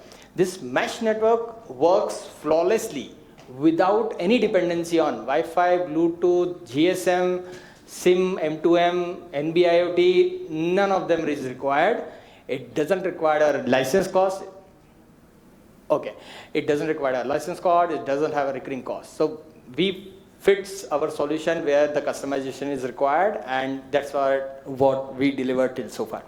Right, next. So that's what already we talked about. Our USP, if you talk about, is Internet of Things without Internet. So that's a contradicting statement on its own, but it's because of the power of mesh network technology, by which we have almost 5 patents on it. Next. Right, so these are our tractions. We already have RDSO certification in progress, 3 development work orders already going for water level, 250 plus coaches IoT implementation completed. So that thereby we can say that we are a leading IoT provider for Indian Railways. Recognitions, many, won many national awards, etc. Almost filed 4 patents, and 3 are undergoing. Next. So these are our USP. The full stack technology ownership, and then the minimum latency mesh network technology, which is wireless offline. And then apart from that, it definitely requires a flexibility in terms of customization. We have our own dashboard and CC control command center, implementation done. Next. So as of now, we are targeting IoT solutions in electrical mechanical engineering. In the next coming future, we will be also targeting signaling and transformation, because that requires, they used to publish huge orders in that regards. So to cater 10 crores work order, we need to have that credential built, right? So we are in that roadmap. Asset digitalization, we are already done, but way to go. And innovation project, as I rightly said, that we have already done. Apart from that, we have already signed 3 MOUs with companies who are working with railways, and with that credential, we will be going ahead to bid for 2 to 5 CRs of work order. Right. Next. So this is our roadmap. Last year we have almost touched 1 CR, and this year we have already booked 1.25 CR of work order so far. So with that, we can say that we have 60-70% gross margin, and we can see our growth in the next 5 years to be a 95 plus CR company. Next. Yeah, so this is our ask. We are asking 5 CR at a valuation of 50 CR valuation, and equity is 10%.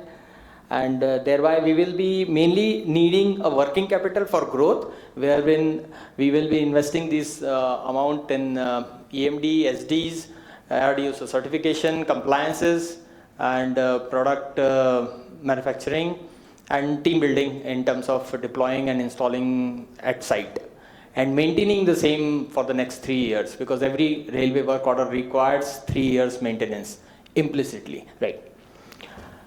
So with that note, I think I'm done with my pitch. Do we have anything in the next slide? Next. Yeah, this is my team. I'm a co-founder of SNAS IoT, and with 19 plus years of experience, worked with Fujitsu, Capgemini, etc. And already a serial entrepreneur, where I have already done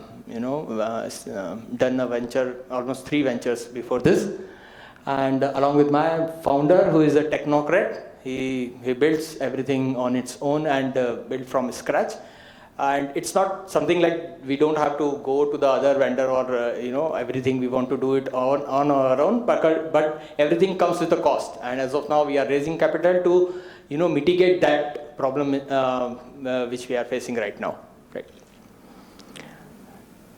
Yeah. With that, thank you so much. Any question?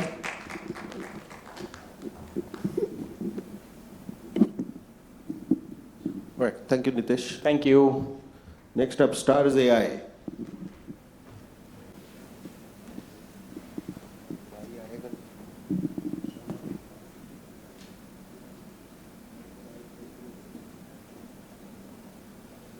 Check the point. But you can manage it. You can. It's not the next slide.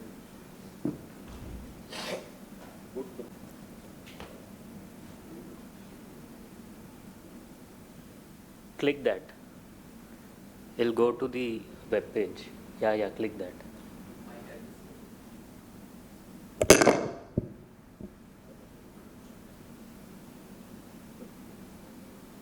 Perfect. Yeah.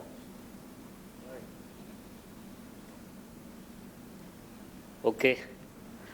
Thank you, Digibility and InstaRank, already एक context देने के लिए. So welcome to Stars AI. शाम हो गया है, stars शाम को रात को ही निकलता है. तो introducing Stars AI, we are also having a similar audience set, but are niches are specifically these 6 segments only. So we work with preschools, institutes, academy, cafe, restaurants, and so on and so forth. I would like to bring this to an attention that we have communicated with more than 10,000 MSMEs and worked with 200 plus, right now it is 300 plus MSMEs, and इनको भाई कुछ नहीं, इनको धंधे से मतलब है, honestly बता रहा हूँ. इनसे जब हम ग्राउंड लेवल पे बातें करते हैं, वेबसाइट या वेब में, विकिपीडिया, गूगल में जो लिखा है, उससे ज़्यादा इन्फॉर्मेशन ऑफलाइन डेटा हमारे पास 2000 प्लस मीटिंग्स हमने कर रखा है, रिकॉर्डेड है, 10,000 लोगों से बात कर रखा है. एंड ग्राउंड लेवल पे इनका एक ही प्रॉब्लम है, धंधा. That's it. कैश फ्लो इनका मेजर इशू है. ठीक है ना. उसके पीछे हमने सोल्यूशन क्या बनाया? Time system. टेक देखा उनका हमने ध्यान से, पूरा फ्रेगमेंटेड, इतर पितर तितर सब हर जगह फैला हुआ है. In fact you would be surprise to know कि इनको आईडी पासवर्ड्स भी याद नहीं रहते हैं अपने अकाउंट्स के. वी हैव सीन इंटेल का इशू बहुत ज़्यादा होता है एंड रैपिडली चेंजिंग एनवायरनमेंट है. So intel issues are there. Marketing, the best part is they think ही सेल्स एंड मार्केटिंग सेम है at their level. Just imagine the problem का level क्या होगा. सो टाइम सिस्टम्स हमने बनाया एंड मूविंग अहेड हमने ये भी देखा कि there is a hypergamy issue. How this is a hypergamy issue? सारे छोटे SMEs को चाहिए बेस्ट एजेंसीज, मस्त एजेंसीज जो रिजल्ट्स दे। ओके, अब बेस्ट एजेंसीज तो बिजी है बेचारे UK US क्लाइंट्स के साथ, राइट? बड़े ब्रांड्स बड़े कॉर्पोरेट्स के साथ दे आर बिजी, छोटे वाले रिजल्ट्स दे नहीं रहे हैं, तो जाएंगे किसके पास? एज डिजिबिलिटी राइटली सेड, फ्रीलांसर्स के पास जाएंगे या खुद से करेंगे, टूल्स यूज़ करेंगे, यूट्यूब देखेंगे, कोर्सेस लेंगे, ठीक है? अल्टीमेटली क्या होता है? रिजल्ट्स नहीं मिलता। एंड फाइनली यहाँ से मुझे एक अपने कस्टमर का ही याद आ रहा है कि स्टार्टिंग में उन्होंने खुद से किया, उसके बाद उन्होंने कोर्सेज देखे, उसके बाद उन्होंने टूल्स लिया, eventually fail, no results, because there are numerous things in marketing. So it is a $1 billion opportunity, as rightly said already, and it is a 7.4 crore MSMEs in India, 400 million SMBs globally. Right now we are targeting only India, and once we do this pre-seed round, उसके बाद ही हम globally जाएंगे। तो right now our complete focus is India, and 1000 crore का substantial market देखा गया है। So there is a sector of done for you and DIY, do it yourself. So if you see all the tools are point solution, बोलते कि ले लो tool ले लो भैया, zillion tools है मार्केट में, gazillion tools है, and everyone is telling कि tool ले लो। अरे भाई बच्चे को तुम ब्रह्मास्त्र कैसे पकड़ाओगे? तो tool is not an issue, हर दूसरे दिन एक नया टूल बनता है, तो tool is not an issue. Done for why में मैनेजमेंट इशू आता है, कॉस्ट इशू आता है, एजेंसीज के पीछे पड़ना पड़ता है, and obviously agency as we said कि उनके पास टाइम ही नहीं है, UK US से फुर्सत नहीं मिला है उनको। तो we built a new category जहाँ पे हम करके भी देंगे और पॉइंट सोल्यूशन नहीं होगा, फुल्ली ऑटोनोमस होगा। So we build a complete marketing system, marketing operating system for small medium businesses, जिसमें we knew we were very smart, so we trademarked all this: AI rank, AI ads, AI chats, AI pages, and AI posts. So digibility, what they were telling was about AI posts, and what rank local, Insta rank local was telling was about AI rank. But again, when we talk to these people, we came to know कि इनको सिर्फ SEO नहीं चाहिए, इनको सिर्फ ads नहीं चाहिए, इनको सिर्फ विजिबिलिटी नहीं चाहिए, इनको चाहिए धंधा, इनको चाहिए इंक्वायरीज, इनको चाहिए लीड्स। ओके, आप कैसे भी लेके आओ, उनका कहने का मतलब उतना ही है। So we built an amazing operating system which looks like this, and we have introduce something called as dibil score. Dibil score is like a lead magnet. Dibil score क्या करता है? आपका डिजिटल बिजनेस लैंग्वेज स्कोर क्या है निकाल के देता है उनको, एंड देन उससे उनका बनाएगा ये एक पूरा बिजनेस अवतार। पॉमेली सुना होगा आपने गूगल का, सिमिलर टू दैट। तो बिजनेस अवतार बनाता है, and then it takes the mechanical offline inputs जितना अवेलेबल है, उससे बैकग्राउंड में LLM में डेटा फीड होता है कंटिन्यूअस, एंड उसके बाद नॉट जस्ट दिस, वो उनको डेली बिजनेस लीड्स और क्या रीच, विजिबिलिटी, एवरीथिंग के बारे में वो बताते रहता है कि इतना एक्सपेक्टेड रेवेन्यू आप कर सकते हो। तो बेसिकली ये मोटिवेट करते रहता है स्मॉल मीडियम बिजनेसेस को कि आप कितना रेवेन्यू जनरेट कर सकते हो, कितना लीड्स आप मिस कर रहे हो। So the UI look something like this. This is for AI ads, similar for AI post, for ranking, and every point में कहाँ कितना रैंक कर रहे हो आप, एवरीथिंग। नाउ कहाँ से ये डेटा मिला? अच्छा, before going ahead, these are leads in name number format, these are leads, and these are chats which are also counted as leads, by the way. कहाँ से हमें ये डेटा मिला? So we have a data of 1000 plus SEO, ads, automation, chats, pages which are stored in the data. We have created a proper data model out of it. We have connected Meta and Google official API servers to this, and एक honestly बता रहा हूँ, एक API server लेने में compliance इतना होता है ना, मेटा से डील करते हुए तेल निकल जाता है। So we have a proper API first structure जिसमें SLM एंड न्यूरल स्कीमा बना हुआ है। The structure look something like this. We can discuss this in more detail. मैं एकदम क्विकली ब्रीफ कर देता हूँ। Application layer, then we have an intel layer, then we have the entire data and foundry model layer, strategic intelligence agents, And उसके बाद we also needed quality control and governance, guardrails and वो सब. And उसके बाद we have data security layer as well, BigQuery layer as well. So what is the moat? All the offline data which we captured, 1,000 plus ads, 1,000 plus, 10,000 plus customers का offline data, whatever we have, which is not in Google, which is not in Wikipedia or not anywhere. So we have saved that, and जो भी हमने ad run किया अभी तक, जो भी WhatsApp chats हुए, जो भी SEO किए, हमने सारे data को use कर लिया. And we made a data flywheel out of it. And देखते ही देखते there were agencies who wanted this system because ये इतना सस्ता था कि they could resell it. So we are parallelly building this. This could be an amazing GTM B2B extra channel for us.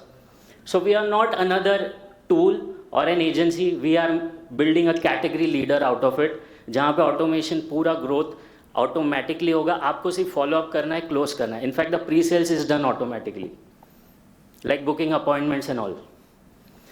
So Grexa is doing an amazing job in this field, and they have raised around 16.25 CR at 152 CR, and these are the comparisons. MBG card को हम नहीं consider करेंगे because they have got like really very good reviews, so we won't consider them.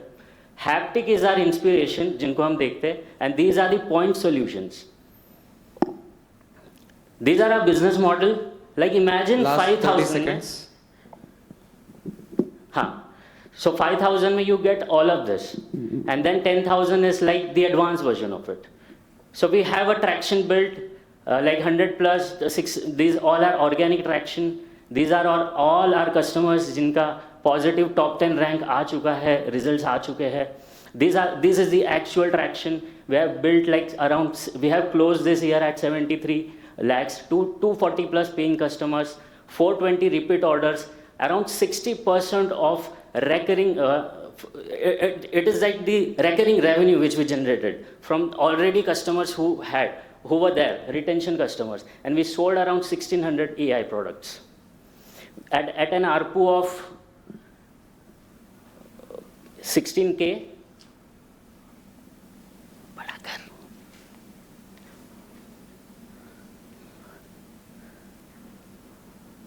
Okay, so quickly winding this up, we have crossed like the 1 crore mark जो हर entrepreneur का एक ख्वाब होता है, and then we got selected in RTMSSU in Mumbai, STPI as well. We have like got selected in India AI ITEL mission as well, and phase 2 of Shark Tank as well. This was the team. I was the chief everything operator till now. And abhi we have to hire professionals. What is our next goal is we want to exit 1 CR का MRR pre-seed जब हम कर रहे हैं, and 1K paid users. What is your ask, Raj? Yeah, the next slide is. We need to wrap this up. Okay, so to reach that particular goal, we have an expense and investment of around 2.8. ये पूरा breakup है cut to cut, and पूरा sheet भी है हमारे पास बना हुआ. So 2.5 CR is our ask. We are okay with debt plus equity, and we have a very strong guarantee of 5x value return in the next round, whichever it is. AppTech business strategic partner are more like we are looking for an AppTech business based partnership. This is our valuation. Next. 2.7. Next. Time's up. Time is up. So this is okay. This is something which we will look at later. So this is a team. Ravi operates from UK. He is the fractional CTO, and I take care of the complete part. As I said, I am right now the CEO, the chief everything operator. So we're looking for funds right now, so as to scale this. And MSME we were an MSME ourselves. So MSME को serve करना, it's not just a business for us, it's a mission, because its contribution is around 30%, but then उनके पास 0.3% भी नहीं आता है micro enterprises के पास wealth distribution. So it is a skew over there. So it is a mission more than just a business for us. Thank you so much. Thank you. Thank you so much. Next up, Tem Motors, Banu. Yeah. Hi everyone, I'm Banu and I'm founder of Tirupam Electric Motors. Yeah, okay, I'll take enough time. So I'll first give a brief introduction about myself.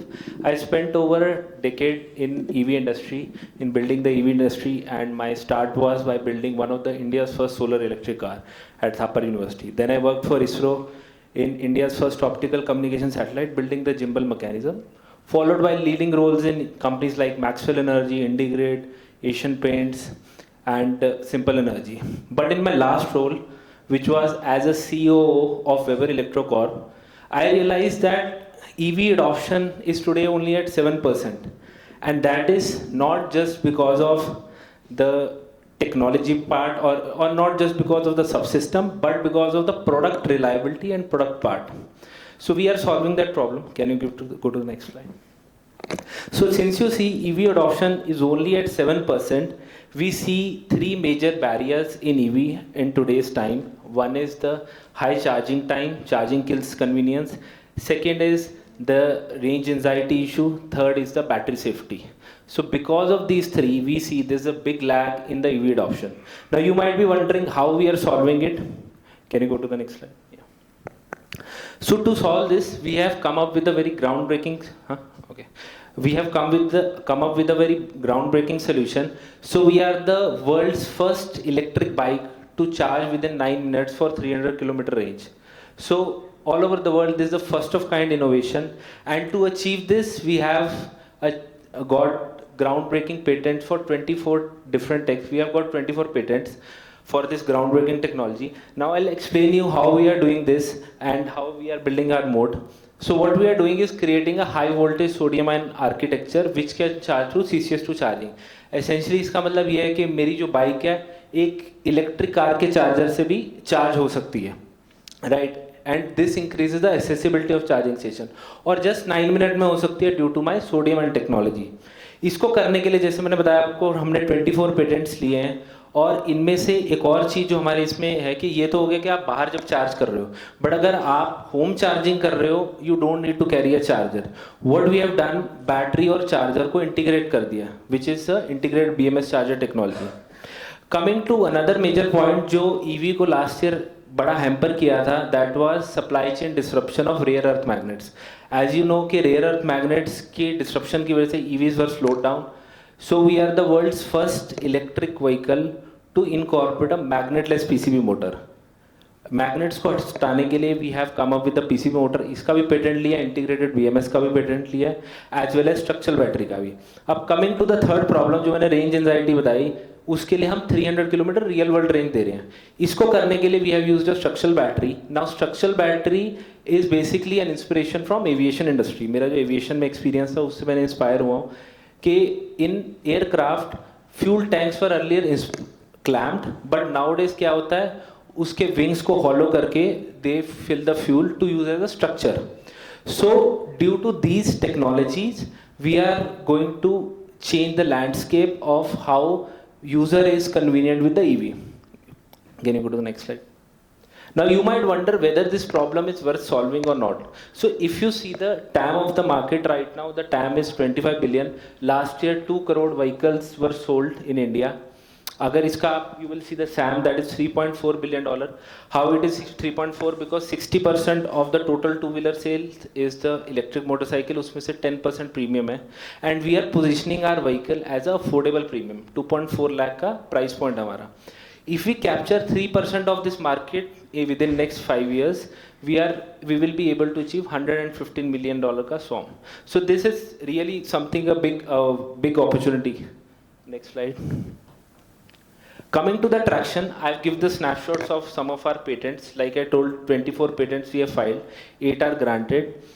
Other than that, we are in the finalizing stage of a MOU with the India's leading battery manufacturer, so that we are not only taking care of the tech, but supply chain as well.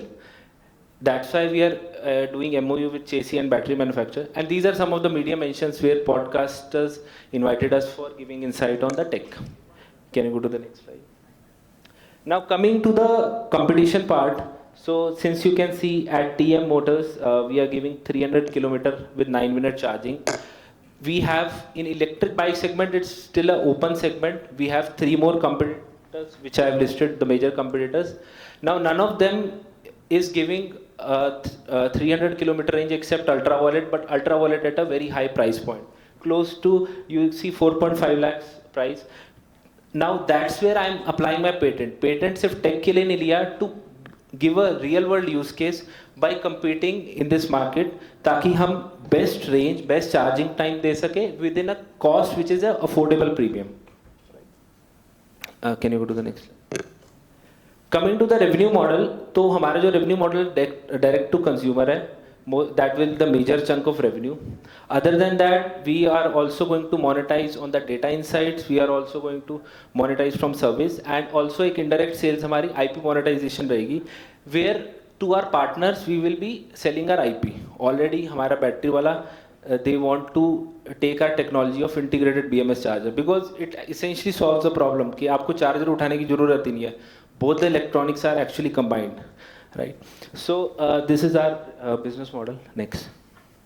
If you see the unit economics, so since we are not competing in the low margin industry, we are building an affordable premium bike.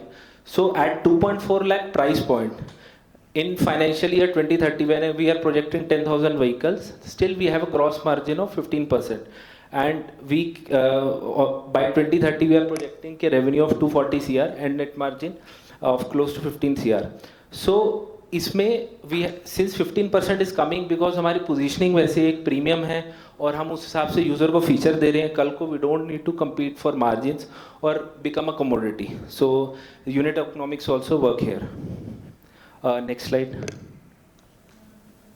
So this is the team, like I've given you the introduction. So my team has overall experience of all these organizations, like myself is from Maxwell, Indigrid, and Simple Energy, Weber Electrocorp, having led an organization, Weber as a CEO, where I grew that organization 3x revenue within just 2 years. And that's where I hired Ayush, who is the CMO and co-founder. So I hired him from NIT Goa, and both of were instrumental in the Weber's growth. Also with me, Kishore is there from Simple Energy, who is helping in the tech part. So we both were together in the technology development of Simple in battery and charger.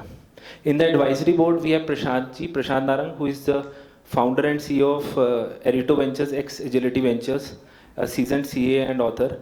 Also Siddhant Baliga, who is an AI expert and founder of Arboreal Labs. Next. So if you look at our fund ask, so our ask is 2.4 CR.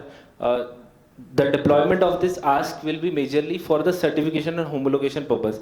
We have planned the launch in the next year, February 2027, in Bharat Mobility Expo. आप लोगों ने सुना होगा Auto Expo या Bharat Mobility Expo. हर 2 साल में एक बार होता है, and it's India's biggest auto show. So we are planning launch there. Before that, we need to do the homologation, and we are pretty sure वहाँ पे हमें, considering this high footfall, we'll get 10,000 pre-bookings, and then we can start revenue from next year. Right.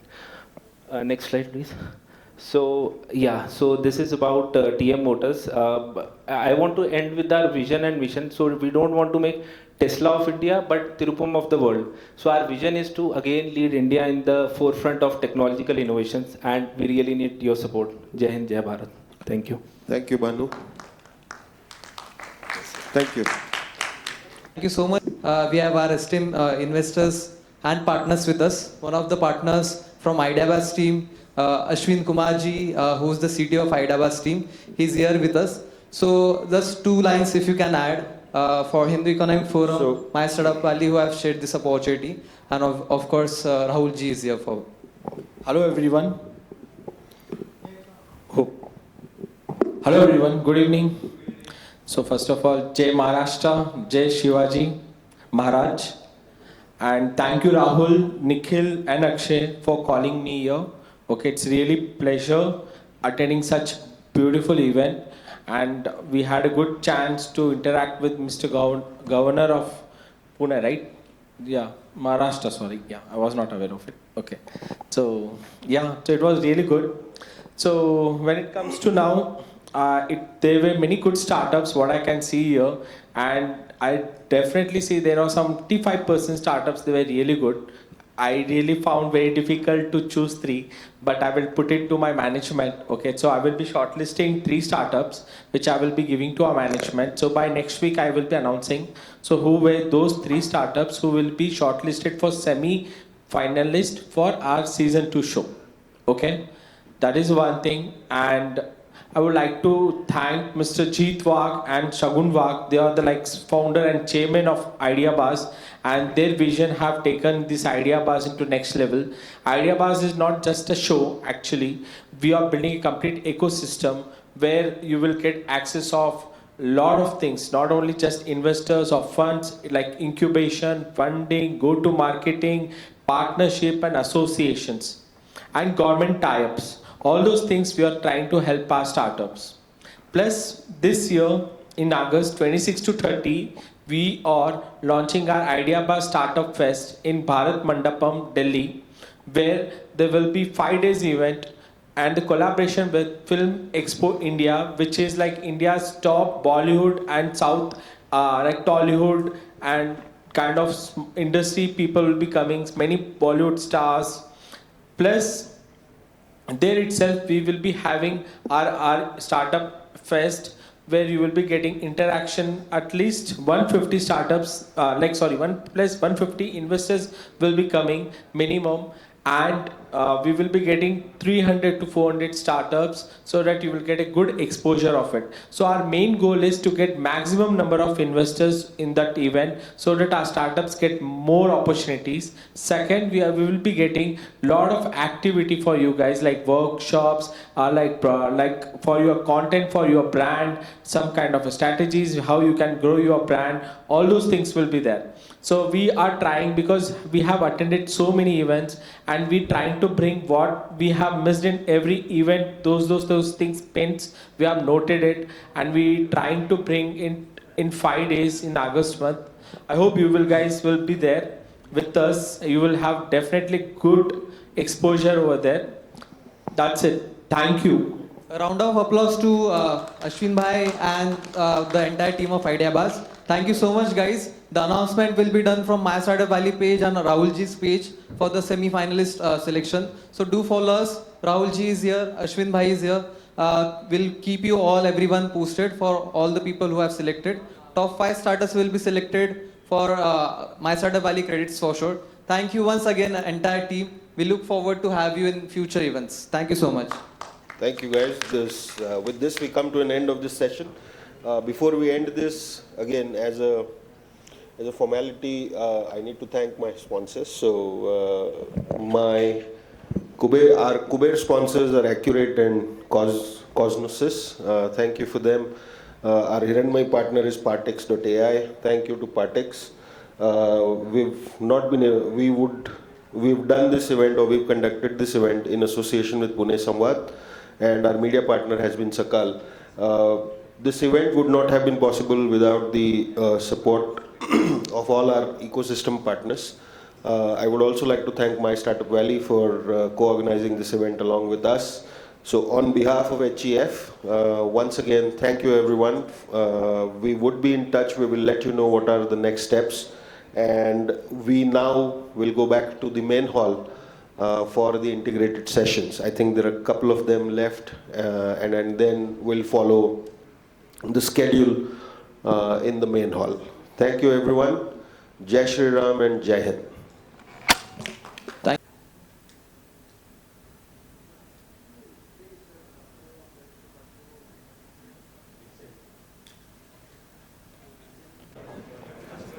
Akash. Photo.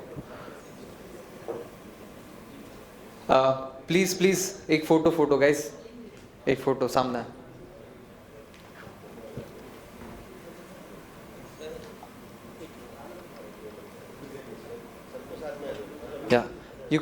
Yeah, you can hold the certificates in your hand. Any founder downstairs who are left, please join the stage. Founders, CEO who have not collected the certificates, please join the stage.